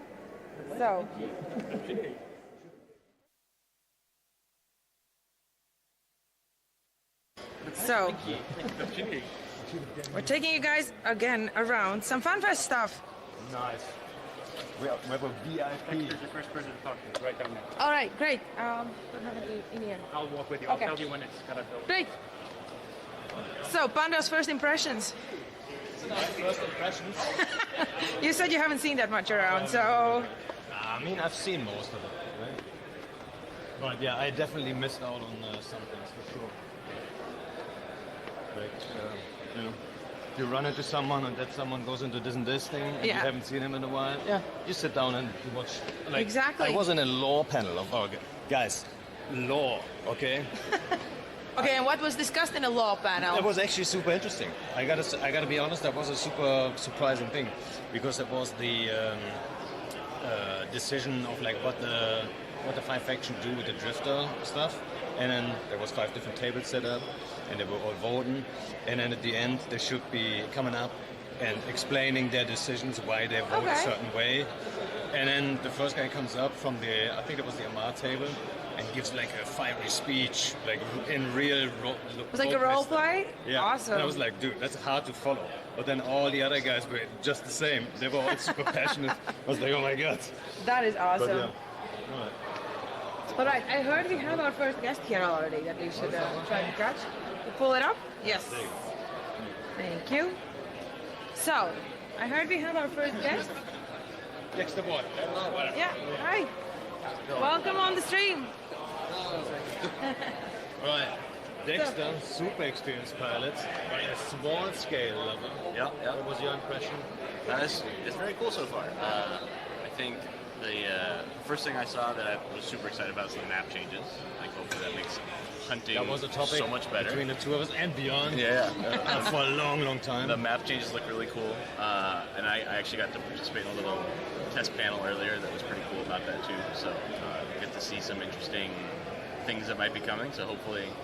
What did you think of the T3C stuff? The change to T3Cs for the reps will be interesting. I mean, T3Cs are already powerful, but I think, hey, I will never hate on Logi getting buffs, really. It seemed like those values they put on the thingy were also still subject to change, right? Okay, maybe, yeah.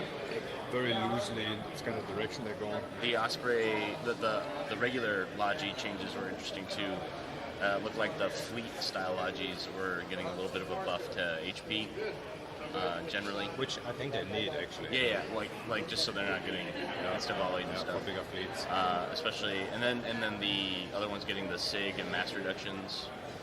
I don't know. Simi with even less SIG is kind of scary. Like duo Simis might be the way to go now. Yeah, but I've always said like SIG tanking isn't really a thing at the moment. I don't know. Simis are really hard to hit. So yeah, it could be. For small gamers, yeah. it is. But when you scale once it gets big, yeah.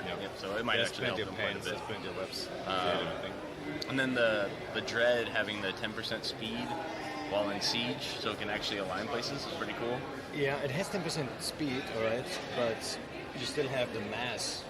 Yeah, it's just so you can turn, I think. Yeah, but like, you're not going to go very fast. It's just so you can orient in MJD in the direction you want. What I'm thinking is, so you jump in, right? You go into siege, you have the extra mass, you're moving with 10%, and then, let's say, sign from snuff goes up, you want to get out, but now you start aligning, it'll still take some time, right? Possibly, it's not going to turn on the thing. Although, then I started trying to figure out, like, how, if you put a massive prop mod on there and you go high-grade snakes, how fast can you use 10% of a fast dreadnought? But it's actually, not very fast. Now thinking about it, it doesn't actually matter too much about the direction. If you want to land in a specific spot, you know that well ahead of time anyway. Right. If you want to just get out, who cares? Yeah, if snuff sign goes up, you just click the button and actually, go. not thinking about it, yeah. No, yeah. There's going to be more people using those. We were just talking about the Dread 2 with BJK. Yeah, we're all agreeing, like, at least there's going to be more people putting these kind of toys in space now. Yeah, exactly. And then the new Marauder is interesting. The slot layout, eight low slots is going to be a powerful tank. Yeah, but only 4 mids, so Master Warfare. Is it going to be a fleet Marauder, you think? Like, is it going to be a fleet thing? Maybe. I don't know. BJK instantly asked me about the Leshak fleets I did. I'm now going to upgrade. I'm like, well, if you pay for it, right? Yeah. I mean, it'd be like a combination of the 2 most recent fleets we've run, the Golem fleet and the Leshak fleet, right? Where you're doing RR Lashaks, but also having to do the Marauder cooldowns and stuff, like triage. I don't know. I think it'll be more smaller scale stuff, or like bashing, right? Like it'll be the king of all bashing ships ever made. Yeah. All right. Cool. What? Thank you. We just leave you alone, and then. Yeah, we're gonna find somebody else who might want to share their thoughts and feelings. Otherwise, we're gonna go and like to spin some wheels. See ya. All right, who do we have here around? Oh no, there's some in it guys. There's some more in it guys. Some more. Let's find someone non-in-it. These guys. Like, let's try to be a bit neutral here. I just want to say happy birthday to Jason Droneslingers, as it is his actual birthday today. Yeah. Totally not a lie. Totally not a lie. Happy birthday. All right. Let's see what. Who do we got here? There we got CCP. We missed that moment sadly, but everyone's coming on. Yeah, exactly. But now we just have to go and find them. But it's okay. We have CCP Aperture. No, he's the guy behind the arts that's in the silent auction. Really cool shit. I'm not sure. We should catch him. I think we should. They have a moment for us. Yeah, I already introduced you the arts guy behind that stuff. Can actually the guys at home bet on that? Or do you have to? It's already done. It's already done? It's already done, I think, right? It is done, but yeah, you have to be at Fanfest. But, commissions can be arranged. So, ping me on Discord, Resorian of CCP Aperture. That was the two big paintings, right? The acrylic paintings and also the large metal print in the back. What did they end up going for? The smallest went for 850. The Magnate 1250, and the Battle Shot went for 1450. And all, pretty good cause. Yeah, very good for charity. As always, I think there was always a success, right? Yes, absolutely. I'm very happy for the charity. I was considering betting on them, but then I ended up going for the game. Yeah. And I lost that as well. But then I saw people swarming over the last moment of the betting pages. I was like, I don't think I will be able to overbid them anymore. Yeah, but you see, that's one of those things that I missed out, like that I couldn't check out quite. Yeah. Even though we had a chat about all that stuff, I didn't, like, it never, came to be that I the last hour of the auction is usually very busy. Yeah, that's when you need to check, because you go there and first and you're seeing like maybe five bids, and you're like, this is so cheap, I can so get it, I will overbid it, and then it goes like triple. The price can double or triple in the last hour. Yeah, exactly. Now, the artworks are great. I think they might still be down, standing, right? Even though it's done? They're being packed at the moment. Oh, actually. okay, so we can't really see them anymore. That's but there are pictures floating around, or I think I might have some as well, so all right. Ping me, I'll send you some. Yeah, all right, so did you hear, guys? You can ping and send them over. So. All right, so let's go further. Let's try to go down. See you later. Thank you, have a nice day still. Bye. I think let's try to go... Try to go down? Yeah, let's try. Most people on the next thing is over here. I think not yet. We have, I think, half an hour until the actual next keynote. I'm not even aware of all the schedule and stuff. Panda, you're so unprepared today. Solo roaming out here. Yep. No, but I think, I brought my Twitch to that area, but I think we haven't brought the CCP Twitch there yet. So it's going to be interesting. Oh, we have some more. You want to be on cam? We're going to go to the talk. Oh, are you going to the talk? We're going to the talk. Yeah. Oh, well. For those who don't know, that was an actual legend of the game. That was Mr. V. That was Mr. V from Goons. That is very true. But I also know he's not into getting on cam and stuff like that. So I'm not going to force him. It's okay. It's some people want it, some people I'm sure we could have don't talked him into it, but I would have said that. I think the talk was an excuse. We will get him one day. Hi! Say hi to Twitch. The CCP Twitch. Yeah. Let's see what Also, guys, there is a thing. Like, when you come second time to the Fanfest, you sort of know everybody. So you're, like, meeting old acquaintances. And it feels a bit like a summer camp for grown-ups. Yeah, it can. Yeah, I guess so. A little bit. I've never been at a summer camp for grown-ups. Have you been to a summer camp as a kid? Yeah. And they're like those kids, like every summer, it's like sort of the same people coming again. You haven't seen them for a whole year, yeah. And then you keep seeing them. So here we have Concord. I think Concord needs to check Pando out because I feel like there is something happening there.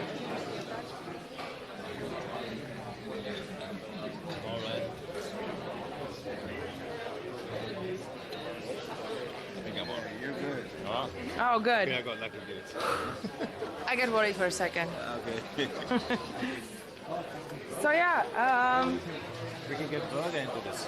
yeah, probably can. Good morning. How are you today? Good. Went pretty well. Yeah, I think it's been very exciting. Yeah. It's been really a lot of fun. So yeah, can't complain. What's your favorite part then? Seeing everyone. It's so amazing just to kind of see everyone. I guess like talk about internet spaceships for a full weekend, and no one says like, "Oh, please, can we talk about something else?" Nope. They just want to talk more internet They want spaceships. more. That's true. That's true. Yeah. I've been very happy to like I've gotten a lot of great feedback about the freelance jobs, and I'm being summoned for an interview. So Okay. yeah. you go. But hey, good to see you all. I'll see you soon. All right, see you soon. Bye. So yeah, it does really seem like everybody's already off to the next panel, step by step. I mean, that's what I said. We also have lost Bjorn, so we have no idea when somebody's going to cut us off. So if he just disappear, We're we already feel... gone with Tonka on set. You can check that on the phone. Let's see. All right, guys, so here you can also actually on a Fanfest get your own character sheet, which shows all the information that you have. You can get your capsuleer profile, you can get your corporation profile, and all the money is going towards the charity from here. But yeah, this is pretty cool data. I didn't do this. See? I haven't done it either yet. You should do it. What can I do? So you pay $9.40 and you can get both of these sheets generated for yourself. Alright. How about I just do this live? Do that. Panda is going to do that live. Amazing. Really? Yeah. Hi. What I can do for you? Yeah, I would like to get my character sheet, I guess. Would like to have a character sheet only or both with the corporation sheet included? Both. Both. Okay, that's I can't let my call down. Yeah. It's a very good point. What's your character name? There you go.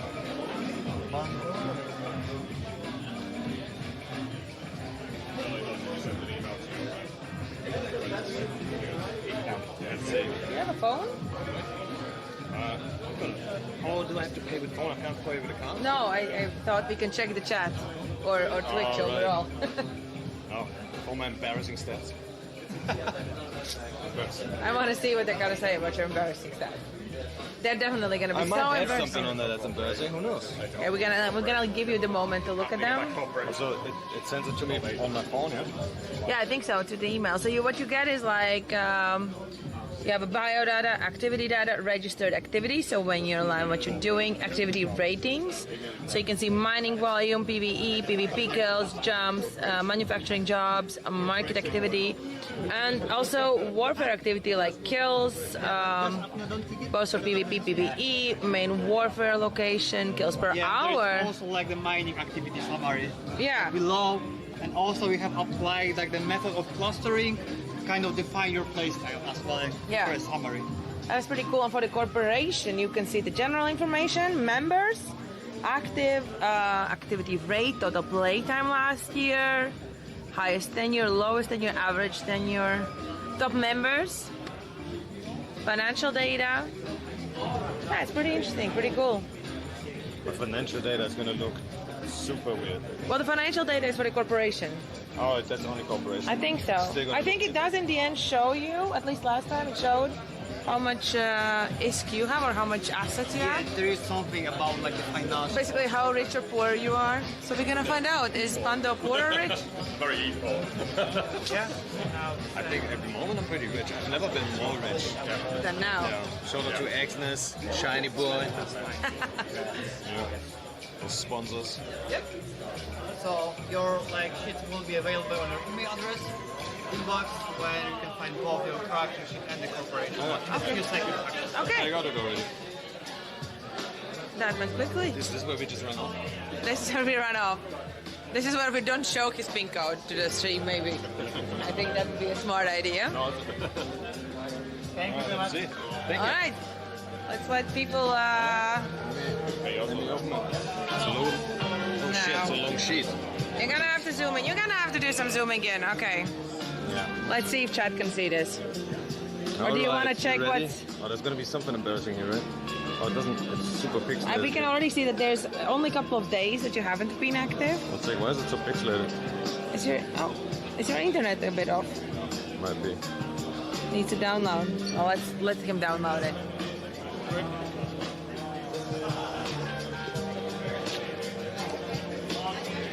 We might also need to get you to do the wheel.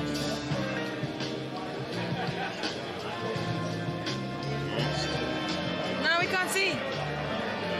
Scam. Scamming us. We can walk around, maybe it loads for you. For those who didn't see, we promised yesterday that we will also show the fact that there is the board game here. There's two... This is going to take you like 4 or 5 hours, I think. Oh, really? This is not the short... First try going to take several hours. After it's going to take maybe half hour. What are you guys thinking? Hi. What are you guys thinking? Is it a good game? Yeah, potential. Yeah, it is? For a party, it's going to be amazing. Nice.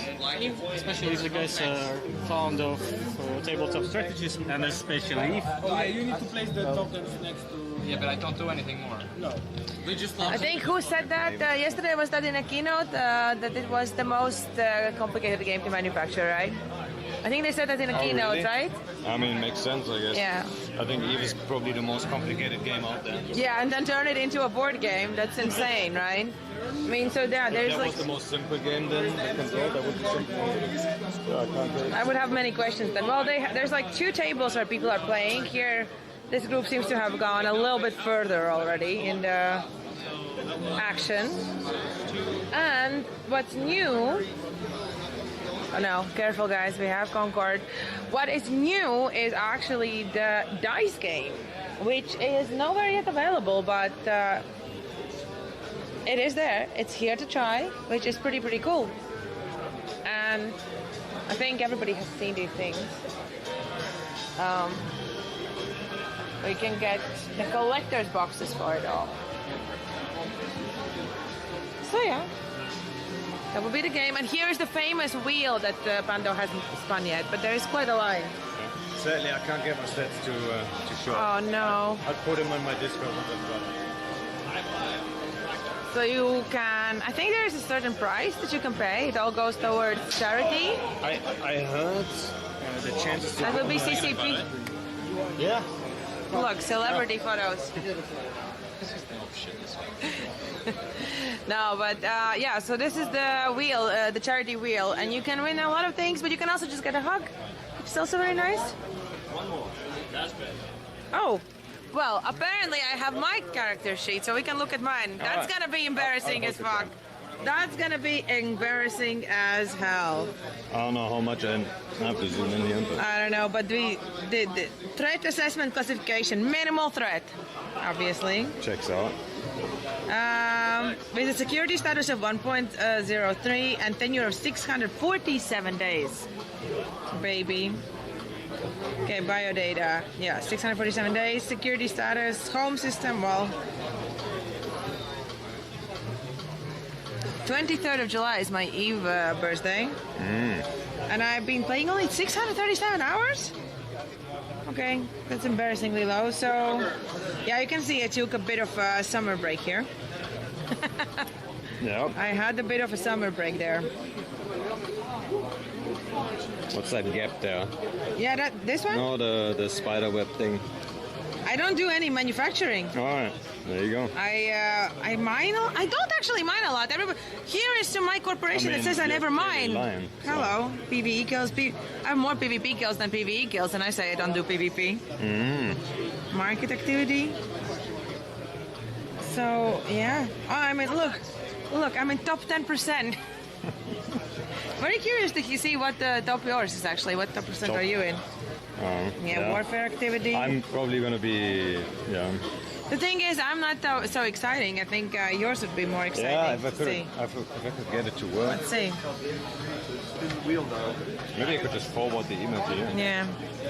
Industry market, mining. Yeah, I've mined a little bit. I'll try one more time. Let's see if I find someone else. Hive is in a... there is some clustering.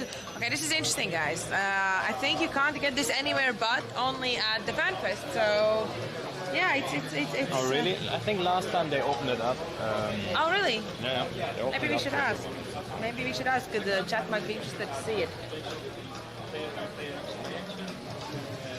All right. Should we go back and quickly check if it's possible to get it anywhere else? Yeah. All right. Let's check it. So we're giving the right information to the right people. We have a question. Is it possible to get the stats also anywhere for people that are not at Fanfest? Yes, you can get it for characters that have logged in the last 30 days. Okay, how can they do that? Just give us a name and it will be sent to the email address associated with their characters. Okay. So if you have access to that email address... Oh, but then they need to pay here and then... Yes. Yeah, so somebody here needs to pay for them. There's no app or no website. No, it's not. So guys, I don't know how we're gonna do it. Hey. Hi. Okay. Too many cameras now. Too many cameras. Panda is... I got my stats. I got Oh, we have the stats. That is amazing. Let's see Pando's stats. Oh, it wants to add a comment. No, I don't want to add a comment. Okay. All right, let's see what I've got. There's been a couple of days you didn't log in. Registered activity. I don't have a lot of gaps, which is good, right? Yeah, here's a little bit. What is that, June, July last year? You took a vacation? No, that was probably Foxhole time. Okay. So sometimes I take a little bit of a break, but nothing too long. Look at that, you don't do any mining. PvP kills top 0.14%, I guess. Yeah, so the 10% is like nothing. I've never mined in my life. Warfare activity, exploration. Yeah, you move around a lot. When I came out, I did some, I guess, like warfare activity. I don't know what. That must be like the Dread Brawls. Yeah. Might be big battles, I guess. In the stream market. Exploration? What? All right. It's how many jumps you're taking. Oh, it's jumps. Yeah. I instantly thought of like data sites and stuff. Industry market, not your big thing? No, not really. No Not data. mining. I mean, I'm You pretty proud of definitely that have never done, yeah. No mining at all. Yeah, I want to like, what is that hive clustering? That sounds really interesting, but I don't Hive understand. clustering. I don't know. You're clustering outside of the hive. Hive is an autonomous clustering algorithm that scans vast data, identifying hidden patterns and anomalies across all active capsuleers. So I'm not sure what it's saying, honestly. it's too complicated for us. Yeah, one sec. Our PvP kills per hour, around about 1. And then, so every 10 jumps, if I do 10 jumps an hour, I get 1 kill. That's not too bad, I guess. For a solo guy, not too bad. So. How many miners have you killed, though? Somebody's asking. Plenty. Plenty, but you do not mine. Every single one I could take, I guess. I mean, sometimes they get away. Sometimes they get away. All right, so let's go further because there's more stuff, and I see AJ has gone shopping. Oh, look at that guy. Hello. Hi. How are you doing? Pretty good. Good. Doing well? How did the Frontier stuff? Good. Real good. I had to bail at the very end, but... That's okay. You didn't miss much. It's just me yapping. Me yapping. It was a lot of fun. We had a good time. Great turnout. I mean, this whole thing has been incredible.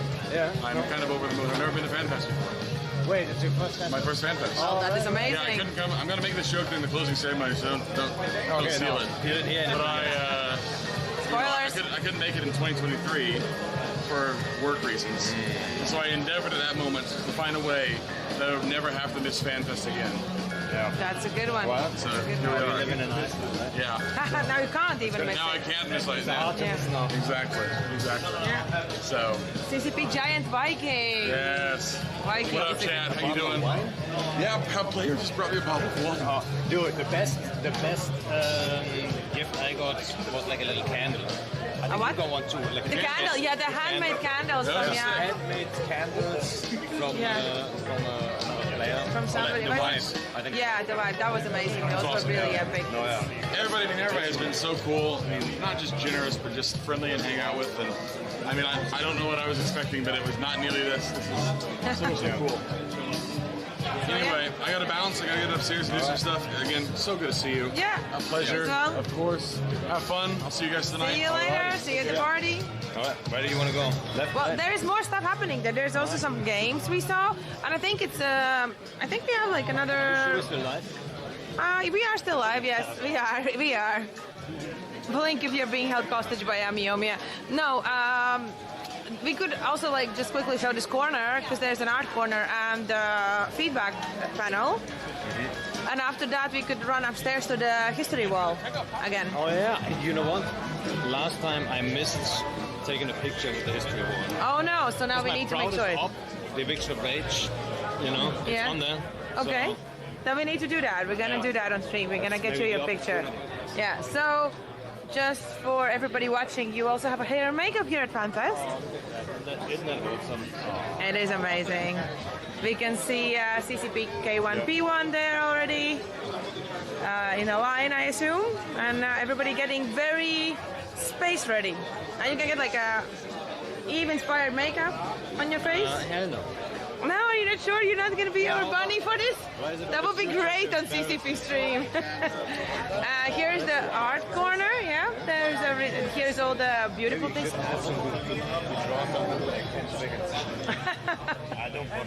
Okay, so Panda wants to put you guys on a spot for stream. Draw something in 10 seconds. Draw a spaceship in 10 seconds. Go. Let's go. And Chet gets the rated. Draw a potato, a real one. Wow. Wow. There are comments that Panda in cosplay would break the brain. Right. 10 seconds. 1. Let's go.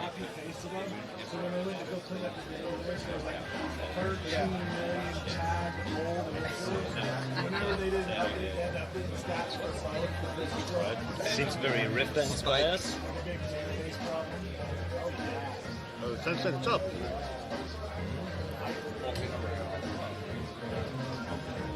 It's not your guys' fault unless you're on the original dev team. Just say stop. Yeah. Oh, I think we're past the 10 seconds. It doesn't. But this looks great. It looks like a spaceship. It looks like a spaceship.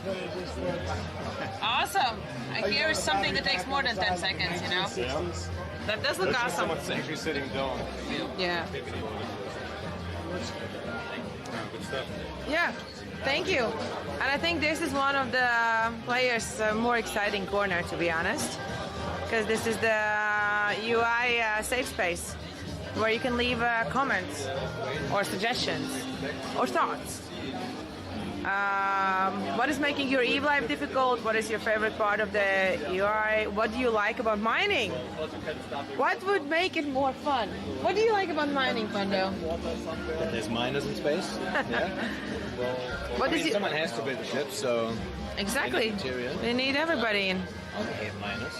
What is your dream feature update and any open feedback? I saw there was a lot of, and that's why I didn't add, but maybe I should just for the points. There was a lot of Logi kill mail notes. Everybody wants Logi kill mails. Yeah, it's down for that promised, right? Yeah. But you know, we did get angel cats. Maybe just another year. Yeah, it's something. Yeah, and then there is obviously just like hanging around. That guy standing in all the Sorry, what? Oh, there we have behind the scenes, and I think we have one more really cool thing here before we go upstairs to the. What is it? We have EVE whiskey, which has been just packed up. Oh no! No, they've just packed it up. Maybe they have a bottle to show, like the boxes to show, because there is. They've released together with. Do you have the boxes we can show? They've released EVE whiskey. Yeah. For each faction, there is the same last year. Yeah, that's the same ones as from last year. So you have a Kaldari. Authentic Icelandic whiskey. It's the Kaldari is made in sheep something. I don't want to say sheep poop, but I think that was it. Sheep dung. Sheep dung. And Amar actually has a gin. These are like collectors. You can order them. They said it on the website there is an opportunity to order them, but it might be quite expensive to ship them out from Iceland. Oh, we can do a tasting too. You can taste them. Which now? I just moved this one further, so. So that's gonna be your Caldari. That's gonna be the Caldari. Here, I've tried it already. All right. What is Panda gonna think about it? Yes, you need a specific skill for this, I think. I'm not a whiskey guy. That was a very specific whiskey, I think. Yeah, here we have Minmatar. Also, Minmatar has the Icelandic drink, I think. Brandivin. Minmatar has Brandivin from Iceland. So, yeah, this is pretty cool to have. I think my favorite was the Galenta whiskey. I think that's this one. That one was a nice one. I don't need it. No, you don't need it. Okay. We have 10 minutes to quickly run to the wall. Yeah, so should we do that? Yeah, where's the wall? Upstairs. Is it upstairs? It's upstairs. Yeah. It's all the way upstairs, far away. Galante and, yeah, Caldari was whiskey. Minmatar was... Presentation on the main stage is about to begin. Next presentation on the stage is about to begin. That means that anytime soon we will be cut off. Because that's what you guys will be watching. Worst case, I'll post a picture. Yeah, we will just make a picture. No, I don't think And in another case, guys, we will look at the wall a bit later. Somehow. Oh no, I have a gift. That's Insidious, a legendary helper. That's the guy you need to get your hugs pin from. Oh no, I was discussing that with Laura. Did you get your stuff? Yeah. Oh, okay, that's right. You see, if you run into problems, that's the guy. Yeah. You can have a legendary hug. Aww. A hug for chat. Beautiful. Hug for me. Another one. Great. All right, awesome. I'm glad you got it. Yeah, no, I picked it up. Yeah, there's always like a big group of volunteers. And yeah. I see it's usually the same faces that you see helping out. Insidious has been, I don't know, he's probably here for 20 years. Yeah, like you recognize the same faces, right? Guys, we have Concord again. You know. The Concord is everywhere. That is a guy we know. Yeah, we keep recognizing the same people, which is great. All right, we have to take... we are not taking an elevator, we might lose. We might lose the chat. Oh, if we take an elevator, you just chat. Yeah, you might. It's thick walls. Professional streamer, you know these things. I'm just a guy solo roaming. Forced to engage in a group activity. Yeah. Yeah, we get it. I don't know. The whiskey has a nice aftertaste. Yeah? I kind of like it. No. Maybe you should go and grab the bottle while it's there. No. No. I don't like it that much. I don't drink anything like a ton of alcohol. I do like I have a good time. Right. To the left.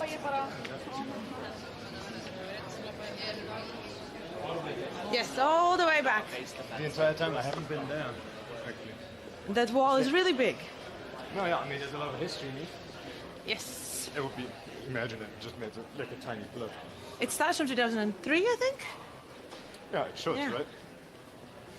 So because we have limited time, which year do we have to look for you? Huh? Because we have limited time, which year do we have to look for you? Should be 2018. Yeah. 2018, okay. 18 it is. Let's see. That will be on that side. 12, 13, 14, 15. Also funny, the main FC at the time that I was fighting. Yeah. Lorosek was here, and we're always vibing at Fanfest. So it was good. There you go. See, the Mighty Boo Stukas. Okay, tell us about it. Well, I mean... Tell me about it. I didn't play EVE at 18, but maybe there's more people that didn't. The Stukas, or the Mighty Busche, was like commander structures were introduced, and we used it quite a bit right away from the get-go. Made it kind of our thing as an alliance. And then the Stuka doctrine is like basically bombers, and we went hunting with them a lot. And yeah, and we decided to evict Harnox at the time, who a lot of people, honestly, thought that's never going to happen because they have a Keepster and a Wormhorn, and it's hard to get the tools in there to really take care of that problem that is a Keepster. And yeah, but yeah, we did, and it was a good time. So is it time for your picture?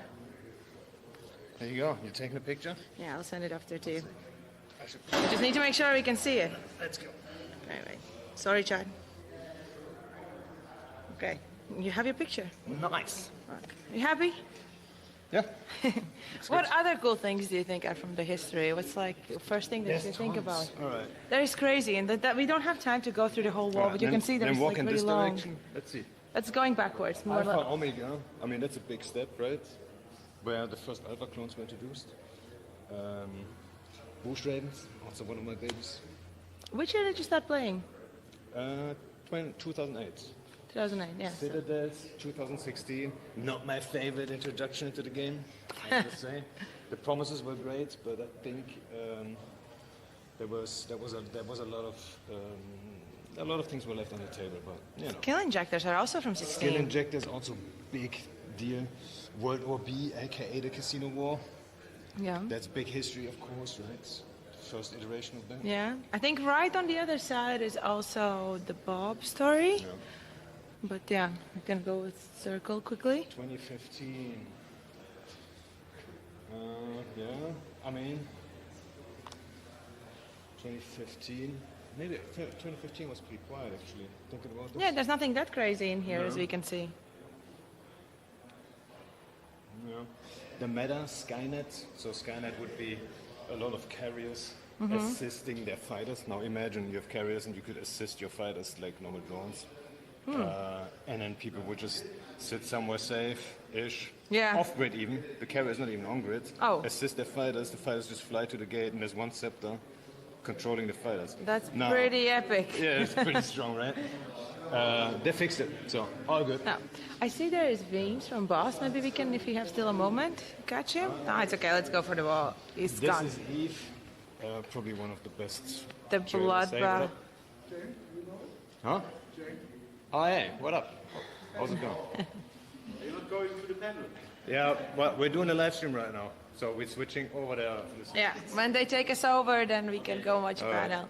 Yeah, the bloodbath of the. Yeah, I was there, and funny enough, I did a bomber fleet, but it was designed to just keep them all out, because the N3 guys were doing the wrecking ball formation, so it's a ton of carriers in a ball, and which you would think is a good target, Mhm. but it was really hard to kill. The idea was to keep them all out. Didn't quite succeed, but we won the battle anyway. So. I think that's the first thing that I heard of EVE when I started playing. BTK, a lot of people, I think, start with a good story about a war or Yeah. battle.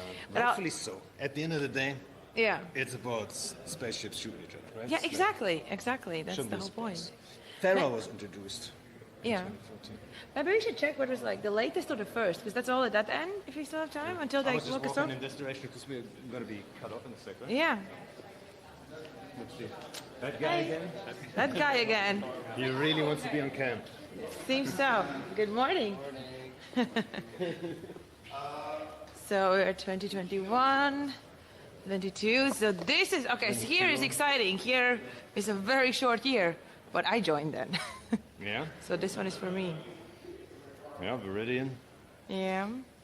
We got Excel, you know. We got Excel. Pretty quiet year, 2023. Yeah. 2024. What was the biggest thing from the last year then? Let's see. The reset. Yeah. Yeah, we reset everyone.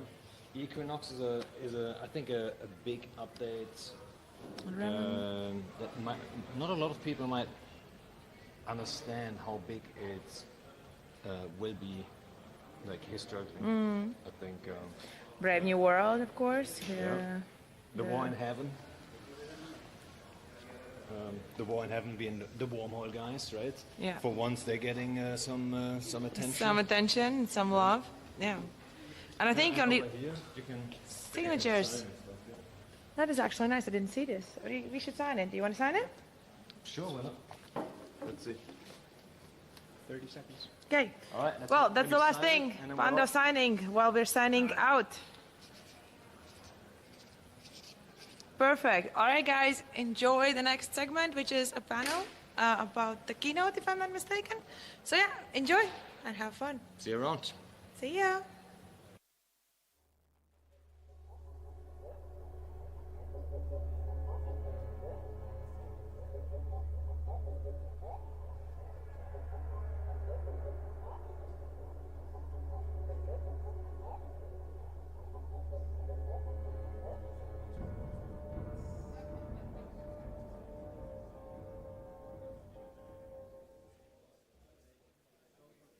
Join us to discuss how the upcoming expansion will empower organizations to galvanize with powerful new ways to recruit, collaborate, and express their identity in New Eden.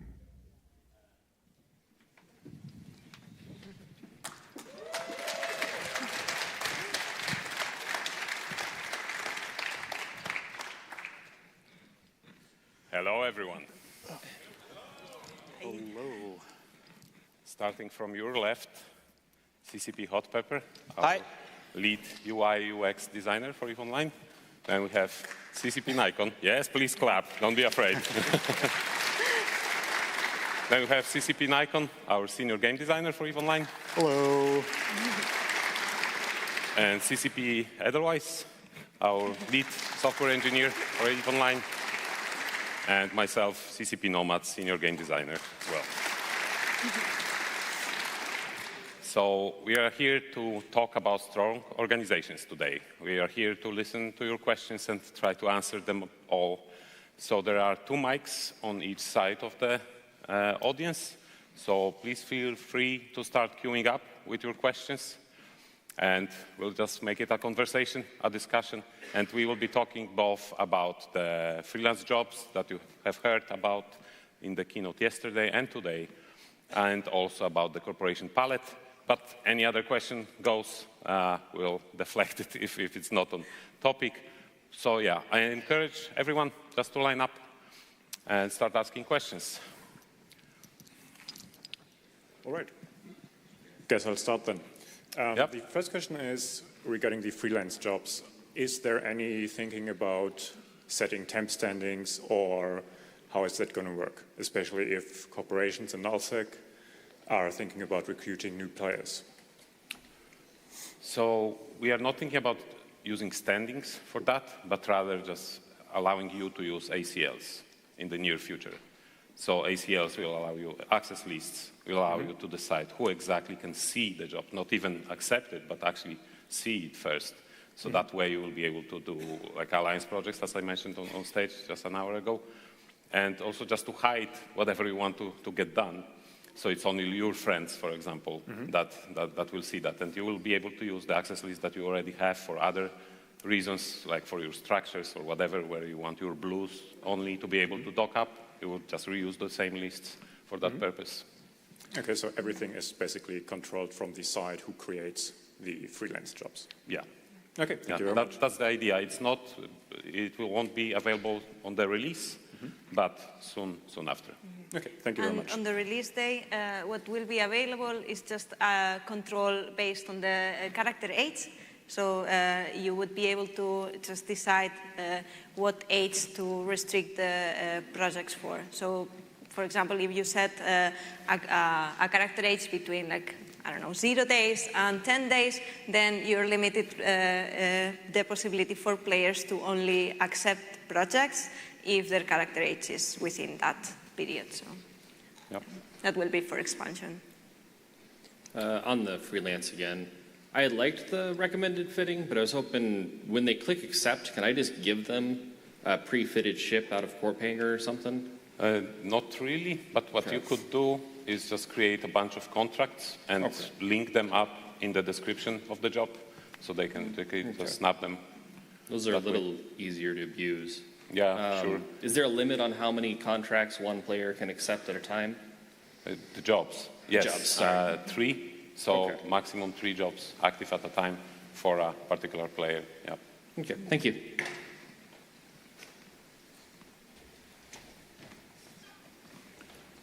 Please go ahead. Cool. Yeah, hi. I just had a question about jobs with potentially long lead times. So for like say if you want some carriers built, you say I want 7 carriers, but then you've got a couple of guys in Corp, and one guy's like, I'm going to build 5.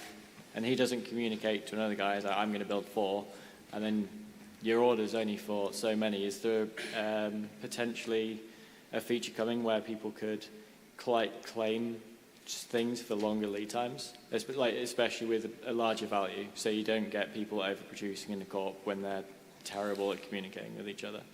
Yeah, thanks for the question.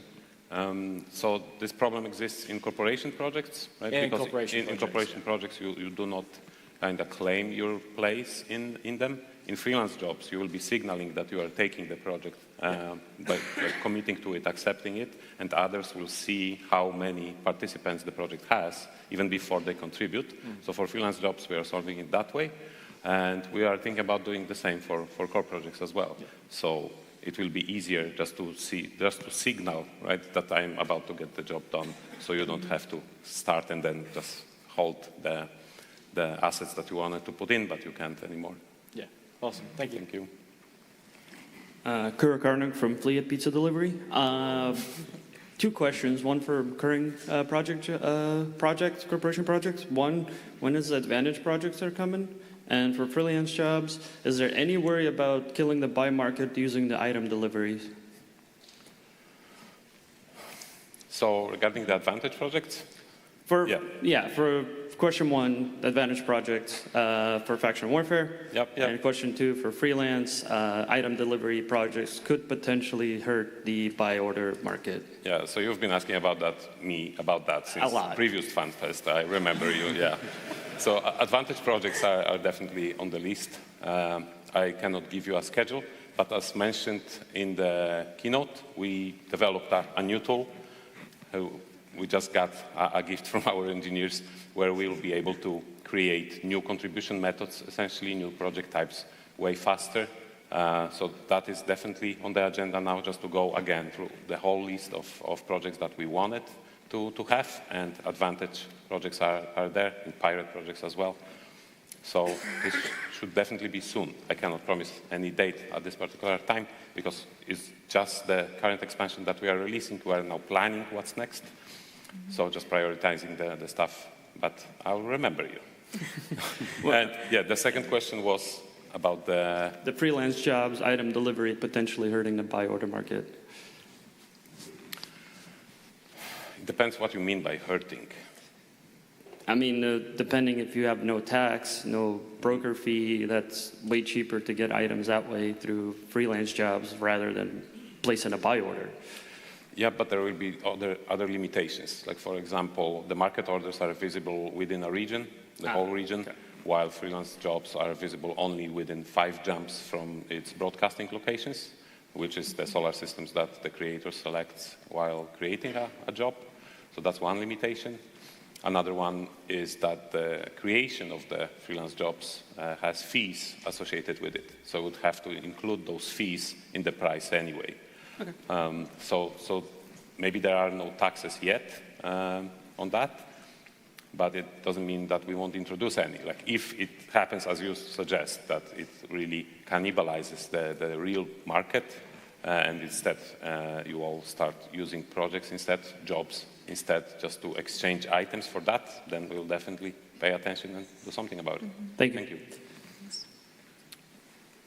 Hey, would it be possible to activate projects based on conditions, like the ADM falling below a certain level in a certain system, or the workforce dropping due to MTOs? Not directly, but as soon as we give you an ESI endpoint, you could build that kind of mechanism, right, that listens to one signal from the ESI and then just creates projects based on that. That's in the future. So also in the ESI point to create projects? Yeah. Okay. That's planned. Thank you. Howdy. Kundar Ito from Loose Affiliations. Do you have any idea if there's any intention to allow chat channels to be controlled by access lists? Maybe you could answer that. Wow. Yeah, I don't think we've discussed that, controlling access of chat channels by access lists, but it's an interesting idea. We are looking into at least bringing chat or like showing chat links in a more prominent place for corporations, so that, for example, if players are taking part in freelance projects, so that they know some chat channels from the corporation where they're like doing recruitment for projects, so they would be getting help easily. But yeah, we haven't discussed anything for that. No. Yeah, it just would make it easier for, because corporations and alliances and coalitions aren't always one easy to manage group, and you already have an ACL for it. Right. And then you're also having to manage a second, potentially multiple chat channels to match an ACL, and it's just a lot of extra work when you already have ACLs that could just handle it all. Yeah, this is super interesting. Yeah, it is a cool idea. I hope someone is recording this so, so we don't forget. Yeah, awesome. Thank you. Thanks. Maybe one thing, like if, also just to engage our friends here, if you have some questions about like the core palette, the logo, the colors for the corporations, please also like try to come up with questions. Like if you just think about it, what you could ask our gentleman here.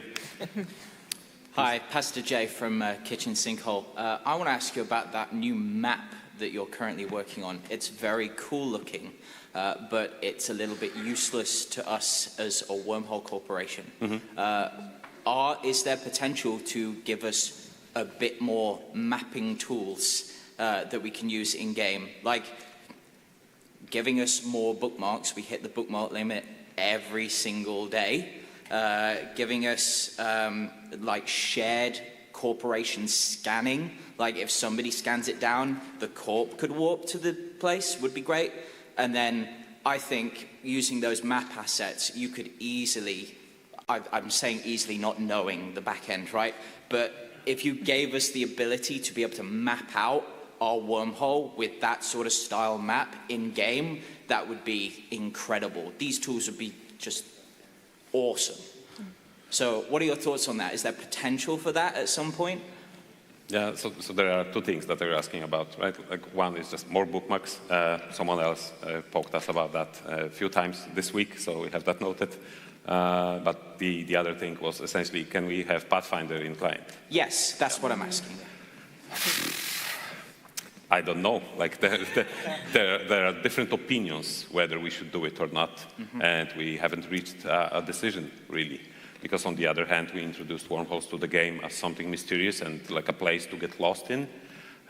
So we didn't intend for that to be easily mappable, so to speak. So that introduced some friction to the game and an ability to actually get lost, and that's good. But at the same time, I agree with you that it might be a hassle to get a group organized around like a third-party tool rather than something in the game. So we're definitely still thinking about it, but I don't have a definite answer for you. Okay, thank you. Thank you. Hello. About the projects, is there any plan to have another type of reward than ISKs? Like, okay, make me kill 10 NPCs and I give you this thorax fitted for it, for example.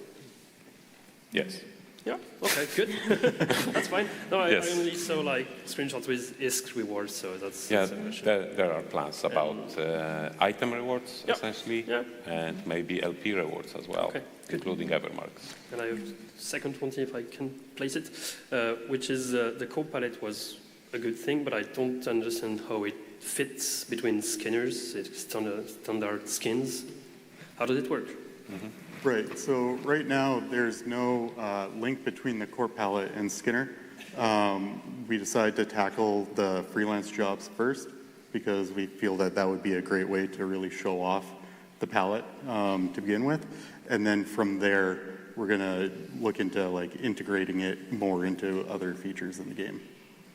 Okay, thank you. Cool, thanks.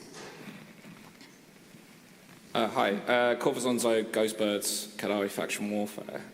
We had some really good updates from Uprising with the reduction of LP farming in backwater systems with the introduction of frontlines.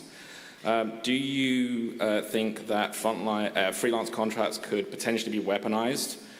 So if somebody was very wealthy, for instance, they could set up a freelance contract to go and run complexes in rearguard systems and cover the loss of LP for those farmers by ISK. That sounds amazing, doesn't it? Right? Just make what? Yeah, exactly. Well distribution, but also it is a hyper-capitalism simulator, right? Someone wealthy should be able to impact things, and that just gives you more reason to go out and fight and defend your space, right? Even if they take over your space. Let's say you are on the receiving side of that plan, and someone funds, like provides ISK rewards to other players to actually combat you on your back systems. Even if that happens in a long while, in a long term, right? They take over your space. So what? You take it back, and at the same time, someone got richer, as in many players who maybe weren't that wealthy to begin with, they got additional income, and they got a reason to undock and fight. Cool. It just seems like, from people who've been watching the stream back home and stuff, it seems a bit of possibly a regression back from the anti-LP farming measures that came in with Uprising. Yeah. But as you say, obviously there is a counter to it taking systems, but obviously we're going to have to sort of figure out a counter to that, which is part of the game. Absolutely, yes. We don't know how are you going to use this, right? Exactly. We have our intentions and assumptions, but emergent gameplay is what EVE is all about. So let's just see. Please surprise us, and we'll try to react. So it's not bad, but rather that everyone has a fair chance of doing whatever they like. Perfect. Thank you. Yeah, as Nomad mentioned earlier. Oh. Okay. Is there anyone technical that listens to this? The speakers are out. And here as well. And they're out here too? It just cut out suddenly. I hope someone is watching us. I believe so. So hopefully they can fix that, please. Thank you. Okay, thanks. Yes, Nomad mentioned earlier, we are trying to position ourselves very well to be able to balance this a little bit better. So whenever we see how you guys are using these and get all your feedback, we have a tool to create contribution methods faster and be able to react, so we will be able to balance this better. This tool, maybe I can explain a little bit more on that because everybody has been talking about it. But so we've been building a rules engine and a system so that designers can just define new methods, just give all the parameters like the name and mine materials or the icon, diamond and the all the different parameters that we want players to be able to configure within the project. So the location for mining or the ore type that you have to mine, all of these things. And then they also write some rules where they link the events in game, ore mined from a module or ore mined from a drone or something like that. And they link that to what actually progresses the event.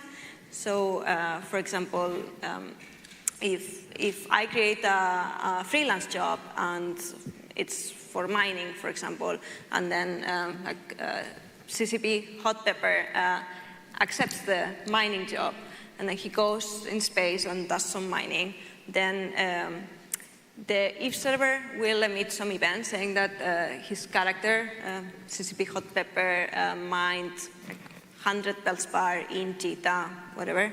And then our rules engine will pick that up and will pick up the actor, which is the character, and the project, and the contribution method type being mining, and the rule that designers wrote, and then it will link everything together, and it will check, okay, is the parameters that the project manager entered, the ore type, does it match the ore type that he was mining? Yeah, okay. Then the location, does it match? Is it in the one that the project manager defined? Yes. So if everything matches, then it applies the contribution. So then there are we progress hundreds or whatever, 100 units of progress towards the project goal for that character.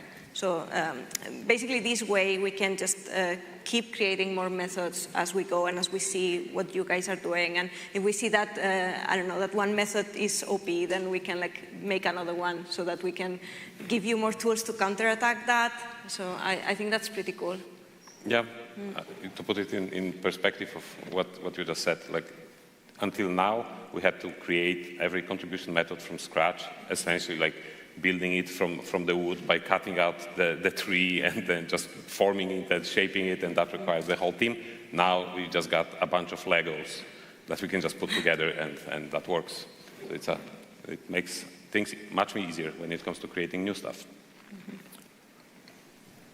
Hi, I've got two questions completely unrelated. One is for the color palette. I know you guys are using RGB, which is a very limited space. Yep.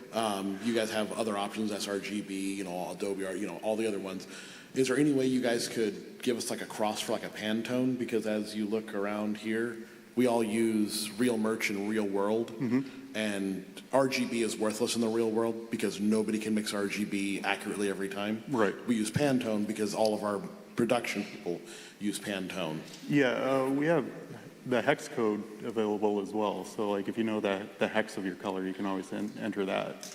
Is it going to be in there, or are we going to have to take the RGB, convert it to hex, convert it to Pantone? Because by that point, it'll be completely broken. Yeah, it'll be in there. You can just copy-paste the hex code, and it will also be available through the ESI, so you can just feed it into your website, whatever.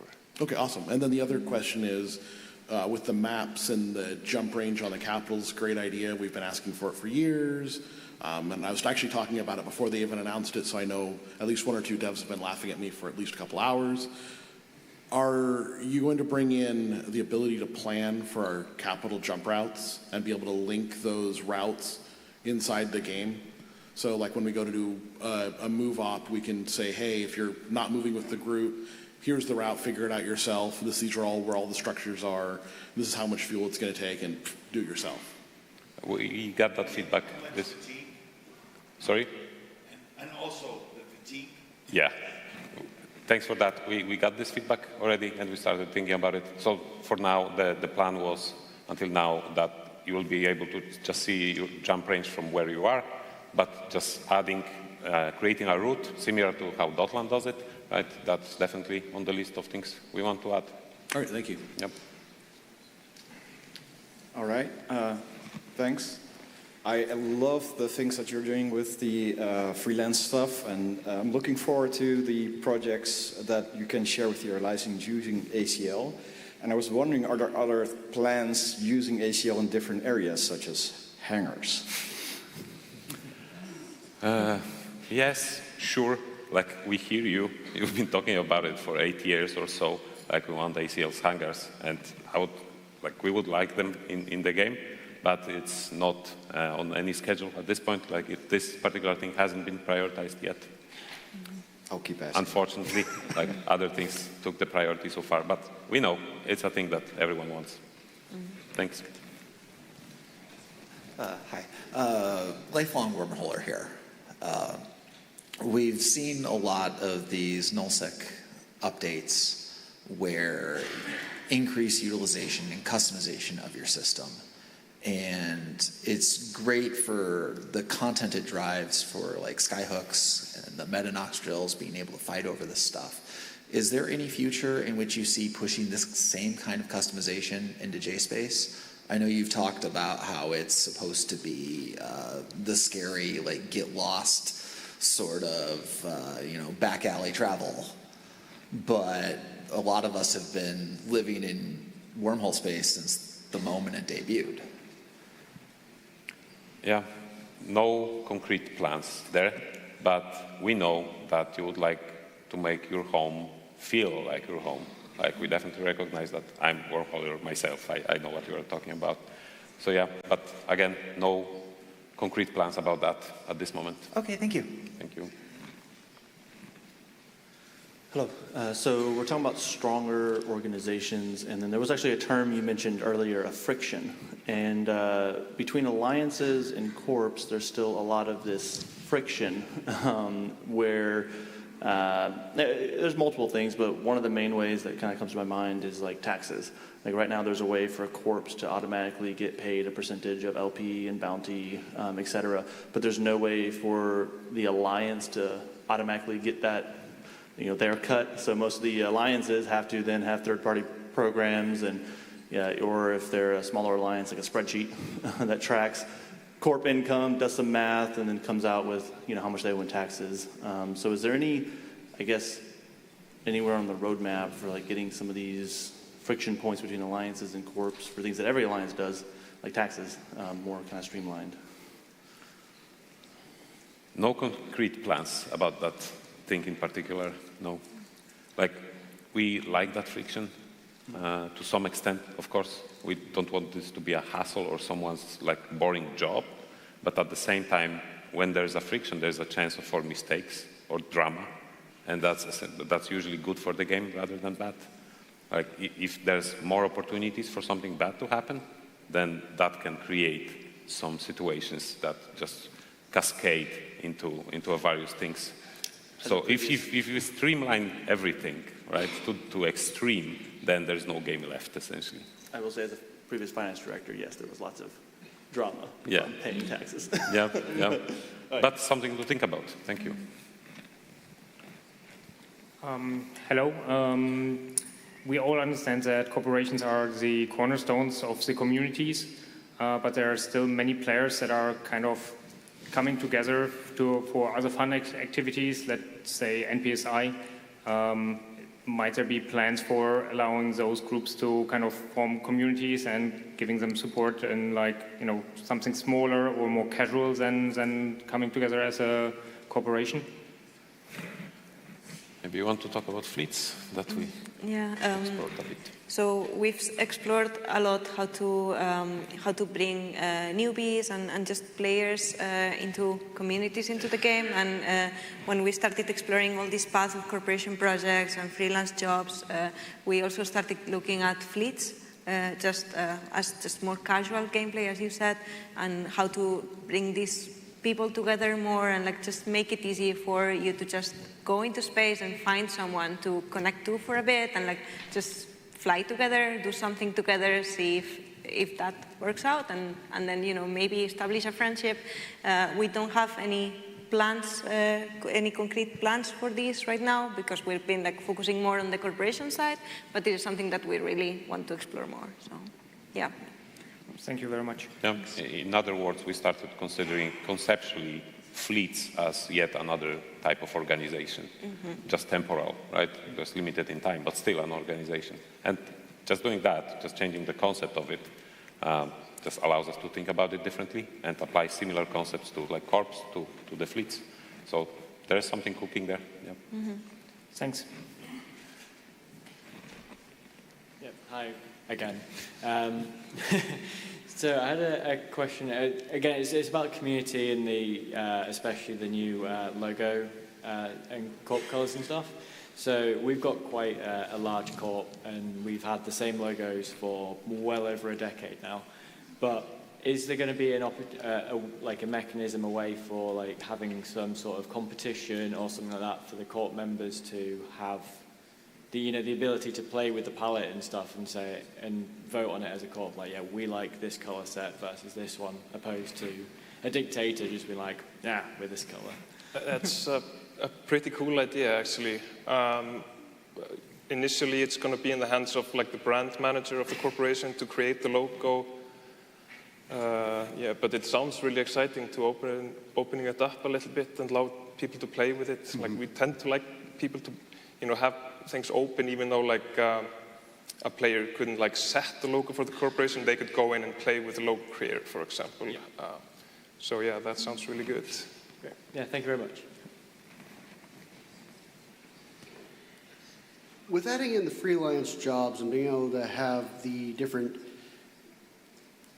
rewards, such as items or ISK, would there ever be the possibility of adding in not just the NPC, how the NPCs have them, but adding in corporate and alliance loyalty point stores to be able to have a store that they seed with whatever they're wanting to offer for LP from these points that they're offering these freelance jobs, because they'd be small regional jobs, and they could offer LP like, hey, you do enough jobs, get enough LP, you can buy this from our little pop-up store here.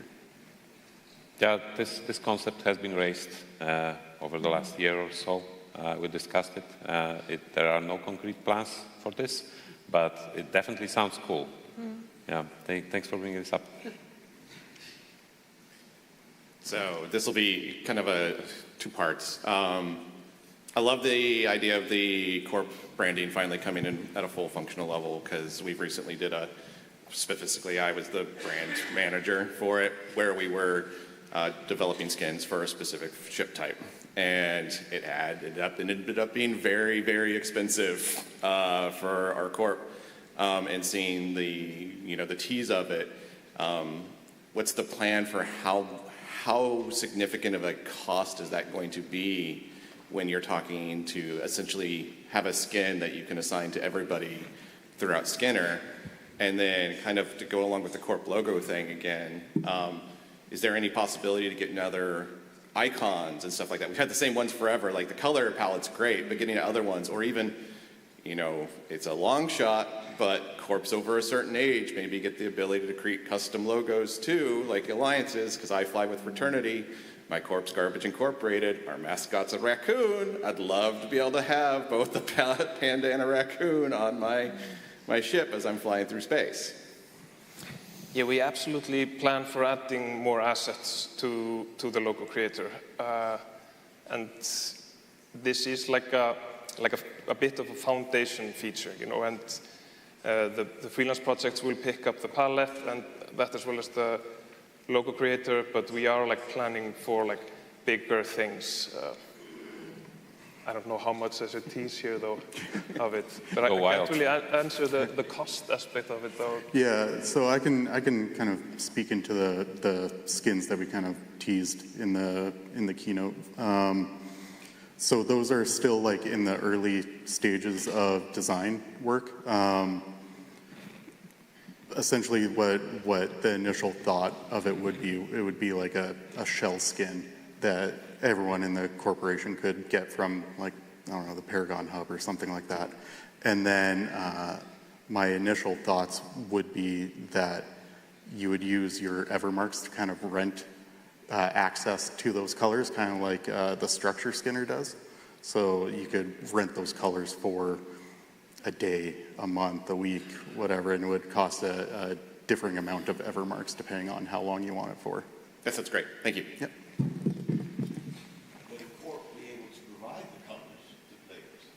Yeah, so with the Corp palette, the brand manager would set the colors, and then. Excuse me, if you want a comment or a question, it's better just to use the mic because the stream doesn't hear. Thanks. So a couple of questions from the brand manager for our corp, and the first one is around the color corp palette. Now, would the brand manager be able to set what ships they're able to be applied to?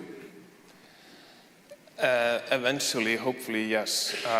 Like the question was raised earlier, how would this is an RGB value, but how would that translate onto the materials? And this is kind of an issue that we went back and forth with, and because the ships, they use the materials, but the UI uses just RGB values, and the materials have textures, which the UI doesn't. The UI is kind of has this holographic feel of it. And right now, what we're supporting is representation of brands in the UI. It will kind of be up to the brand manager to pick and choose materials that fit those RGB values. But what we are hoping to do eventually is also provide the options for holographic assets. Let's say you have an office in a station and your logo is like a hologram on the outside of the station. So that would be then the third type of manifestation. But we absolutely plan for being able to set the material, the branding color materials, and that would be equivalent of the Pantone thing that was raised earlier. So it's the print variant of this color, whilst then you have your digital version. Okay. And then the second part of that is the Corp palette and Skinner, are they two separate entities or are they combined and then they work together? They are really separate. The brand colors will be part of your corporation, so it will be housed under your corporation window, but maybe you can answer better the manifestation in the Skinner.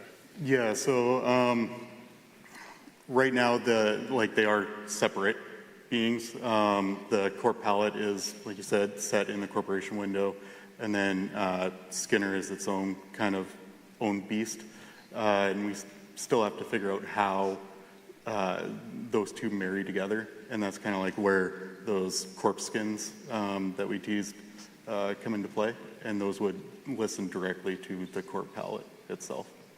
Cool. No, thank you very much. Yep. All right. Another question regarding the freelance system. Is there any plan for any sanity checks? Like, I know that, for example, the new spawn systems are more regulated than the other parts of HiSec, but is there any plan on checking who's actually posting freelance quests there or what is posted? Otherwise, especially since you said there will be no time standing set, I can just create jobs here, go to nullsec into this null camp system and go die. And since it is for new players, I don't think that is the picture we want to see of EVE. Mm-hmm. So at the beginning, there won't be too much of safety for the system, right? Like the design that we have won't be implemented fully on the release. Like what we are releasing this month is the first version, the first iteration of the system, like just what we have been able to squeeze in the time we had available. The full design will be just become revealed over time, over the next weeks and months, where we get some more time to be able to implement all of the features that we wanted, and some of them are definitely related to safety of the freelancers, where the system it won't be blocking anyone for creating like fake jobs or scam jobs or just jobs to exploit someone's ignorance. But the system will just try to rather teach and explain to the new player what kind of risks they might be getting into. So, for example, if a job is about nullsec, the system should tell them that you may die, or just in general that you are interacting with something that players create, so there are no guardrails, and you just do it on your own. And when talking about item delivery, for example, the system will tell you this job pays 20% under the market value, so think twice whether you should engage with it or not. Was that your question? Yeah, thank you very much. Thank you. So my question was kind of partially answered as far as the Evermarks for a corporation doesn't own any structures. What can you do with it? You mentioned potentially renting skins. Mm-hmm. So I'll pivot and I'll ask a question about a skinner, specifically the Corp logos and Alliance logos. Can we have them in the skinner so we could design around them? Because like I've made a skin before and threw 110 plex at it, and I was like, yeah, that clips the logo and I don't like it. Right. Yeah, so the Skinner tool itself is still evolving. There are features that we want to add to it, things that we've discussed, and things like the logos and decals and stuff like that. Those are all things that we definitely want to bring into it at some point. All right, thanks. Yep. Just one thing, we don't have that much time left. So if you have a question and want it answered, that would be the time to join the queue. So please do that, because in a minute we'll just cut the queue. So yeah, like 2 more questions, maybe 2 to what we have in the queues already. Like we will answer all of your questions who are standing there, but if you have more, please join the queue now. Please go ahead. So I'm Dimitri from Lincoln Alliance. We've had, first off, for the Homefront edition and some of the new event things having sort of like specific number caps or estimated numbers where you get sort of the most payout with X number of players has worked out really well. One thing where I think there might be room for improvement would be the fleet up and scheduling window.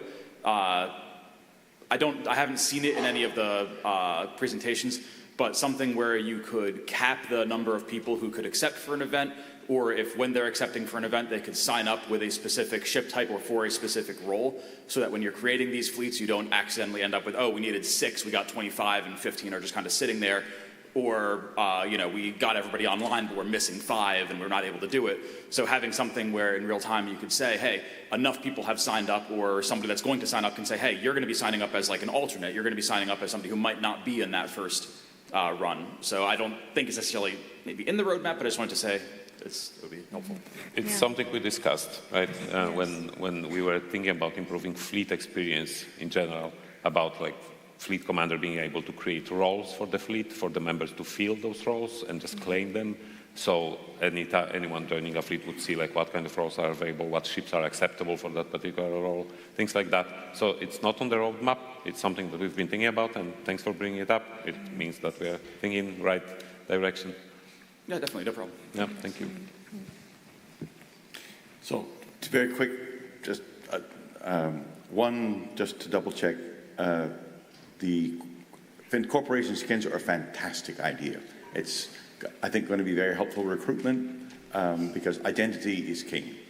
But so the question I had when I was sitting, and I apologize for doing that, will corporations be able to simply pay a fee so that all of the pilots can wear the skin?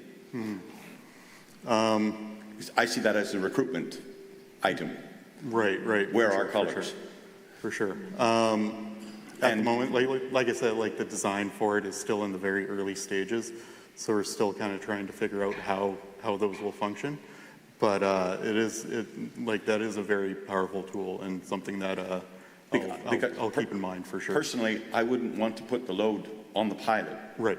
As a corporation, I see the skin as my thing, and I want all of my pilots flying in my colors. Yeah, that makes sense. And so I will pay for it. Yeah, and so, in a variation on that, I thought somebody asked it, but I didn't hear the answer if it was asked, is will this skin be a template that just applies to any ship? Or are you going to have to go as a corporation and build a skin for every single ship that you want to be flying? Again, like it's still in the early stages, but I would assume that it would function like you would buy the template for a ship and then it would just apply to that. So like the brand manager wouldn't need to create the skin for every single. Okay, so you have to, as a corporation, you have to design for any ship that you're wanting you to be flying under your identity. You have to design. Yes, it's what I would think, anyways, at this stage. Okay, yeah. Thank you very much. No problem.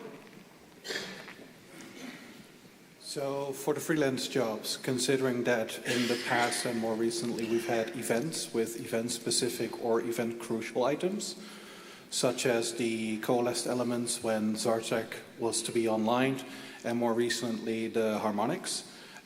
Are there plans to include items like that for the freelancers as well, where entities could just go, hey, look, we give you this, or please give those items to us and trust that we'll do the right thing with them? So when it comes to specific items, there's no work to be done. Essentially, like if we come out with the item delivery in general, then all the items are covered. Right? Like we don't have to work on every new item specifically. We just create a type of project which is deliver item, and that just serves all items. Does that answer your question? Yes. Yes. Okay. Thank you. So you've introduced a lot of features that allow us to show our identity at the corp and the alliance level. Is there any thoughts to do a scale above for a coalition level, whether it just be like an Evermark or something like that? We haven't really thought about it, to be honest. Yeah, because you have loads of ways to represent identity, and you have to have the tools. It may just be another logo to put on your ship that a organisation player can create and trade with. Yeah. Right, yeah. And one other quick question, if that, any way of forcing skins onto a fleet? You think about doing corporation colours. If I do a fleet, can there be a particular theme, and can I push a particular class of ships into a skin? For example, my Logi cruisers in the fire and ambulance skins. I think like an answer to this, and like a little bit to the question asked earlier, is that like a large motivator behind all of this work is just like the identity building for the creator, for the players. Like it's creating the whole. Like, color language is so strong visually for people to like identify with something, and so anything like that, like creating this type of unity in a fleet would be something that weighs in quite heavily in how we approach this. Yeah. Yeah.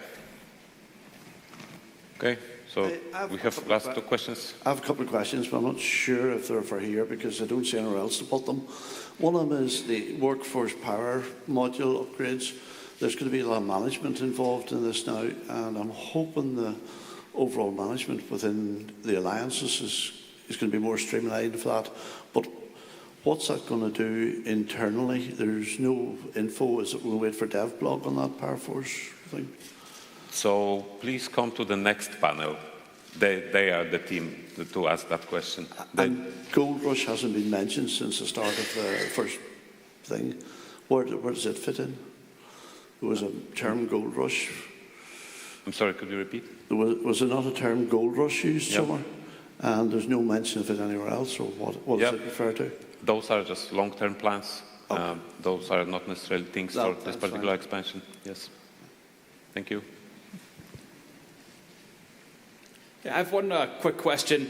It's not necessarily specifically about this, but I think it definitely relates to the overall theme of Legion, of sort of the idea of being the corporation having a responsibility to sort of bring in new players and to keep new players playing. LinkNet does have a lot of new players, and one thing that we have significantly noticed that's still an issue is high-sec forward operating bases, which are the sort of pirate structures that spawn and occasionally spawn a few random diamond NPCs that will roam high-sec belts. We have seen that a very significant number of newer players, especially people who get mining, they'll get their first venture, their first retriever, they'll go into a belt, and with no warning and no sort of flag in any part of the tutorial, diamond rats spawn and just kill them. And I think that I know that friction and that kind of drama can be a driver. I think in this case, if you look at sort of, if you were to search on Zkill, maybe one of those ships that generally spawns from those sites, one of the frigates, and look at the ships that they kill and the number of those players that then log back into the game, I think that those particular frigates that are going out and doing that are generally just killing new players and probably not having the sort of driving impact and having a more sort of like pushing away impact on newer players that come into the game. So I just want to flag that it is an issue. Yeah, thank you. This is on our radar, definitely. We are aware that this can be problematic, so we designers have been talking about it even lately, so something may happen in that area. Thank you. Thank you. Okay, I think this is it. Thank you very much for coming and asking all the questions. We are still around after the panel, just roaming the lobbies. Please find us, please talk to us. We'll share your problems and questions you may have. Thank you. Thank you. Thank you.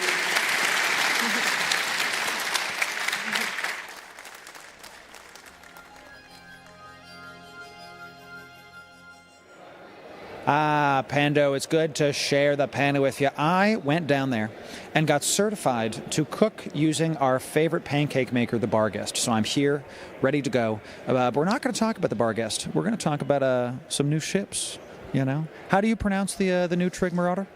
I mean, I can't say it's a hot topic. It's a discussion. It is. Is it a Barbaroga? Is it a Barbaroga? Barbaroga. You have to. Yeah, you could put some. You know, yeah, you could do that too. Some emphasis, you know. Yeah. But yeah, I mean, it looks like a great ship to have, and yeah. I keep wanting to call it like John Wick memes, like Baba Yaga. You know, you're going to see a bunch of ship names like Just the Pencil. You know, like all the John. Or I saw one in Twitch chat today that was like Baba Roga name kicked my dog. You know, because I have to get the revenge back. Come on now. So, no, I was super intrigued. We were looking at the stats before. You were saying it has like dedicated. It's a trig ship, so it has remote rep bonuses. Yeah, on the a first Marauder. thing that comes to mind, obviously, when you look at it. Yeah. A Marauder with range and tracking. Pretty scary. On the DPS module. Yes. Yes. On the actual super title. Yeah. It can be a very tricky thing to deal with. I mean, we see it on the Vargo, right? Yes. So hopefully this is not going to replace the Vargo. That would be bad. But it could also be, because it's a trick ship, it has all the typical trick stuff on it. Newts, be it smart bombs, newts, Yep. remote reps. Could be interesting for a smaller group, let's say some sneaky wormholders or so, saying like, hey, let's take out a Barbaroga. And therefore we have a platform that brings DPS, but we also have some reps on field. Yeah. Who knows? Yeah. Newt bonus also nice, right? Obviously. Spider tanking Marauders, you know? Weird. Have done it before. I bet you have. You know? That's fantastic. It was actually a thing when the EHP was still higher. Okay. They removed a lot of the EHP from Marauders, right? Gotcha. Because then you did have the time. Let's say you get shot, you're in a Paladin, you would have the time to get out of Bastion, and I could rep you. Now with the Bastion cycle that long, not sure if that's viable. Not sure if it's viable. We'd see. I'm super intrigued about him specifically. We were talking about this before too, that because the tidal weapons, the spool up weapons, are one slot in the highs. I didn't see how many they had in the highs, but typically a Marauder is going to have all right, you got your smart bomb slot, you got your newt slots. If it has 4 to 5 slots, I'll have to look at it. That's going to bring a lot of space for the utility that you can bring, because then you got your remote armor reps too. Yeah. All the Marauders have it though, right? All the Marauders have those because they only have 4 guns usually, so. It's not going to be too different in that regard. I think fair. It's probably going to be pretty similar. Yeah. But and this kind of platform, I really liked what you said about how you can bring the additional utility with you, because a lot of the other Marauders, you might bring something in your cargo slot, like a remote hull rep or a remote armor rep, just in case. But in real PvP, you're going to need a dedicated healer. Oh, yeah, good point actually. Yeah. You could do that. Yeah. And I have an off healer, right? Would you have a whole fleet of Babaragas just healing up stuff? That's exactly, we had a discussion with BJK right here. Yeah. That's exactly what he said right away too. A fleet of Babaragas. It's going to be expensive. First of all. So bastioned, stationary, ranged. It'll take some time till that's a reality. Yeah. That's a meta. But you know what? What I do think is a reality right away, and that might be maybe a dark horse in the whole ship discussion. The rupture buff. I was thinking. Talk about that. You get tracking, you get damage, you get a drone bay now on the rupture. Yeah, rupture pilots rejoice. Yeah. It should be a pretty solid all-round little ship now, right? Yeah. Fleets with that, especially in a public setting where you want to go cheaper, I can see that. I think I'm already opening Python in my head thinking, no, that could sitting work. there. I could see the gears turning. We were looking at the stats earlier, and he saw the rupture stuff, and he kind of looked up, and you could just start seeing the stuff start going. I like that, specifically the fact that it has a drone bay, because when I was with Mimitar Fleet doing our Ansiblex skills, we just left the drones on the Ansiblex and let our sci-fis keep poking stuff. And now you have that option with the rupture. You can keep poking whenever the primary target is. Maybe the drones are off at some secondary thing. That's pretty awesome. I like that. So yeah, it's a decent buff. It really is. Yeah. What'd you think of the T3 cruisers? Better overheating for remote reps. I think especially for small gangs, right? In big fleets, you don't really see a lot of fleets with T3 logis. Yeah. But in small gangs, it's usually the go-to move. I mean, I say usually, it's maybe 50-50, but it's very common. More small gang healers. And they make use of heat usually, right? Yes. Especially in T3s where you can heat longer. Oh yeah. That's going to be powerful, I think, right? Yeah. Guys like Dexter, we interviewed earlier. That's the guy who's going to squeeze the maximum out of that, I think. Do you think that we're going to see the T3 cruisers have something that I think is really undersold, where you can swap rigs with your mobile depot on the fly? Do you think we'll have swap to your healing setup now that T3 are better at healing? Is that a thing, or is that still too slow? Maybe I think most people are too lazy to do that. I know I am. I'm not going to warp to save and drop stuff. I do. When I'm solo with my multi-box, we have done it actually with huge fleets before, where you warp the entire fleet of 100 people on a save. Yeah, shout out to Dreamcatchers. That was the warp to the Jötunn, refit. Yeah, everyone warps to a save, drops the depot, refits, just to have that extra bit of DPS and all that stuff. Right, if you're fighting, they're an explosive fleet. Let's go to the mobile depot. Let's fit the rig to be anti-explosive, something like that. Yeah, I mean, what we've done also, obviously, if you have a Nester with you, yes, then it's easy. And it is a mobile depot. Then it's nice. A lot of people don't know that. Because it has a ship maintenance bay, I say this all the time, if a ship has a ship maintenance bay, it's like an extra cargo hold, you can actually use it as a mobile depot for all the surrounding ships, not the Nester itself, though, correct? The Nester itself can't refit it wouldn't space. need a second Nester. Right. Yeah. Right. Or another mobile depot. So type 1 in chat if you did not know that. Okay, I can't see it, but you will. Okay, I think most people are aware. It's just hard to always have a Nester around. Yeah, it is a battle trip after all. Yeah, but being able to spec tank on the fly, super awesome. It's pretty sick. Yeah. So, and the other big one is the Sarathiel. I think I'm saying that right. The Sarathiel. Okay, you can MJD while sieged. I have questions. That's really all I have. Because when you're sieged, do you MJD in the direction you were going before? That depends on what you want to do, right? Yeah. We talked about that also earlier. Yeah. I think in most situations it's a safety thing. You get to have a way higher chance of getting out alive. Yes. And therefore people are more willing to field them, I think. I mean, it's going to be an asset and a half to field. So right, because I don't see them. I mean, yeah. you could use it to, you can use it to int, like initiate. Sorry, League of Legends term. You can use it to like initiate stuff. I don't think you would with the Sarathiel though, because it's specifically an Angel ship. It's more longer range. I mean, you could fit shorter range stuff, but I think it, at least theory crafting, will primarily be used to get safe, right? Not to like, okay, we're going to start this fight, because it's not a carrier. You can't use it to blip your whole fleet forward. It's just its own ship, if I understand correctly. I have to go see it, so you know. Yeah, no, it Let's doesn't see how have that goes, the field generators. It only has the normal MGD here. I asked right away too, of course. Right? Of course, you know, come on now. So I just like the word. When Hellmar said it, he was like, how he said it too, he had a different emphasis than I can like remember off the top of my head. He was like, Sarathiel. I was like, ooh, you know, I gotta, it gave me a little like, ooh, okay, we gotta try to fly that ship, you know. So do you think just based on that utility, that's only that, without looking at the stats, you know, the weapon types, you know, do you think this will be a meta shakeup, or is this going to be like a niche tool? It's a niche tool, obviously. I think so too. Yeah. We haven't seen many pirate faction dreads out in the wild, really exposed. Oh, right. It's going to be expensive too. Yeah. Pirate faction It's not just dread. a faction dread, it's a pirate faction dread. So, like, what's the Galanti one? Is it not Vanquisher? I know what you mean. Yeah. Vindicator. No, Vindicator is the battleship. Oh, excuse me. I know what you're talking about. Yes. Yeah. That is the it better is in Nyx, theory right? the highest Vanquisher, DPS dread.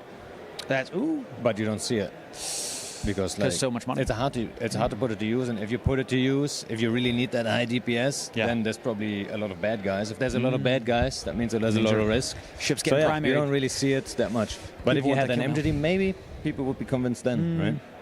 And maybe we can see something like, I know, call back to like CCPB when he was doing all the awesome streams, he would Rorqual, we were talking about earlier, like Stairway to Heaven with the deployable MJD that's like in space, you know? That you can like, from your cargo holds, in this last couple minutes, they're talking to my ear, you can like use it to blip yourself. Maybe that could be like an initiator. As I'm saying it though, wait a second. Like the deployable MJD that you go can towards use the in space. deployable MGD with the dread too? You have to look at the mass, because if the mass is too much, then it can't blip it. The mass is too much, I can tell you. Yeah, it depends on the dread, because I think he used it with a Rorqual, I think. Yeah, the Rorqual is significantly lower mass than a dread though. There you go. So yeah, that maybe won't not work. with that one. I So mean, who we're knows? already thinking about it. Maybe an Angel dread has low mass. Hey. Maybe it's built of paper, and then... Man, we got to look at this stuff, man. It's super intriguing. Whenever there's a new ship, I'm always trying to think, how are people going to break it? And with these more expensive ships, it's going to be kind of harder to do. Hopefully, these ships will be hit by the better capital prices, because they were talking about how caps are going to get cheaper today. How much cheaper, though, we'll have to see. Yeah, if we're talking pirate faction dread, it's going to be not that significant. Yeah, I was going to say. Like, do you want to pay less? Okay, who right, cares? Right, exactly. It's like, You know. And you've been flying a lot of Lashak fleets. I guess you won't be anymore, because they're just not in Jeddah as of last night. I haven't checked today. Yeah. The price went up like 50%. Should I be sad or should I be happy now? Is my question. I'm not Because sure. should I be happy? Hey, we just got all Lashak fleets in. A lot of my guys still have Lashaks laying around in I got Jeddah. one. So they might just make bank right now. So I should be happy about that. But at the same time, they were fun to fly. Yes. And now asking people to just, like, I don't know what the price is at, 1.5 or something? I looked, it went up to 1.5 bill. Normally it was at like 500 mil. Last night, when I checked late last night, it was back to 800 million. So still like 50% all right, more. they're stabilizing So, again. Okay, yeah. that seems all right then. Yeah. But yeah, We'll see. to ask like a public fleet for everyone to just spend. get a Lashak. Hey, let's just casually. Because with modules, it'll be a bill. Spend 2 point something bill casually. No. Yeah. No, that's a hot sell. I do think the Lashak will be more expensive over time in general, though, because I always talk about supply and demand whenever we do the Oz reacts to his market analysis, that before, the Lashak was used for a certain amount of things. Now the Lashak is used for one more thing. So by definition, it has more uses, so it'll be more expensive, because now more things are checking it out. So we'll have to see what the actual price thing will be. Yeah, right? Naturally, it will be higher, but hopefully not too much higher. I'm super intrigued how we can get the Angel Dread, the Sarathiel's blueprint, and in our final seconds, we'll have to see about that. So, y'all, Panda and I are going to be back on this panel talking all things X-Pac. We're not going to theory craft after the camera's done. We're going to save it for you, the camera, you know. Got it. And we are going to keep this going. And on our next panel, Panda, this was really awesome to talk to you about all the things. They're going to fade us out at some point. Y'all, chat, it's great to be able to bring this to you.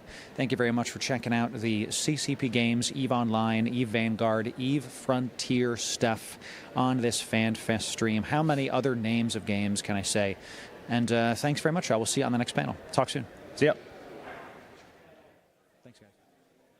Join us to discuss not just ship and module balance coming with the expansion, but any and all balance topics.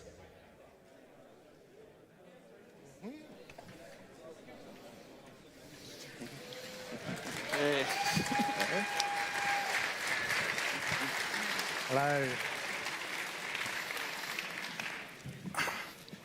Well, I don't think I could ever match Nomad's gusto, so I'm just going to say hello, Fanfest.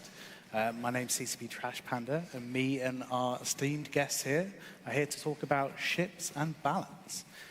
So I'd like to do a quick introduction with the group here, and then Fozzie has prepared a small presentation where we'll just go through what you could expect in the Legion expansion. And then we'll open up to some questions from either side of the audience. How does that sound? Good? Woo! Okay, so. Hey everybody, I'm CCP Fozzie. I'm one of the game designers on EVE.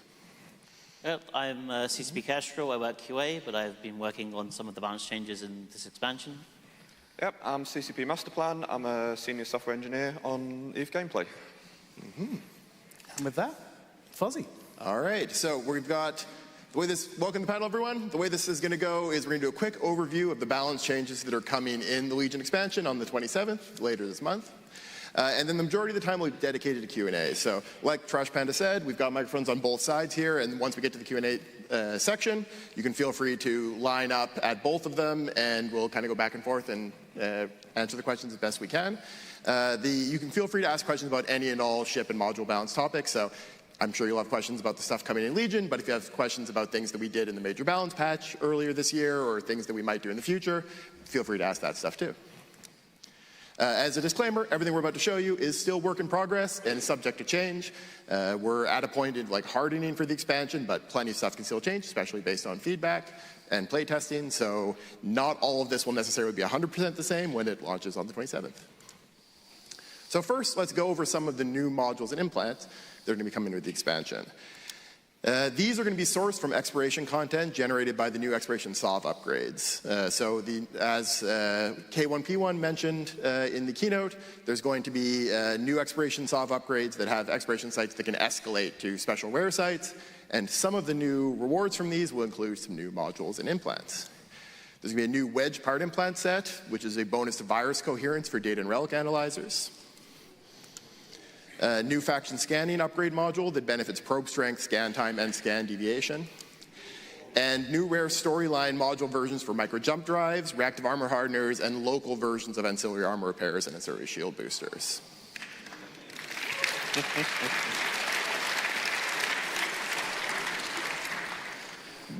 As storyline modules, these last category here are going to both be a bit more powerful in their base stats. So like the reactive armor hardener will do a bit more resistances, and the armor reps will do a little bit more repairing.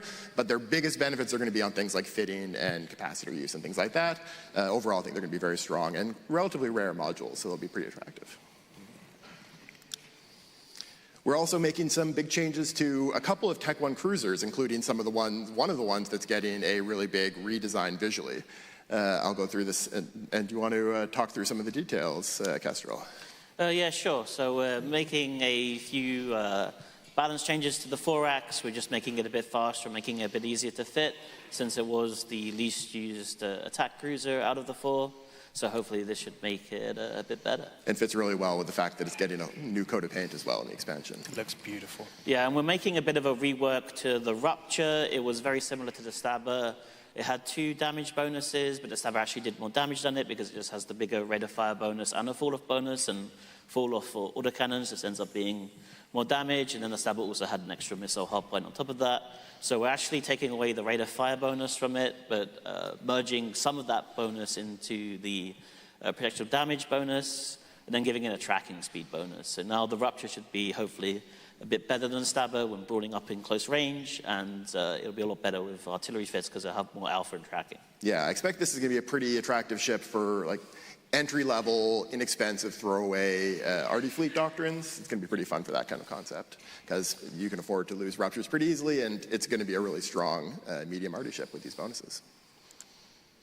We also have some big changes coming to logistics. How many of you guys here fly Logi? How many of you guys here rely on your Logi bros to keep you alive in every fight? Yeah. So we're giving some love to the Logi bros, both through changes to ships, but also changes to modules and some of the bonuses related to them as well. So first thing, this is actually something that we mentioned in the keynote, but there was a bit of miscommunication in the keynote. The section that talked about a bonus to remote armor repairs, this is what it was actually referring to. So we'll go through the exact details here. What's happening is, at the moment on Tranquility right now, when you overheat a remote armor or shield booster, you get a rate of fire bonus, but you don't get a bonus to the amount that it repairs. So that's unlike things like when you overheat a gun, you get both damage and rate of fire bonuses. So what we're doing is we're adding a repair amount bonus for overheating on top of the existing rate of fire bonus that you get, or cycle time bonus that you get when you overheat remote reps. This is going to make advanced kind of edge-of-your-seat Logi gameplay for high-skilled pilots more powerful, but of course you have the big risk that you're going to have to deal with heat and potentially burning out your modules. So this is just a straight-up buff when you are heating your modules. This also has the side effect of being an extra benefit for Tech 3 cruisers because they get a benefit to the amount of benefit you get from overheating anything, and since you're going to get more benefits from overheating remote reps, that's a kind of secondary buff that's going to end up landing on all of the Tech 3 cruisers when you use them for remote reps. You want to talk a bit about the changes to the saviors? Yeah, sure. So we're updating the savior implant set. So now, right now, it gives a bonus to the cycle time of all subcapital remote reps, but it was pretty difficult to use because it also increases the cap cost of the remote repair modules, and that made it hard to use on ships that weren't the Nestor or the Zarmad. So, and also has to compete with other implants that you can put in that set. So if you're flying a Guardian, for example, you could use amulets there instead, or Genolutions. So hopefully this should make them feel a lot better. And we're also relaxing the diminishing returns formula for remote reps a little bit as well. So as an example, if you have 100 fax reps on a target, which is 33 apostles, they'll now receive about 20 to 25% remote reps on the targets that they're repping. Yeah. And to be clear, this won't only affect people that have 100 fax reps on them. It affects everywhere along the curve, but that's just an example to show you the amount that it'll be changing by. Yeah. We're also adding some new power grid to the strategic cruiser support processor subsystems. So these subsystems were kind of hurt more than they should have been when some changes were made to strategic cruiser power grid in general a few years back. And so we're adding some power grid back to those subsystems in particular to make the remote rep and command burst versions of Tech 3 cruisers a bit stronger. This does thankfully mean that we heard some complaints that in the Revenant expansion we didn't do anything that buffs the Revenant at all. This means that in the Legion expansion there will be at least a small buff to the Legion. So yeah, makes us feel a little bit bad. And we have more. We also have a set of changes to the ships themselves. So I'll go through them here. And yeah, if Kestrel, you want to talk a little bit about some of the details. Yeah, so the last time we did a balance pass on logistics was actually in Revelations 2, which was well over a decade ago now. So we're making some changes, especially a lot of changes to the Aneira specifically, because it was by far the least used logistic cruiser. So we're giving it the reduction in armor plate mass penalty that the Exec Navy issue also gets, which should make it a lot more mobile for armor skirmishing. We're also improving the speed and agility a bit more, so it's closer to the Guardian. It was by far the least agile of the four, and it's also going to be a bit better at mitigating damage. Mm-hmm. The Scimitar is getting a reduction in shield extender signature radius penalty per level, so might be very powerful, especially with oversized afterburners. And the Basilisk is also receiving a few changes. We're giving it a bonus to shield hit points from shield extenders, so it will be a bit tankier. And we're also making it a bit faster and a bit reducing the SIG a bit because it was a lot bigger than the other ones. And then the Guardian and Zarmad are getting the least bonuses because they were the most used, but they're still getting a bonus to armor hit points. Mm-hmm. We're also making some big changes to some resistance modules. So this is something that we've been talking a lot with CSM about over the past year, and I know they've been pretty excited for us to reveal this to you guys. I'll go through, and you want to talk a little bit about some of the details, Resh? Yeah, sure. So essentially, every year since the surgical strike changes have gone out, we've had at least some posts on Reddit and forums saying the resistance nerfs kind of suck. So what we've decided to do is just roll those back. So essentially, from the Legion expansion, there'll be a 10% increase to the resistance of all resistance modules in the game. This means that all ships using resistance modules will now just get tankier, more EHP, more survivability. Essentially, when we talk about the surgical strike changes, I also just want to make sure when I'm saying this, that it is just the resistance changes. And one more thing that's coming. And one more thing. But yes, but not like not the changes to ammo damage and stuff like that, right? Yeah, exactly. Everything else remains the same, but when it comes to resistance modules, that's the only thing we're changing. Mm-hmm. But and I will note, this is just the list of modules that I've got on here. It's not a buff to reactive armor hardwares or damage controls, but the modules that were affected by the surgical strike changes back in the day. Precisely. Yeah. Yes, so with Legion, we're going on a bit of a journey. As you may have seen in the keynote, there's a picture of me, Pepe Sylvia, trying to figure out the super capital meta. So this is the first step in this journey, and essentially what we're trying to do is trying to solve some of the problems that we've identified with the CSM, with capitals and super capitals. So when we talk about the super capital changes, first one, so we're going to be adding back the armor and shield extender bonuses to both the super carriers and the Titans.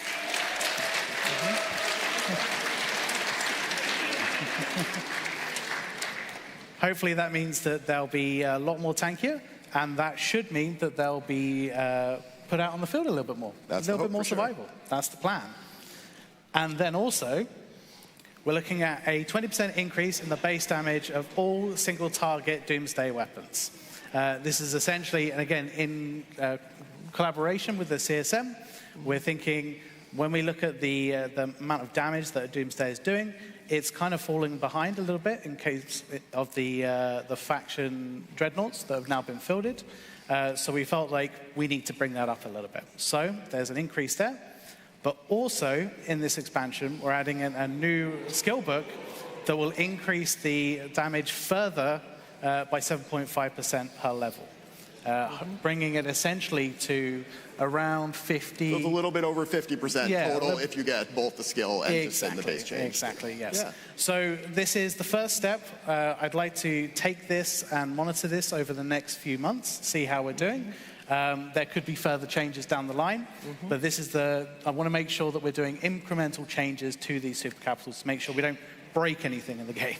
Yeah, so this is a great example of making a change, and we'll see how it goes. We'll evaluate, see whether you changes in your guys' behavior and your feedback is, and then we'll make more changes as necessary. Exactly, and I'm always open to feedback. This is a journey that I want to take with the CSM, but I also want to take with you guys as well, trying to figure out what is the super capital meta, what is the capital meta. Mm-hmm.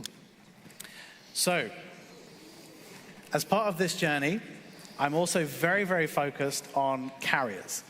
Now, everyone that I've had the conversation with at Fanfest, but also everyone I've ever had the conversation with, when I ask them about carriers, I say, what's the point of carriers? And people go, I don't know. They conduit stuff around. And so I think there is a place for them in the meta. So with Legion, we're going to be taking some small changes to set ourselves on the next steps for making carriers have a purpose in the game again. So that's going to start by a 50% increase in the amount of secondary weapon salvos that all fighters have in the game. So that's also heavy fighters as well, essentially meaning that fighters now have more sustainability as they can stay longer in the field before they have to reload. And what's more EVE than a nerf when we're looking at trying to buff carriers. But this is actually a really cool nerf. It's essentially a reduction to the amount of damage that space superiority fighters do to subcapitals. That means that when we look at space superiority fighters as a whole, they are more focused on their role, which is to kill fighters. But that also means that if we do want to buff carriers later on down the line, we're not creating ultimate mega kill death for destroyers and frigates in the future. So in this expansion, they'll do the same amount of damage to fighters and drones they do right now, but because we have that resistance system that lowers the damage against other targets, we're essentially just moving that from 80% to 95%. Correct, yes. We're also making some changes to pirate dreadnoughts. So we referenced this obliquely in the keynote earlier, but now we get to show you all the actual details and numbers. So I'll tab through, and if you want to give people a bit of background, Kestrel, we can show off what we're doing. Yeah, so we got some feedback from the CSM about the pirate dreadnoughts. Right now, a lot of them are about the same price as a supercarrier, and Nyx is almost always going to be better than a Kaiman. So we're trying to reduce the cost a bit here. And we were also, while we're making the Sarafel, it made sense to just go and look at the existing ones and make a few changes. So the Kaiman, it's a Grooster ship, but unlike all the other Grooster ship, it wasn't able to use 2 drones. So we're correcting that by giving it an extra number of fighter tubes and light fighters. And then we're also making a few changes to the ship hit points that it has. It had quite a lot less overall HP than the Phoenix Navy issue, so we're bringing it up to par with the Phoenix Navy issue, and also just reducing some of the armor hit points it has and rolling that into shield, so it'll have a lot higher shield effective hit points total. And the Kamos, we're giving it a new bonus, and that is it will now have a new roll bonus, which will mean that if you fit a capital Nosferatu to the Shemosh, it will always be able to drain the capacitor of a subcapital ship, and it will just completely ignore the signature resolution on the capital Newt. And then we're also bringing up the damage a bit, so it now doesn't get out damaged by Revelation Navy issue, and then also doing a similar rebalance of the hit points. And the Vehement was probably in the best place of the existing dreadnought so far, so we're just giving it a bit more damage, so now it also out-damages the Morris Navy issue. Mm-hmm. And we also have, as we've talked about it, both the keynote so far, 2 new ships coming with the expansion. We've talked about them a bit so far, and we showed off some of the stats at the keynote earlier today, but I've already got some questions from you guys in the hallway about more details about the specific stats. So what we've got here is screenshots of the show info window from our test servers, so you can actually see the full stats and bonuses, and we can talk through a little bit about the design philosophy of them. So this is the Barbaroga, and here's a shot of the screen with all the bonuses. You have seen this stuff in the keynote earlier. We'll have the full stats and the fitting coming in next slides, but I'll give you a moment to actually be able to take a look at this in, take screenshots. People in the stream can post it onto Reddit, all that fun stuff. This is the Triglavian Marauder. So it's invented from the Leshak, and it's going to be a very powerful ship. It's going to be a very expensive ship. Our goal with it is very much not for it to be so powerful that it completely obsoletes the other Marauders, which is a tough line to hit when you're making a Tech 2 version of the Leshak. The Entropic Disintegrator weapon benefits hugely from Bastion. So this is definitely going to be a ship relative to other Marauders. It will rely more on Bastion. It's going to be, there's a bigger power gap between when the ship is in Bastion and when it's not than most other Marauders. Because the Bastion bonus to cycle time means that not only do you do more damage with the disintegrators, but you also spool faster. And so that's going to be a very strong bonus. Some of the other things to note about it is instead of having damage bonuses on the hull, the ship has bonuses to optimal range and tracking, really improving some of the things that are already actually strong about large entropic disintegrators. And it has, that means that again, it relies more on the Bastion module for its damage. It also has essentially the full set of bonuses to high slot utility modules that you get from both a Leshak and from a Marauder. So it also has the tractor beam bonus of Marauders as well. This should be a pretty fun ship for a whole lot of cases, and we're excited to see how people use it. So this here is the stats. I won't go through every single one of these, but I'll have it up on the screen so if people want to, again, refer back to it later. Some things to note, we had some good chats with the CSM as we were developing this ship to try to make sure that it doesn't become too powerful in wormholes PvP. The Leshak, as you wormholes will definitely know, has a very big difference in mass than other battleships. It's very light. So this is the lightest of all the Marauders, but it's not so light that you can get an extra ship through, an extra one of them through most wormholes other than C6 wormholes. So you'll get a benefit, but we wanted that benefit to be balanced, and we've been in talks with the CSM to make sure that that benefit is balanced. Overall, it's got a good amount of fitting, it's got a good amount of hit points. It has the resistance profile of the Ikatursa, so that set of tree-lobbing resistances, but with a lower amount of resistances because Marauders have lower amounts of resistances than heavy assault cruisers. And then here is the fitting window for people who want to see all those fitting numbers.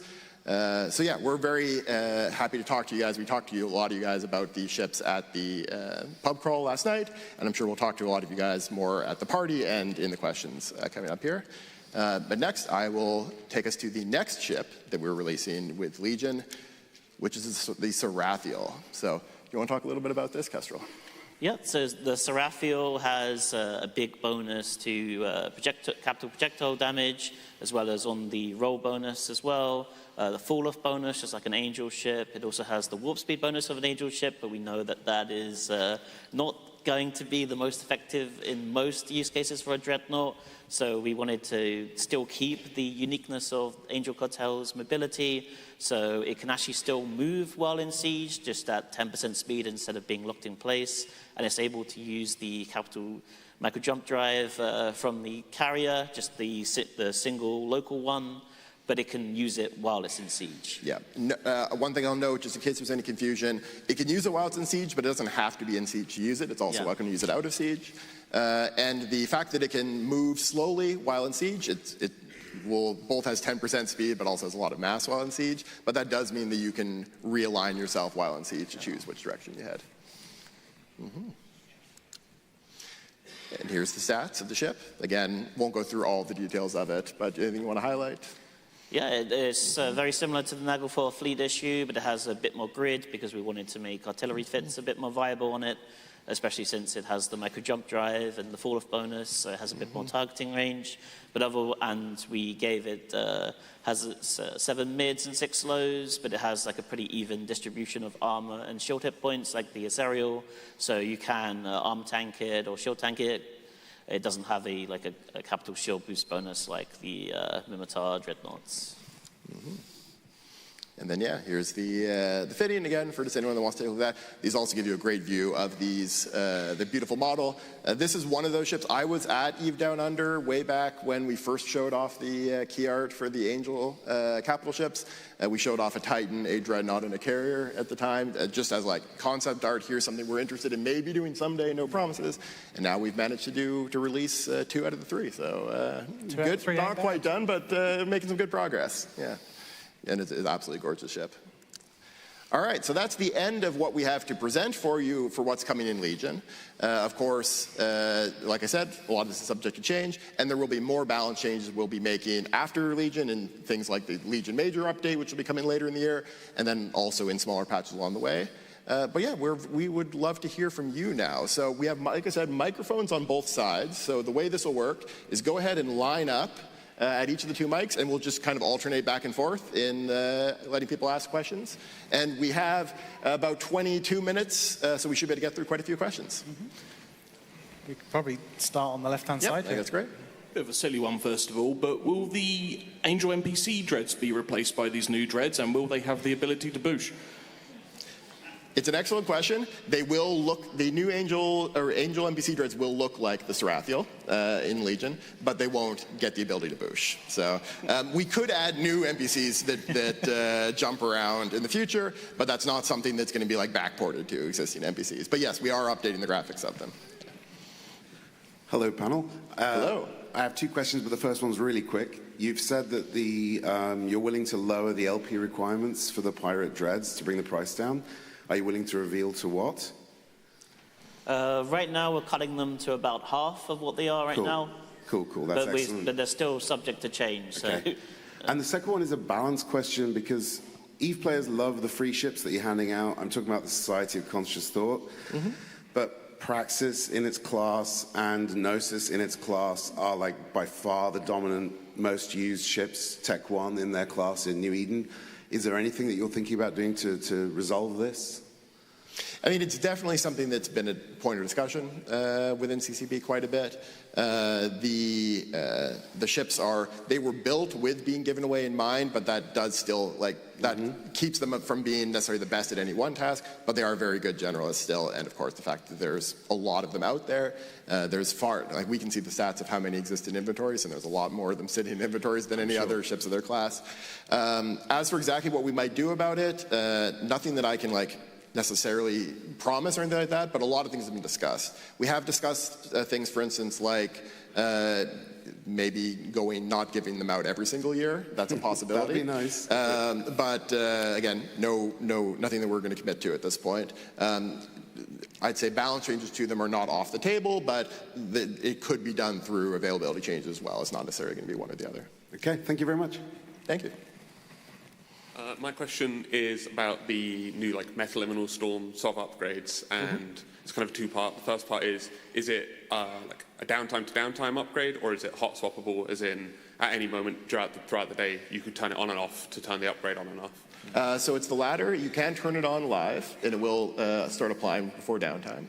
There's one thing that wasn't mentioned about them in the keynote, which is that they do have a reagent cost as well. And so they have a online reagent cost. So if you leave them online, that's going to be a lot cheaper than turning them on and off. So there will be a significant cost turning them on and off. They are also mutually exclusive with each other in the soft hub. So if you wanted to swap from one to the other, you would have to remove it and destroy it and then replace it with another one. But that is something that is an option if you're willing to do that. And the second part of the question is there any concern about Defender's advantage, where attackers come into a system, they've brought an armor doctrine, you turn on the shield upgrade, you form a shield doctrine, come into the system, and you've got a 15% bonus compared to them? Is there any concerns about that? Yeah, I think it's definitely something that we have to be careful about, and it's possible that this might be too powerful. We might need to adjust it. I will note, just to make sure, I think you understand this, but to make sure that everyone understands it, the bonus does apply to everyone in system, so it's not just to your alliance members. So that means that your opponent will also get the benefit of it as well. But you're right, if you know that your opponent's flying armor and that you're going to be flying shield and you turn it on, then that's a significant advantage. One thing I'll note, there's something that we're planning on changing. It's basically just broken right now. The intent was with Equinox that which upgrades are installed is visible on the outside of the soft hub, and at the moment that's actually only visible for people with the right roles, and that should be visible for everyone. So we want that scouting gameplay to be supported. That's not going to be fixed in the initial expansion release, but we're hoping to fix that more later. So then you'd be able to scout out a little bit whether people have it installed ahead of time, if you know that there's going to be a fight, say, at a structure or something like that in the system. But yes, it's possible that we may end up having to tune them back. We'll definitely be listening to feedback, both before the release, but especially after the release, once people get a chance to play with them. Thank you very much. And obviously, because these things are powered by the skyhooks, there's multiple routes to try and take the skyhooks down to kind of turn these off. Yeah, so they're going not just the self-hub you need to attack if you want to take these out. They will require an investment of power, workforce, and reagents. So that's going to be definitely a balancing factor on them. And then that's something we can also adjust after the fact. If they end up being too powerful, we could reduce their power, but we could also increase their costs. And those are all things we could tune them with. Yeah. Hi, question about siege and triage modules.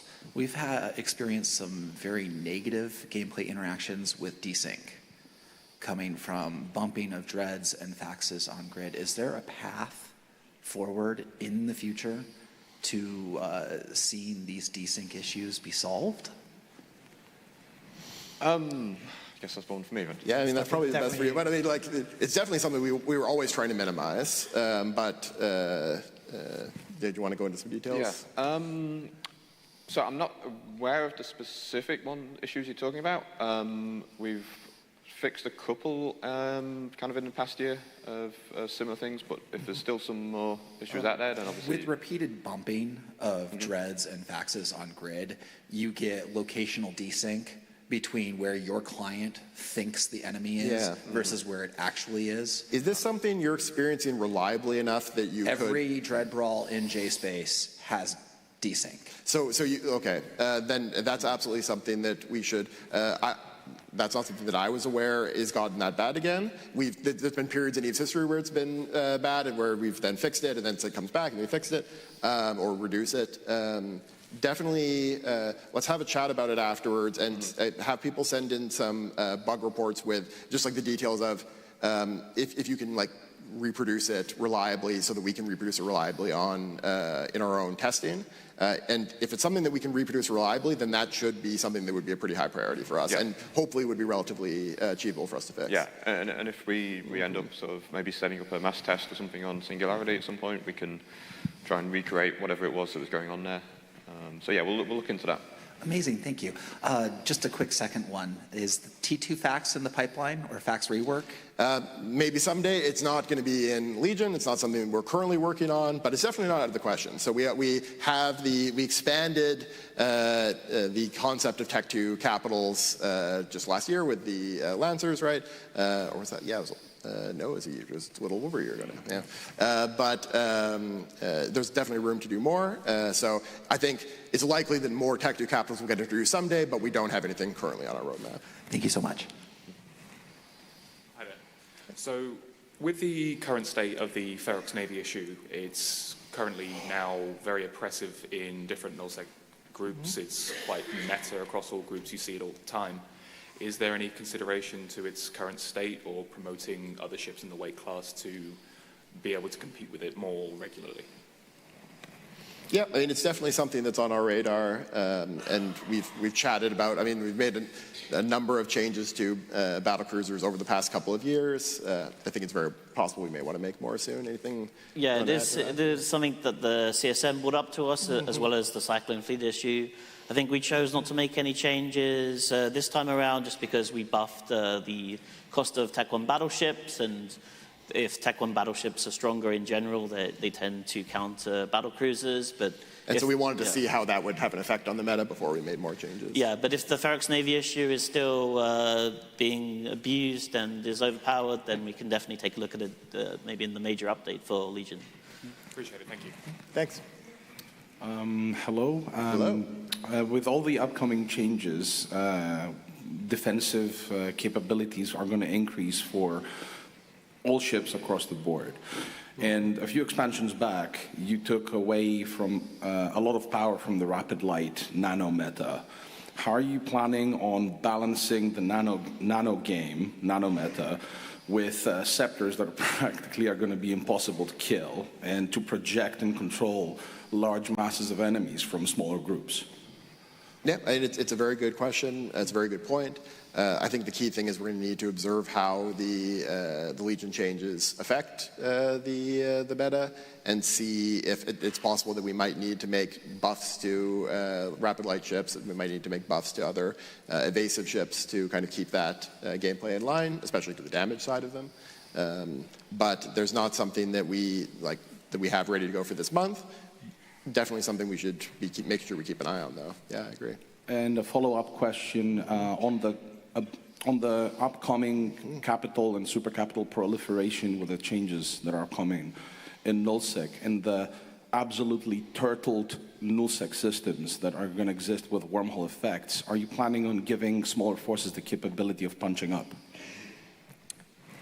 I think this is something I can probably take. Okay. I mean, basically, we're just trying to look at the whole capital meta as a product of the end of the Age of the Rorqual, and we're trying to get to a stage where we don't want to go back. Like, we don't want to be in a situation where there's too many capitals in the system, but we do want to get to a stage where when we actually when people want to risk deploying capitals, they are actually fun and enjoyable to play, and that would also mean that in that smaller groups or mid-sized groups would also be able to have fun. And so that is a consideration that we are looking at when we are actually looking at capital ecosystem as a whole.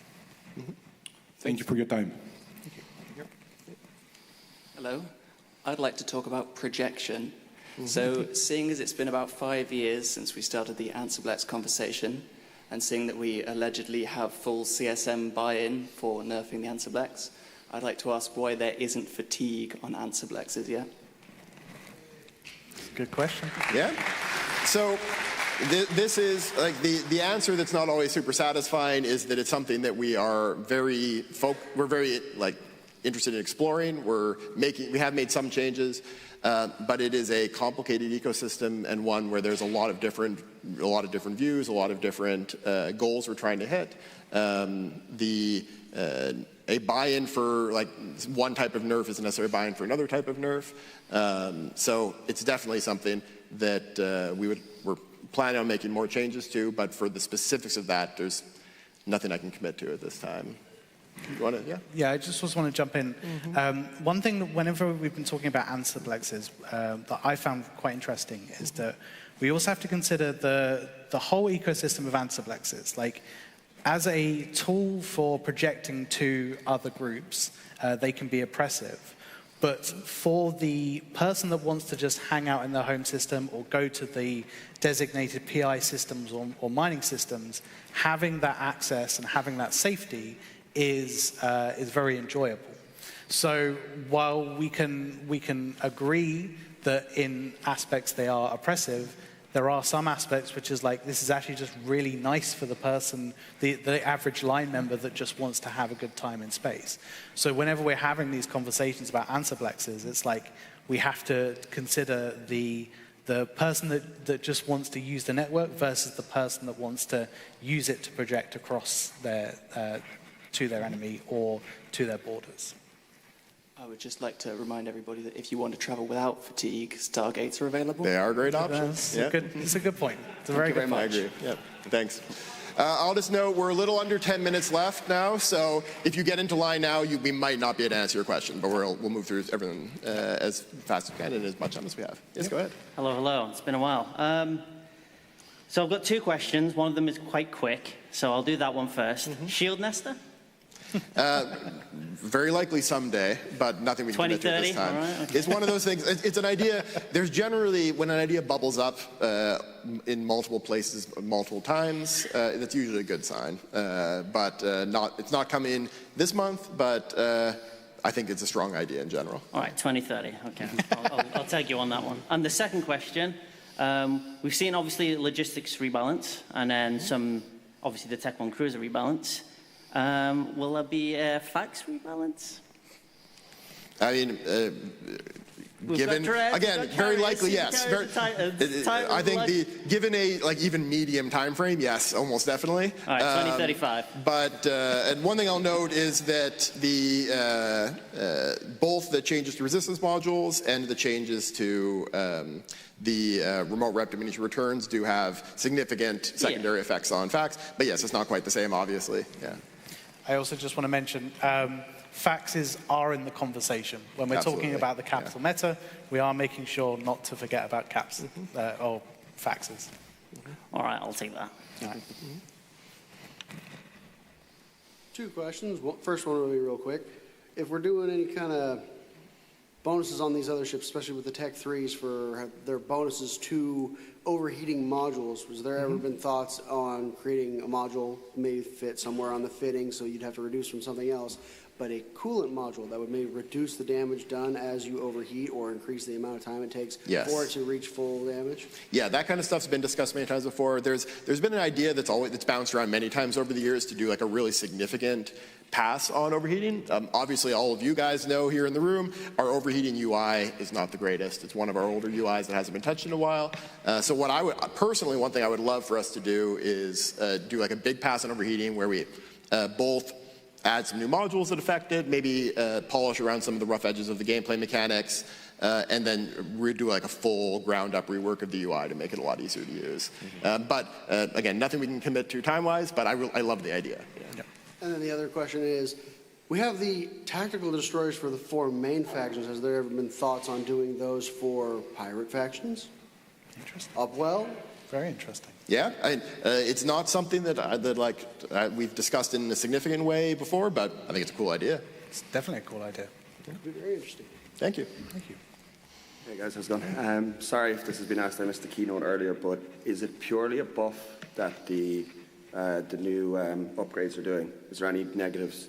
The new system effect upgrades, they're just buffs. Yeah, so it's 2 buffs per upgrade, and then like I mentioned earlier, they affect all the ships in the system, so not just your own ships. Okay, and then no drawbacks as of right now. No drawbacks as of right now. It's possible we could add ones with drawbacks in the future. And and the second one is, have you thought of it applying differently on ship class and potentially even the structures in the system?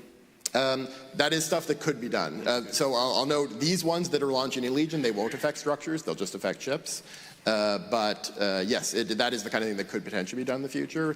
We're starting with this 4, but it's very possible we could we could adjust them. Like maybe if they end up being too powerful, we might add a negative to them.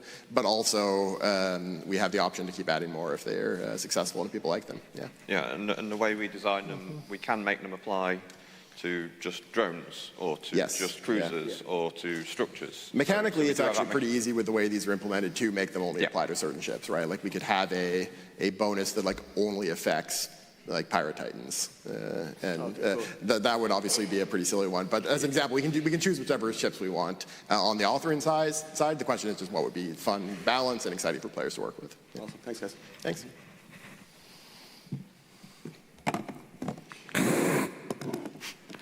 When is a dragon able to sleep on its hoard of plex in the game? I'm not sure I understand the question. Well, will you ever add into an update on this to be able to sleep in as a dragon? I mean, that feels like maybe if we re-add walking stations at some point. Someday you'll be. Pile up your plex on your bed. Yeah. I can't commit to the time, but thank you. 2 for me as well. Is there any chance of the Dagon, the Blood Raider fax, getting or at least a similar bonus that the Chemosh is getting? It's possible, I'd say. Nothing we can commit to right now, but because for this pass we're just touching the dreads, but especially in a future patch where maybe we do a more significant pass on on faxes, rebalance the fax, make changes to the Dagon, and like maybe add like a Sisters of EVE fax or something like that. That kind of patch would be a good opportunity if we ever did that in the future. And then the other one is there any chance of looking at the Claymore? Because I believe it's the only command ship that doesn't see any use out of purely links. Even like the other, like tankier EOS, Vulture, and Damnations do at least see some PvP usage where they fit guns, whereas the Claymore has less damage than a Drake. Yeah, I think that's definitely something that we can take a look at. It's not something that has been on our really high on our radar for the last the major update or for this patch, but I think that's definitely something that's worth looking at. Yeah. Hi, just 2 questions. First one, is there any plans to bring Empire Faction Warfare loyalty point stores back into line with Pirate ones in regards to not needing tags to purchase items from those stores? It's definitely a possibility. It's something that we looked at potentially doing in Uprising, but ended up deciding not to for a few reasons, part of which were related to the tag ecosystem and the role they played in mission rewards especially. So yes, definitely possible, but I can't say for sure if we will. Okay. And second question, are there any changes coming close to this time regarding Navy cruisers, and when are we going to see the exec Navy finally drop from its meme of being the best battle cruiser in EVE? Anything you want to say on that? I mean, we don't have anything coming in Legion right away, but... Yeah, well, I mean, we've nerfed, I think, the extra Navy issue 2 times now. We nerfed it in Revenant, and then we also nerfed it, I think, in the expansion before that. If it's still really powerful, and it's still by far the most used one, so we can definitely, if it's still on top, we can definitely just nerf it again. Cool. 3 times the charm, by the way, but thank you. And so just to let everyone know, we're just under 2 minutes left, but we'll keep going until we run out of time. Hello. Hello. If there were a Titan to apply a phenomenon generator effect before he jumps his fleet into a system under those new effects? Would that stack, overwrite, or how would that work? So this will stack. I mean, if the phenomenon generator has to be, it'll stack. It'll, like, they're independent effects. They will both apply independently. Nice. Yeah. Mm-hmm. As a pilot passionate about bombing bombers, the changes in the resistance changes coming up are going back on the surgical strike changes. That gave us a benefit to damage.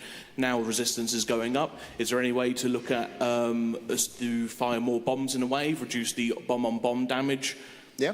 I think it's a really good point. We've talked a little bit about making some changes to bombs not too long ago. I think part of the reason that we've held off on making any buffs recently is that we've been kind of focused on trying to make sure the battleships have a really healthy place. But the way these cycles usually work is we buff things and then they end up becoming a bit too dominant and we need something to counter them. And when we need something to counter battleships, I have an idea of what that might be. I'll find you later. And I think we'll have our last question right here. Yeah. Yeah, kind of a little bit from the side. Like, as a passionate hauler, I feel like we don't always get the love that other parts of the game get. So I want to ask this question as short as possible. Where's my shiny pirate faction obelisk? Yeah, that's a cool idea. Great idea. I think we introduced the upwell ones, but they're kind of specialized. Just like, a kind of blingier, high-end, but very expensive version of freighters. I think that's a cool opportunity, personally. Like general-purpose freighters, not necessarily just specialized. Yeah. So like, no promises, but I love the idea. Yeah. I would be grateful. Thanks. Thank you. And that is our time. Yeah, thank you very much for joining us. Thank you.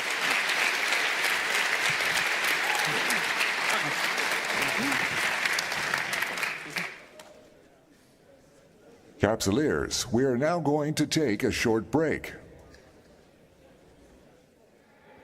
Goodness gracious, excellent questions from that panel. Panda, it's good to have you back.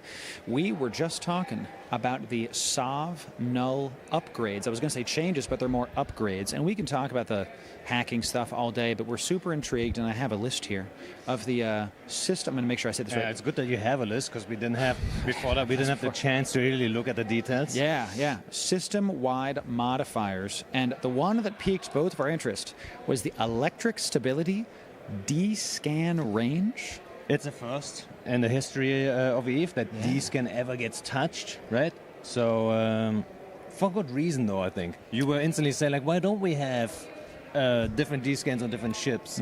And I think, that's a natural thing to think about, but I kind of like that there's a flat range. So if you are in D-scan to me, I know I'm in D-scan to you. Right? It's like, if you now mess with that, I think that would make for less good gameplay. Sure. I really think it's a good gameplay decision to, you can give a system-wide bonus. Everybody increased. Has exactly. Yes. But I totally hear that. I'm of the opinion that we'll see, because I like the idea of different ships have potentially different D-scan ranges. Like I've always said, maybe the covert ops frigates, the not the smart bombers, but the other ones, the like scanning hacking ships, maybe they should be a scout ship and they should have more range. But I hear what you're saying about how if I can see you, you can see me. And we did the math. 25% more D-scan range for the, I have to say right, electric stability generators will make everybody's D-scan range about 17.6. I'm thinking that's pretty substantial, because like 15 away. Now it is everybody, as Panda was saying. It's not like I have it and you don't, because the SOV null thing is going to affect system-wide. The other one there is targeting range. I don't know if that's going to be as big of a player, because if a ship is already set up for sniping or for medium range, you're already set up for it, Yeah, so the thing about these bonuses are, it's not like storms where they show up and they surprise you and you're not really ready for them. You know what I mean? You wouldn't count on the storms to be there for a long time. These are soft upgrades. So, whatever playstyle your alliance likes, it's a different story, really. Right. So, electrical, obviously, with the minus cap bonus, that is not super useful for raiding ships. And I think it makes sense to put that on a D-scan one, because otherwise you just add safety, right? Right, and you just made me think, would you put the electric stability one at like a forward area if it's choosable like that? I haven't looked at all the SOV upgrade stuff, because it has less cap recharge. Yeah, if you're soft on them. to kind of like make it a little bit harder for people to come in with cap ships? You know what? Something like you that? would probably put that into smaller systems every now and then, Right. especially now on the edge of like filaments not being super safe. Yes. Yes. Dscan can help with like knowing where the targets Oh my are to gosh, probe. that's right. So yeah, it's maybe easier to pinpoint where they are. You could, I didn't even think of that. If you're doing Abyss in this area, and if there's more D-scan range, those strange safes better be extra strange to be real far Also, off. So that's a real good point, actually. I didn't think of that. So, yeah, the exotic one is super intriguing. Scan res warp speed. Y'all were saying you were talking about that earlier. Flat 2 AU warp speed. Yeah, I think. Go ahead. Yeah. I think that one is going to be like a staging system kind of upgrade. If you think about it. Scan res, someone jumps in, you have your dudes right there. You're most likely ready to camp a gate and stuff. Hyperlock time. Yeah, you can lock quicker, and you can get your to the dudes. gates. Yeah. Yeah, you See? undock and warp to the Titan that bit faster. Does that stack the AU with your modules, or is it just like after your modules are done, then add 2? Because if you have hyperspatials in the rigs, no, that on like adds a on malediction, top, I would guess. I hope that would be. How fast are we going to see ships? It's crazy. Because what's the fastest like tackle warper? Is it the malediction? Or is it, any of the scepters, I guess, right? Any of the scepters, right? Exactly. Because I can get a solid plus 20 on my Ares if I have the right pods. Are we looking at like 25 plus AU warp speeds now? That's ridiculous. Yeah, at some point it's just so fast. I don't think it matters anymore. Right, because now the system, the system that's like 100 AU is now 4 seconds for you and 20 for the other guy. Yeah, that's the big crazy. question that always comes up, though, came also up earlier when we talked to BJK from Decoy, is how quick can you change those anyway, right? That's really good point. Can you exchange them quick, or can you at least offline them quick? I think that's the whole question. In your let's say you have your home system, your staging system, you wouldn't give that a plus 15% armor generally, I think, because whoever comes to attack has plus 15% They're going to armor. know. So if you see, I think it's the question, how fast can you swap these out? You're totally right. Because if, let's say, you see fleet coming, you see there are a bunch of sleps. Are you going to swap to plasma to get the armor instead of the shields? Now they have to kind of like, they're going to bring armor, we're bringing shield. How fast can you swap these out is the question. Because if you can use them offensively, that's a big deal. If they're like, they're flying armor, swap to shield. Or, they have a bunch of cap batteries because we've looked at their Z kill. Swap to electric stability. That's interesting. I think most people will use the Gamma one, though, right? In the vast majority of systems, it's an obvious Gamma choice. is a 15% shield HP. Nuts. 10% capacitor capacity. Put yourself in the shoes of an Ishtar, right? Right. Every Ishtar person plus just 10%. Went, what's their licking their lips like? Oh, Gamma, give me some Gamma. Let's go. Yeah, that's interesting. And I think it's fair to say that this is not in the Abyss if you're in Null, because you're in Null and then you go to the Abyss. You wouldn't get this in the Abyss. No, there's no way. That would be too good. There's a way, but there's a way. But I think that'd be too good, and I don't think that makes sense lore-wise for that to be how it's going to work. No. So no. Yeah, I'm definitely intrigued by the D-scan range. 17.6. We'll see. If and you don't want ships to have increased D-scan range. Yeah, no, I think it would be bad. It would be worse gameplay at the end of the day. Yeah. D-scan you is want a high people skill to. cap. It's like a little bit of a fight to D-scan each other. Yes. To know where each other is. If only one guy can actually D-scan, that would be weird. That'd be pretty sick. And, with all the graphical updates coming in, all of these are going to add new kind of looks to the SOV null systems. You put Gamma in there, everything's getting purple. You put Plasma in there, everything's getting purple. I'm not sure that my GPU is going to be able to handle it. It doesn't matter, though, because it's okay. We've got a lovely, and I'm going to pull up my thing here because this is a giveaway for all of you, ladies and gentlemen. XFX Mercury. Yeah, the name of this is absolutely incredible. So this is an XFX. This is a giveaway for chat. Okay, follow what the mods are saying to win this XFX Mercury. Ready for my list here. Radeon RX 9070 XT, courtesy of our partners at AMD. This is their gift to all of you at FanFest. Come on down, follow the links in the chat of CCP Games. Just listen to the mods, listen to what they're saying. Okay, you'll be able to enter this in. I'm not sure what the chat command is. You'll have to listen to what they're doing. They're going to DM you on Twitch after. Follow this. One of you is going to be able to see all of those cute little space bobs repairing your ship in style with this awesome graphics card. Pando, I'm kind of mad I'm not in chat right now. You know. What? We're not allowed to enter, actually. It's bad news. Yeah, I don't know. Insider trading IRL. What the heck are we doing? So, yeah, follow chat. We're going to keep talking about rigged stuff. Anyway. Chat knows. Get rigged. Do your best rigged emojis right now. Okay, so incredible stuff. So the Sov null bonuses are super intriguing. I'm going to pull it back up. Graphical upgrades actually seem pretty fucking sick too. Did you see? I was there. You know what? Awesome. I actually had an idea. Yeah. I should pitch to one of them. Yeah. They played a couple like short videos of like ships undocking, the highlights and stuff like this. And in that audience, it was pretty good. The cinema effect was real there. Real nice. What I would like to see next Fanfest is actually all the trailers from back then, like from start to finish. I'm not sure how many trailers have there been now. There has been a couple, but that would be a cool experience to watch them all in the cinema. See the evolution of EVE Online. Yeah, because y'all don't understand. This screen is massive. It is a 5-floor arena. So, Pando, you're correct. I would love to see that. Seeing all the trailers front to back. CCB Games, make it happen. You know, kill some airtime, right? So that'd be sick.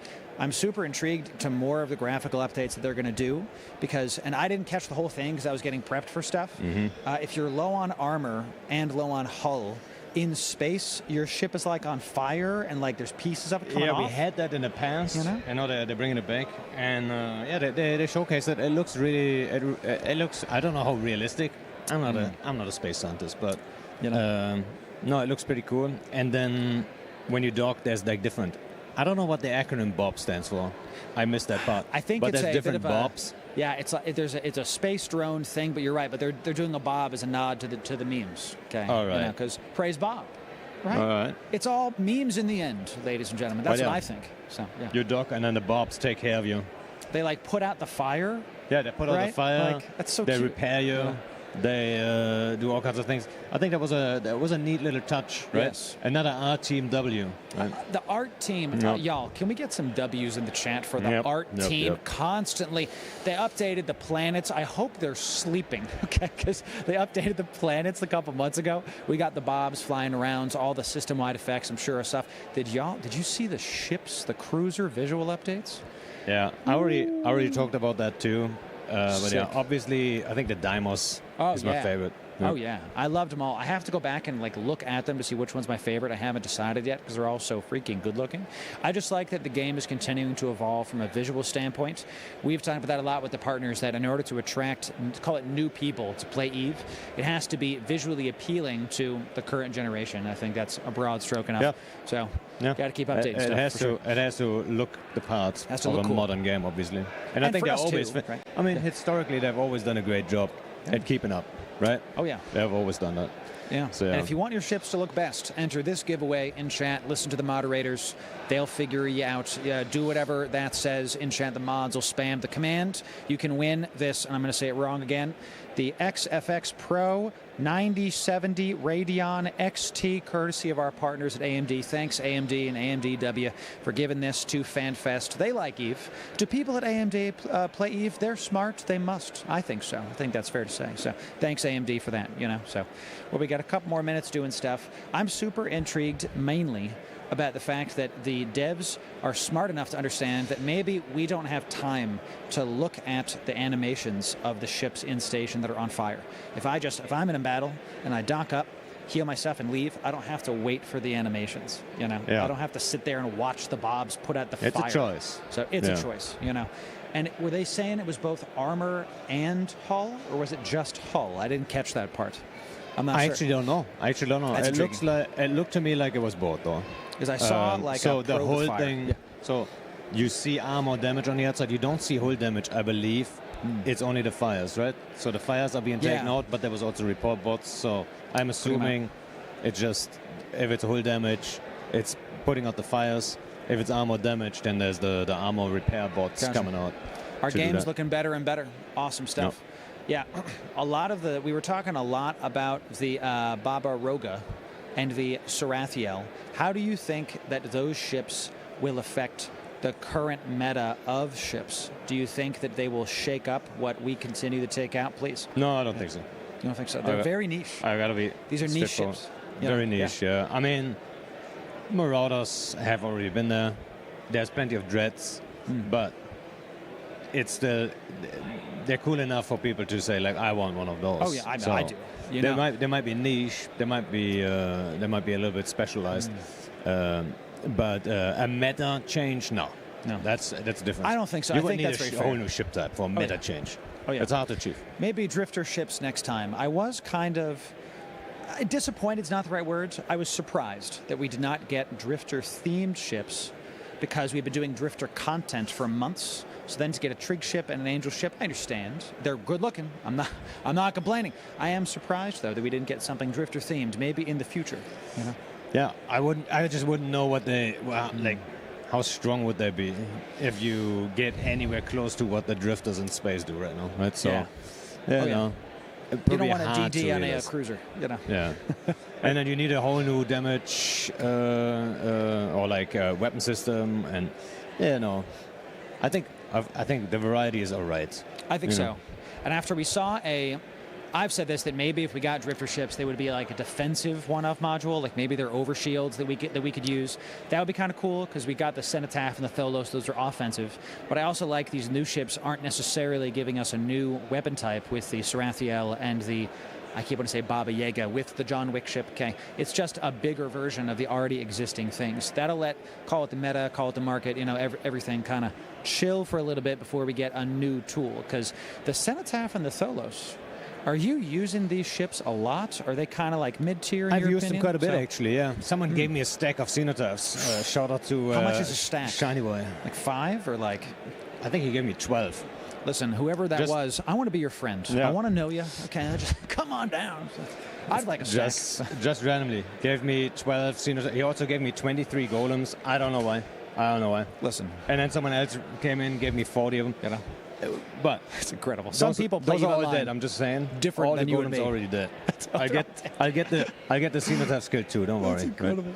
So you've used the Cenotaph. Yeah, very strong. strong. Do you like it? Do you love it? What's the see?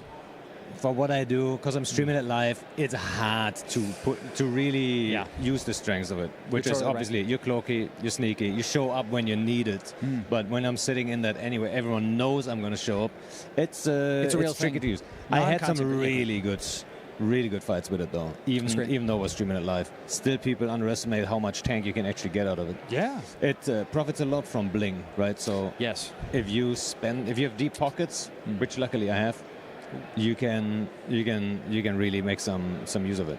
Yeah. Insane. I totally agree with you. A lot of people don't understand when you're streaming EVE versus when I'm playing EVE. I'm sure it's very different for you. When I'm streaming EVE, it feels like a completely different game because there's just a constant net closing at all times trying to come get you because we're content creators. That's kind of how that goes, right? When you're just playing EVE, I'm on other characters too that are not public, thanks.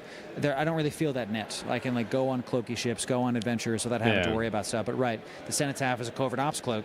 So if we're like, all right, I'm going to sneak up on this guy, but you're in local, and people know who you are.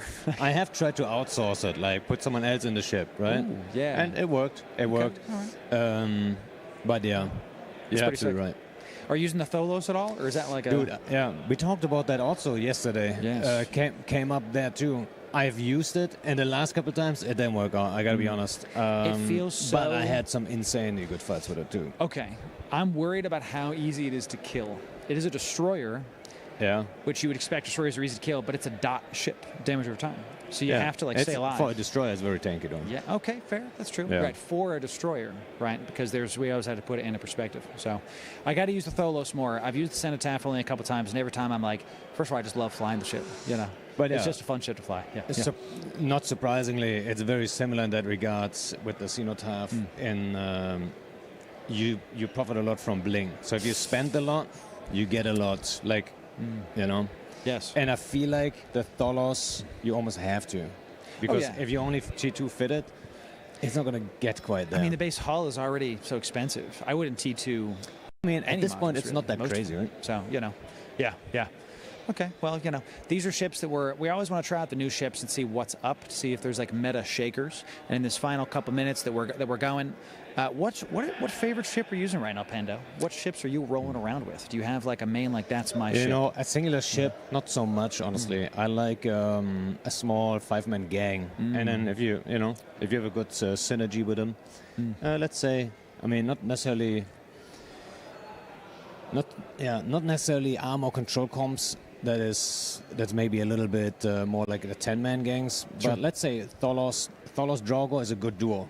Like the two of us, if one of us in the Tholos, the other one in the Draugr, that's a good combo. Future stream, chat. You have some links then. You have some targeted DPS from the Draugr, and then the Tholos comes in and can tag some dudes. You're very engageable still. 2 juicy ships. That's a good combo. You put a Scepter in there, you put a Dicta in there, maybe another damage dealer, maybe Ewar, right? And then a 5-man gang. That's more like, that's what I like to fly at the moment, really. 5-man gangs. I love the idea of more, call it a smaller pace PvP.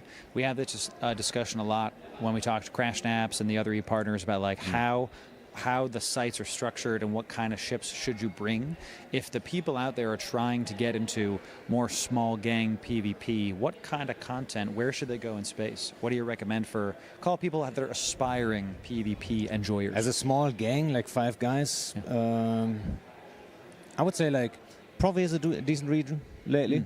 I mean, not saying that because of the LAN or anything, but there's a couple of guys out there that are happy to engage. Goons are pretty good, actually. There you go. Shout out. Yeah, every Goon Corp has a couple guys that are like, I might lose a ship.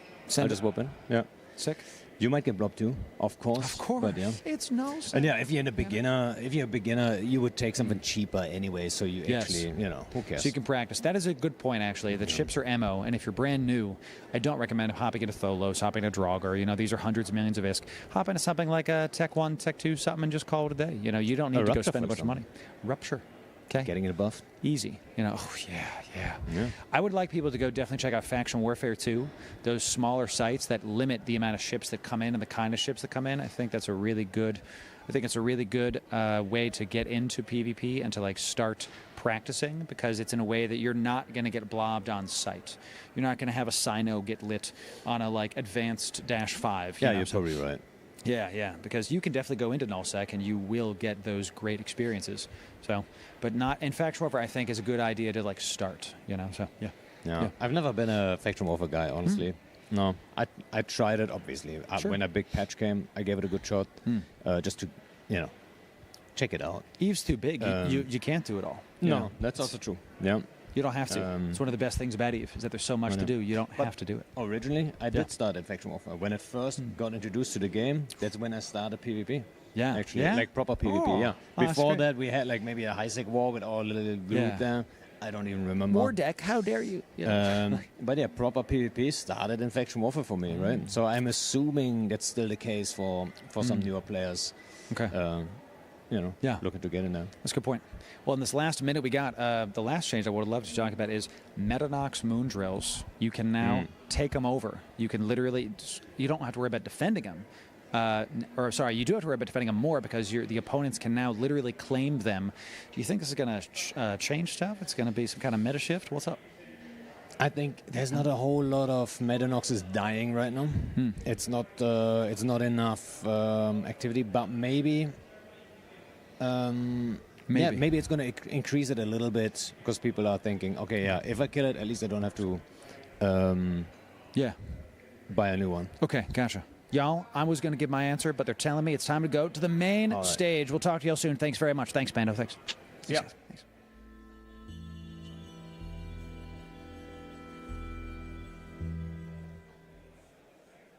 Let's welcome the community team to the stage for the closing ceremony of Fanfest 2025.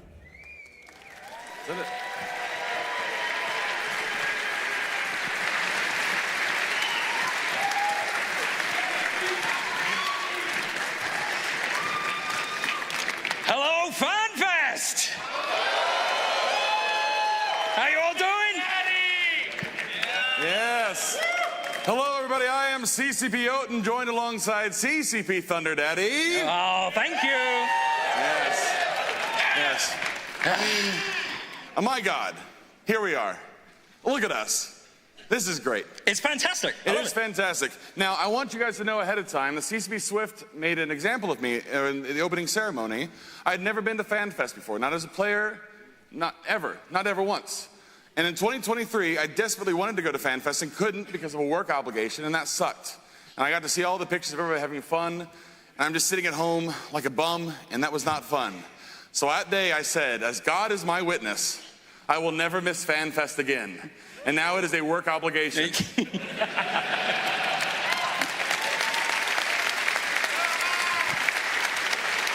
pretty good. Yeah. Before we get started, we have a time. Listen, tonight's gonna get wild. First of all, it's gonna get wet and wild. Before we do that, thank you. Before we do that, I want to take one quick opportunity while we're all here together in the coolest arena. I mean, I've never been on a stage this neat before. It's very cool. It's wild. And I can like barely see, hey guys up there, how you doing? Yeah, it's wonderful. And of course, all of you down here are lovely as well. While we're all here together, before things really start to pop off, I'd love to get a selfie with you guys. Gotta do it. Not too much trouble. Do it. Can we do that? Yeah! Beautiful. Can we bring the lights up real quick, if that's not too much trouble? I didn't ask for this ahead of time. I probably should have done that. Maybe? Yeah, there we go. There we go. All right. 3, 2, 1. Heck yeah. Oh my God, there's so many of you. Wild. Put the lights down. Put the lights down, please, please, please. Okay.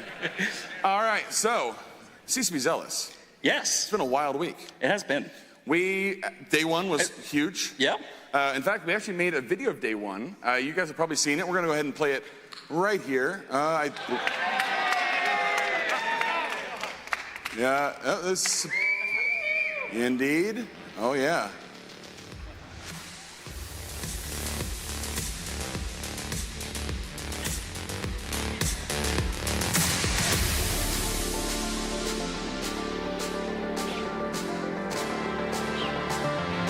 It's me.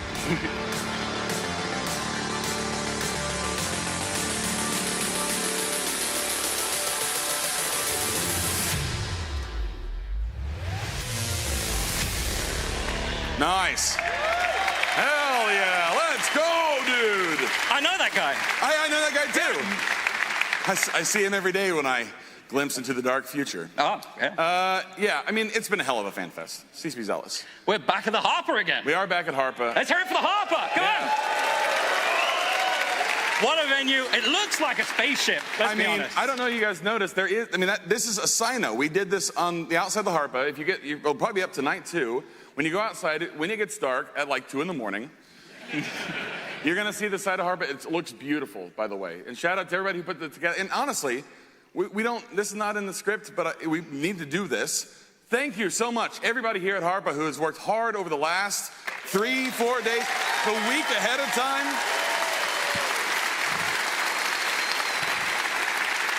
The Harpa staff has been nothing but helpful and productive, and considering what you're about to see tonight, very, very patient.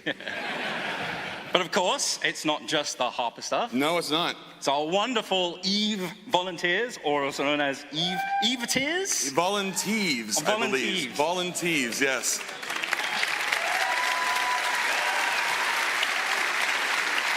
Oh, sorry. Volunteers. Volunteers. My mistake. Who comes up with these puns?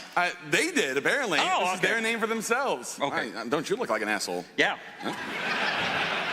But in all seriousness, this product would not have happened the way it did without all of these people who committed their time, their energy, their resources, their sanity, in many cases, to making this thing as much of a blockbuster as it has been. So we want to thank all of them. First of all, Greygal. Greygal. GG's incredible. Greygal, seriously. Yep. The linchpin of this thing. Yep, we've got Vanessa Rosetree, MSC Darklord, Connie Arodi, Olaf Alia, Matsta, Runa, and Jana Brill. And of course, we also have Insidious Sainthood, Sigurjon Valdemarsson, Anus Jainara, Bad Kiss. Nearly. Yeah, almost there. Yep. Nick Paw, Mrs. Insidious, Boat, and Ravenwolf. A round of applause for our many fine volunteers. They've been everywhere, and honestly, we cannot say this enough. I feel like we've worked a little bit, you and I. A little bit. But not nearly to the level of these volunteers. They have made this thing possible, and I'm so grateful for them. Thank you so much, guys. CCP Zelus. We also had our wonderful charity auction. Charity auction, okay. Everybody check it out? Yeah. Anybody make any bids? Did anybody win? Hey, we go. We got a couple. That's not bad. Technically, there are only so many wins, so there could only be so many woos. But no, I mean, everybody who contributed stuff to the charity auction, super sick. We appreciate you guys doing that. We have raised some money. We'll get to that in a minute, in a second. We do actually also have a few winners of the charity draw. Oh, okay. Well, then let's go back to this slide real quick. Yeah. Because we're going to get to that next one here in a second. So I'm going to call up some numbers. If you've got some of these tickets, head down to the info desk after this segment. Okay. And, you can claim your goodies. Indeed. So on the yellow ticket, winners are 232122. Mm-hmm. On the green ticket, nice. We got 846113. Yes. On the white ticket, I feel like I'm calling bingo numbers. I know, yeah. 756206. Okay, yes. And last of all, on the purple ticket, 226397. Cool, congratulations and or sorry. Yeah. No. Listen, we got a counter up here. It looks very menacing. We got to keep going. All right, so we also had the charity wheel, which was wonderful. Thank you so much for everybody who participated in this. I like to call it the wheel of RMT. Hyper wheel. CCP Orca backstage is probably not thrilled that I just said that, but it's fun. We have a good time. We also had the charity dinner, which was, if you went over to that, was a huge success, I heard. It was lovely. I saw them when they were setting up. I mean, my God, what a gathering. What a fine collection of people eating what looked like giant sandwiches. I hear that tattoo was from this Fanfest. Oh, sick. That's very cool. Wonderful. We also had people who were, for the sake of charity, buying up pilot's licenses. These tickets? We made a joke ahead of time. We're going to show you our pilot's licenses, and they made us take them off. But if you have those, thank you so much for buying them. All of these proceeds, of course, do go to charity. They go to support the Icelandic Children's Hospital. All these huge. Yep. Talking of huge. Yeah, I mean, the reason why it's so important is because kids are, of course, future F1 monkeys. So, Got to start those pilots early. You got to start them early. Yeah, if they can press one big button, you're good to go. So speaking of huge, CCP Zelus. Yep. Oh, whoa, okay. All right, no. Don't you, not to my boy. All right, calm down. Bunch of animals. Speaking of huge. Thanks. During Fanfest, we raised a whopping $13,097 US. Thank you.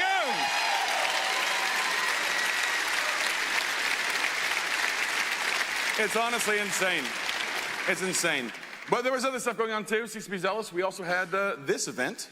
Yeah, the LAN party at the top of the world, the not Fanfest Shoot It fleet, as I believe it ended up being called. Yes. We had a great gathering for that. We took a filament out, 50 of us.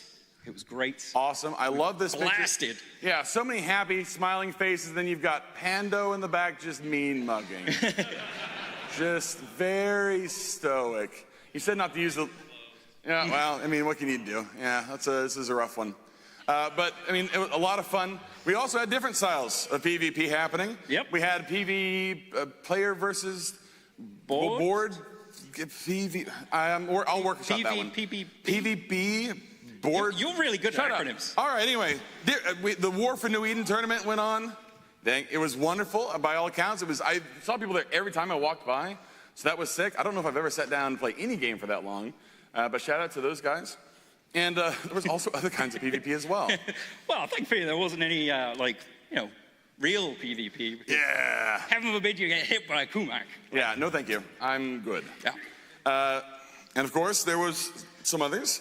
Yeah, look at these incredible Hulk pilots, you might say. All right, calm down, Miner. Yeah. Let's be chill. All right. Most of all, though, more than anything else, FanFest is your home. And you guys showed everyone the true meaning of the friendship machine. Hey, friendship machine. Oh. It's all you. FanFest, of course, also...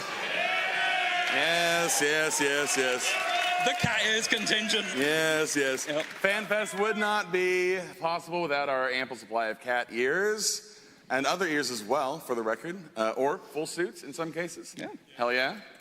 CCP Duckling, of course, does approve of all cat ear usage. And CCP Zelus, there were some people going under some modifications as well while they were here. Yeah, I mean, as we saw also at the charity dinner, but a few people have also gone over the Genelution resculpting center. Interesting. Yeah, few extra tattoos added. A few extra tattoos. Some people leaving with more than they came with. Yeah. Very impressive. If you have not seen yet, also by the tattoo area, you might have seen the art team, which used to be Gogi. Got that one first. Yep. It's really exciting to see everybody checking out their new skins, showing stuff off. You guys have done an incredible job. Seriously. You also checked out a bunch of really cool panels. And player panels as well. And player panels. Shout out to the player panelists. Thank you so much, guys.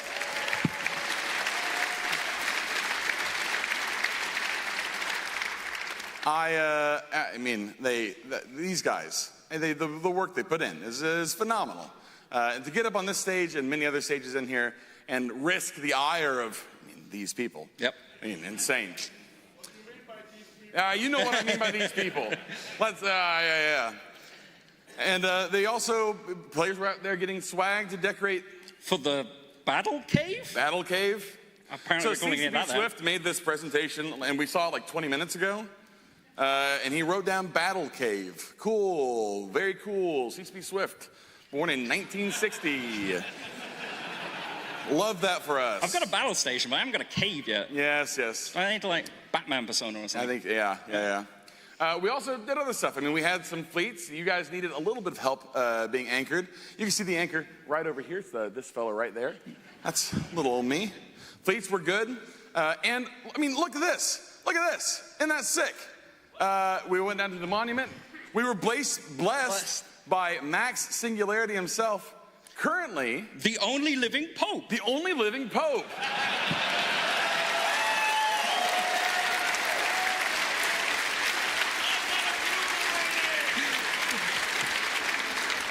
I'm not sure how many times in the existence of EVE Online, if ever, we could say that the only pope that exists on Earth is our pope. It's pretty cool. Pretty good claim. Yeah, I mean, you guys, seriously, you guys killed it this week. I mean, we talk about how much this all means to us, and it does. It's very meaningful, but it's only meaningful because you're here. You guys make this happen. I woke up this morning and realized that I have the craziest job in the world because I get to come out here every day and talk with you guys, talk trash. Even you guys in Twitch chat right now, who I'm sure are still stuck on me calling CCP Zelus huge, bunch of jackals. You guys make this worth doing. From all of us here, everybody at CCP, everybody in our community, thank you all so much. You guys are heroes. Thank you so much. A round of applause for yourselves. Come on.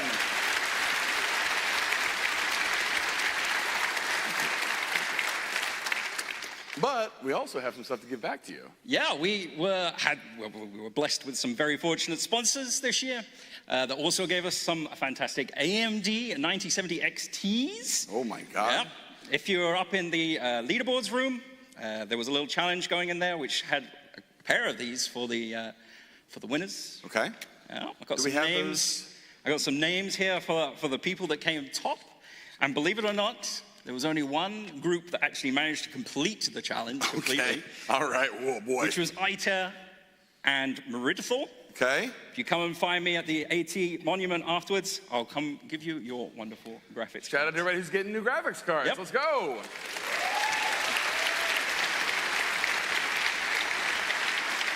In second place, though. In second place. We will also get some tickets for the next FanFest. Cool. Along with some complimentary pub crawl tickets. Pub crawl tickets, love that.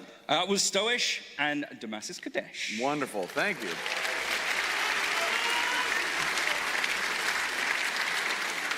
Shout out, of course, to everybody who was at the pub crawl last night and managed to make it in today. I can only speak for myself. It was rough. Getting hit with that sun at 6 o'clock in the morning was like, oh, too much light. Seriously. Lastly, of course, but not least, we'd like to thank all of our sponsors for FanFest 2025, including Natrado, Worldline, HyperX, AMD, and Business Iceland. This also would not have been possible without them. A round of applause for our sponsors.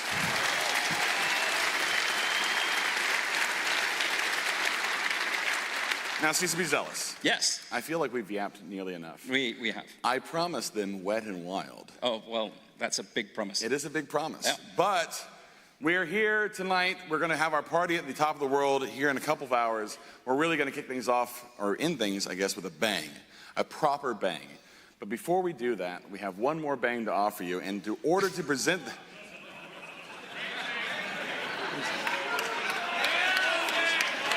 You really have a way with words. I was really close. I almost made it through. It's okay. Before we go out, we will give you one more bang. And in order to offer that to you, we are welcoming back to the stage one more time here at FanFest, CCP Orca and CCP Hellmar.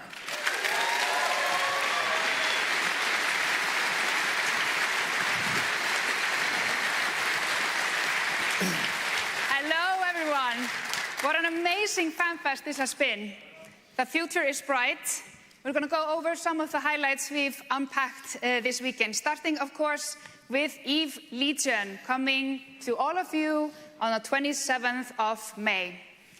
And in EVE Legion, we will have freelance jobs, corporation colors, more power to alliances, and, of course, more firepower. 2 brand new ships are entering the fray. But we were interested to hear what you guys were most excited for in EVE Legion. Let's take a look. Tools. Freelance stuff's cool, but can I do 2? The new Marauder looks cool. Yeah, freelance stuff definitely. Freelance tools look great. Freelance and updates to the map. I'm looking forward to the new Angel Dreadnought. The Triglavian Marauder. Angel Dreadnought 100%. I think hopefully more players, more people to kill. The Trick Marauder and then the Nosek effects. I mean, the Trick Marauders. New ship models for the Thorax and the Phobos. I mean, the new Dread does look really awesome. Triglavian Marauder for sure. Freelance projects. The Triglavian Marauder. I'm into the same things, yeah. Exactly. The Trig? Yeah. Awesome Angel Dreadnought. I saw a Noctis. Give me some Angel Dreadnought. Marauder Shack. Marauder Shack. Possible to change the space. The new map looks wonderful. Yeah, the freelancing jobs and how it is. The Trick Marauder? Freelancing. Easy. That works so simple. Corporation and freelancing the Angel Dreadnought. I gotta say the freelance jobs, like, that's just gonna change the way that EVE is played by people. It's gonna be fucking awesome.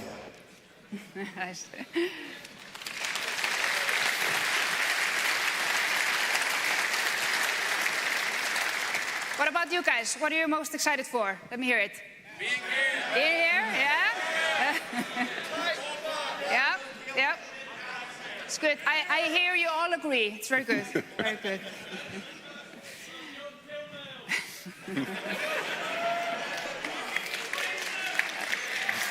Walking in stations, yeah.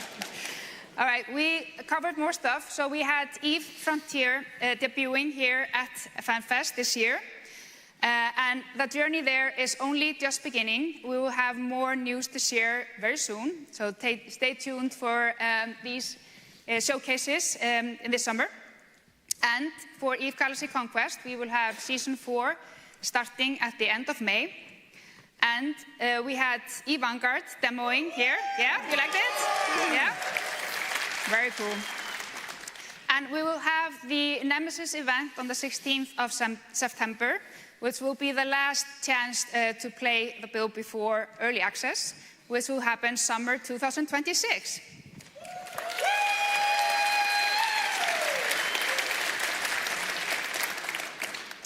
So what about you, CCP Hellmar? What has been some of the highlights, or what are you most excited about?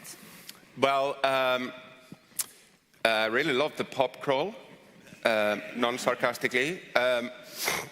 It's probably the happiest pub crawl I've seen in a while. But I am very excited about the foundational poem. And I think it will, it's a bit like an onion to kind of bring everyone into the idea of this. It's a bit like the monument. It took a while to kind of get there. So just to give a little more color. So we're obsessing about this foreverness. And it turns out to store information is a really good way is to take blood and write on calf skin. And people in Iceland were doing this 1,000 years ago, and we still have the books. Some of the books we literally ate. We made shoes out of some of them, but some of them survived. And they are in an institution here in Iceland called Árnastofnun, where you can still today, as an Icelandic person, you can read them through the glass there, and you understand what it says, and you can read the Icelandic sagas written by somebody in a mud hut 1,000 years ago. And if you keep these things dry, they really go on for millennia. Like, it really is a great way. Like CDs, USBs, floppy disk, tape drives. Like, there's the polar turnover, there's like bit rot, and it's all kind of a problem. So to store information, we have like blood on calf skin. So we had this idea, okay, there are these kind of foundational poems in Iceland, Háa mál Völuspá, and what Orca was talking about yesterday, and these traditions exist all over the earth. Like, poetry is probably the foundation of math. Like, I can tell you all about that. This is a way to store and bound information in error correction and then propagate into the eternity. So this idea is basically about like collecting all the sort of wisdom, like don't undock what you can afford to lose, and fly safe, and friendship machine, and all these things. To collect those, and then Andris Nair, who was speaking to us on video, he's been here lurking about to kind of listen and absorb all the culture in Harpa. And he has a network of poets all around the world. And we're going to find a way to kind of bind all the culture and wisdom of EVE Online into poetry in various traditions around the world. There are several examples. I obviously know Icelandic very well, but it's a multicultural environment. We'll bring it all into something. Then we have found a company in the UK that has a lineage of doing this for 1,000 years. They mainly work for the Pope and the British Empire, but now they work for us. So we are going to have them prepare the calf skin and the blood, and we're going to gild the letters and whatever. Then we're going to put one of the books in Árnastofnun next to the Icelandic sagas. And then we're going to put one, I don't know, in the pyramids, Library of Congress, something. We'll figure that out. And I mean, this is layers and layers. Then we're going to make a normal book, because we need to find the money to do this. So we'll do something like a Kickstarter-esque-like way to kind of get to how many skin manuscripts we can make to distribute around the earth, to make sure all these foundational poems of EVE Online will propagate for millennia. And the current wildest idea to add on top of this, if this wasn't wild enough, is that we're going to get the Blood Bank of Iceland to be here at next Fanfest. So you can donate blood for the good of the Blood Bank of Iceland, but we'll take a little at a time from every Fanfest attendee, and then we'll mix it up, and we'll use that to write the poetry.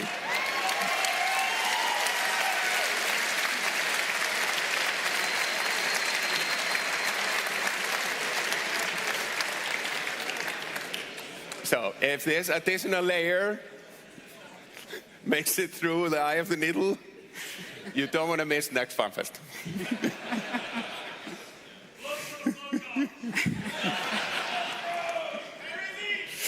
Yeah, maybe we'll dress them up as blood raiders or something. Yeah, that'll be good.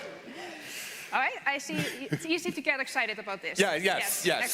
I am oddly, not oddly, I'm very excited about this. Yes. Awesome.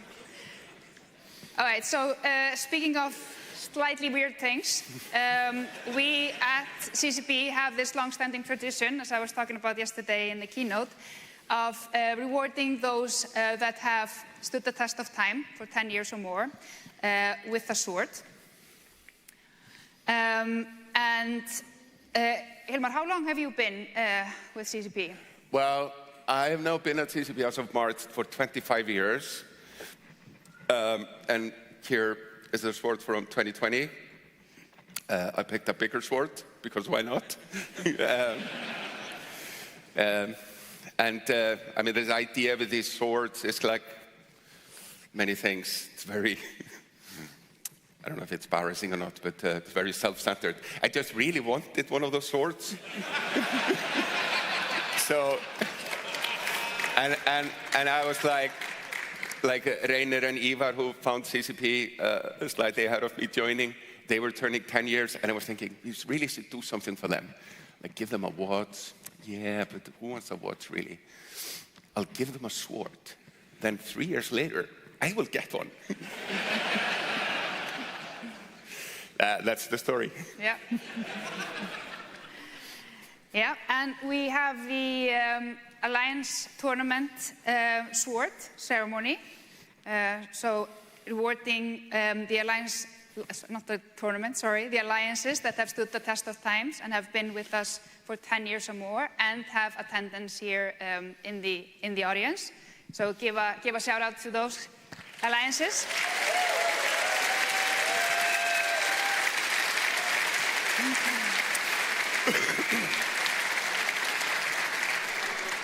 Okay, so, I mean, we have the swords here. I don't know if you can see them, but, I mean, they are pretty cool. But they lack a bit of empowerment, I think. Okay. So we're going to work on that a bit.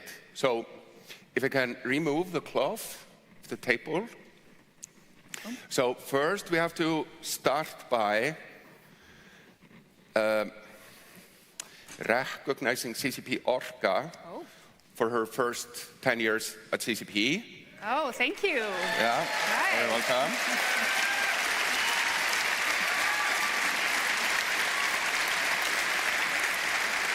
Take a look at here. And as part of that, she of course gets a sword. Wow. Here you go, Jötunn.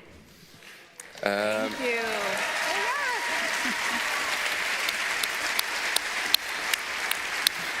Congratulations on the first 10 years. Thank you very much. So then we have to make sure that CCP Orca is sword worthy. Mm-hmm. So if you were to chop this melon.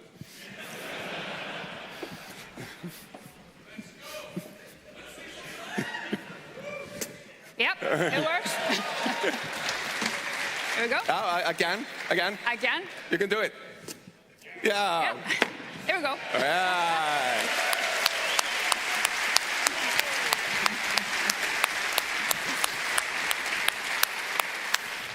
Okay, it's been a while since I've chopped any melon, so I guess we'll check if I can muster it.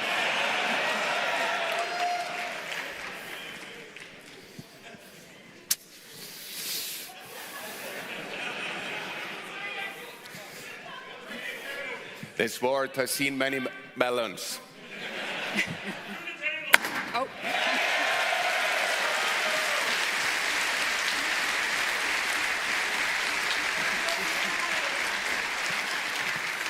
So, and then we're gonna sort of transfer power, but we're gonna need your help.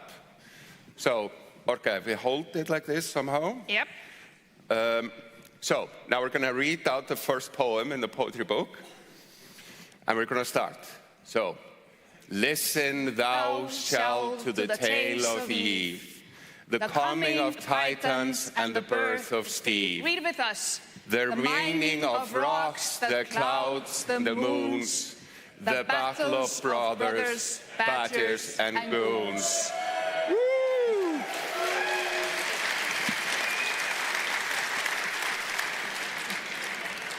You have been empowered. Woo! Okay, and then we were slightly inspired by this picture from Jötunn, and you think we're doing that? Yeah. We're going to take a picture. Can we do that? Yes. a selfie with the swords. Yes. Yes. So we're going to have you here in the background, peeps. I mean, you're here in the background. Like, All right, ready? Okay. Woo!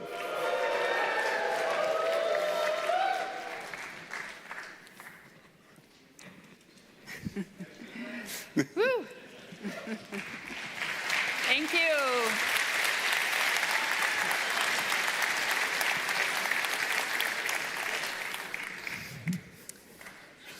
Is the sword thing done or? So I think you maybe put yours I put there. It here. All right. So Use the clicker. Use the clicker. I mean, I'm kind of fidgety with my hands. Probably safer like this. Oddly satisfying. All right, and just like that, we have another FanFest coming to a close. And what amazing days it has been. On behalf of all of us at CCP, I would like to thank you all for making the trip to Iceland, joining us here in Harpan again, bringing your energy, your passion, your weirdness sometimes, and your beautiful love for the game. Building a new Eden together with you is an incredible journey. So what do you think is coming next? FanFest. Next FanFest? Yeah? Do you want to know when next FanFest is? Yeah?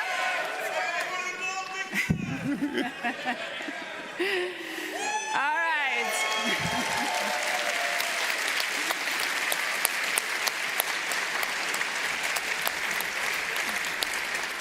So mark your calendars. Go to the website. Early bird tickets are already on sale. And drink plenty of fluids before coming. Thank you all for a great FanFest 2025. And we look forward to see you all tonight at the party of the top of the world.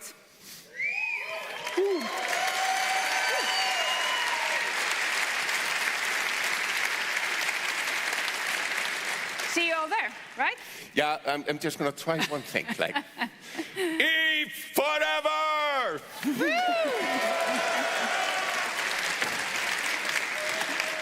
Cue music, yeah? Woo!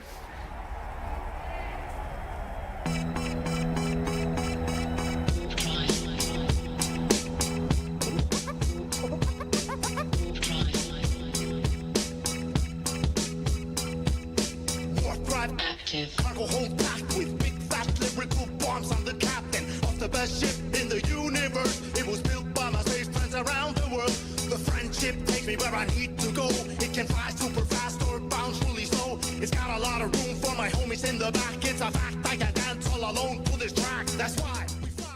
Welcome back, everyone. That is FanFest. That is a wrap. My team, Pando, Amy, Loru, what's up? Hello. How are you guys feeling? Feeling good. I think the line, this Soren has seen too many melons, goes unnecessarily hard. You thought he said, this world has too many melons? We were like, no, bro. CCP Games wages war on all melons everywhere. That was. I was a bit disappointed there was no sheepskin signing with blood.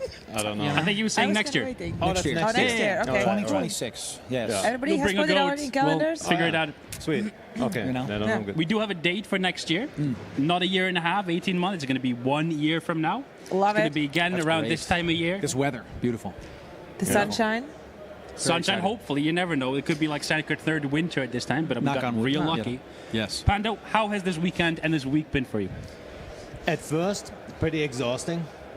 But once you got in the groove, it was a good time. Obviously you meet all the people and stuff. We've talked about this so many times on stream. It's almost a meme, like, oh, what's your favorite thing? It's the people. The people, yeah. People, man. But no, it was a good time. I think all the changes, I haven't spotted a bad change. That's a good point. That's a good thing. Obviously, there's things I would love to see that weren't here. There's always next year, but yeah. And I mean, the way the development has been lately, it's been Revenant and then Revenant major updates. Yeah. We're going to have the Legion expansion coming in, less than a month or something? And then it's going to be pretty soon, yeah. I believe it was the 28th. Don't quote me on that. I feel like it was 27, I think. 28th, 27th, something like that. I got too many dates in my head. I know. Amy, how about you? How are you feeling? Great. It's been really fun. I love doing this little thing in our little corner, walking around with my camera. This little thing, we've been like... You guys have honestly nailed it. Like, this is a dream team. We're all really sad that Urs couldn't make it. Yes. I was really happy to step in. Although it's been a lot of work, it's been an absolute blast being with you here, It's guys. been really amazing, yeah. Yeah, it was good vibes. Good vibes. I liked it. Yeah. And you, Laura, how are you feeling? I'm feeling good. This was a great time. Yes, I'm feeling fantastic. Act like it's my stream, you know. Thank you. It's been really a pleasure to sit on this panel with y'all, to meet all the people. Y'all, you have no idea the amount of work that goes into this, the wrangling, the amount of... You're seeing us here. There are, I think, 10x the amount of people that deal with the camera, the lights, all the videos you saw, all the trailers. So it's been just a great time. Really awesome to see this community of ours continue to level up. I had a great time. I'll see you at 2026. Let's go. Yeah. I have not much left to say except thank you all for flying out here. Thank you for spending the time with us. Thanks for inviting everyone. us. Thank you for having us, and thank you for watching us. You guys nailed it, and we'll see you again soon. And chat, thank you for hanging out. Thanks, chat. Thank We'll you. see you guys next time. See ya. Bye. Bye, everyone. Bye. Bye. Out 7.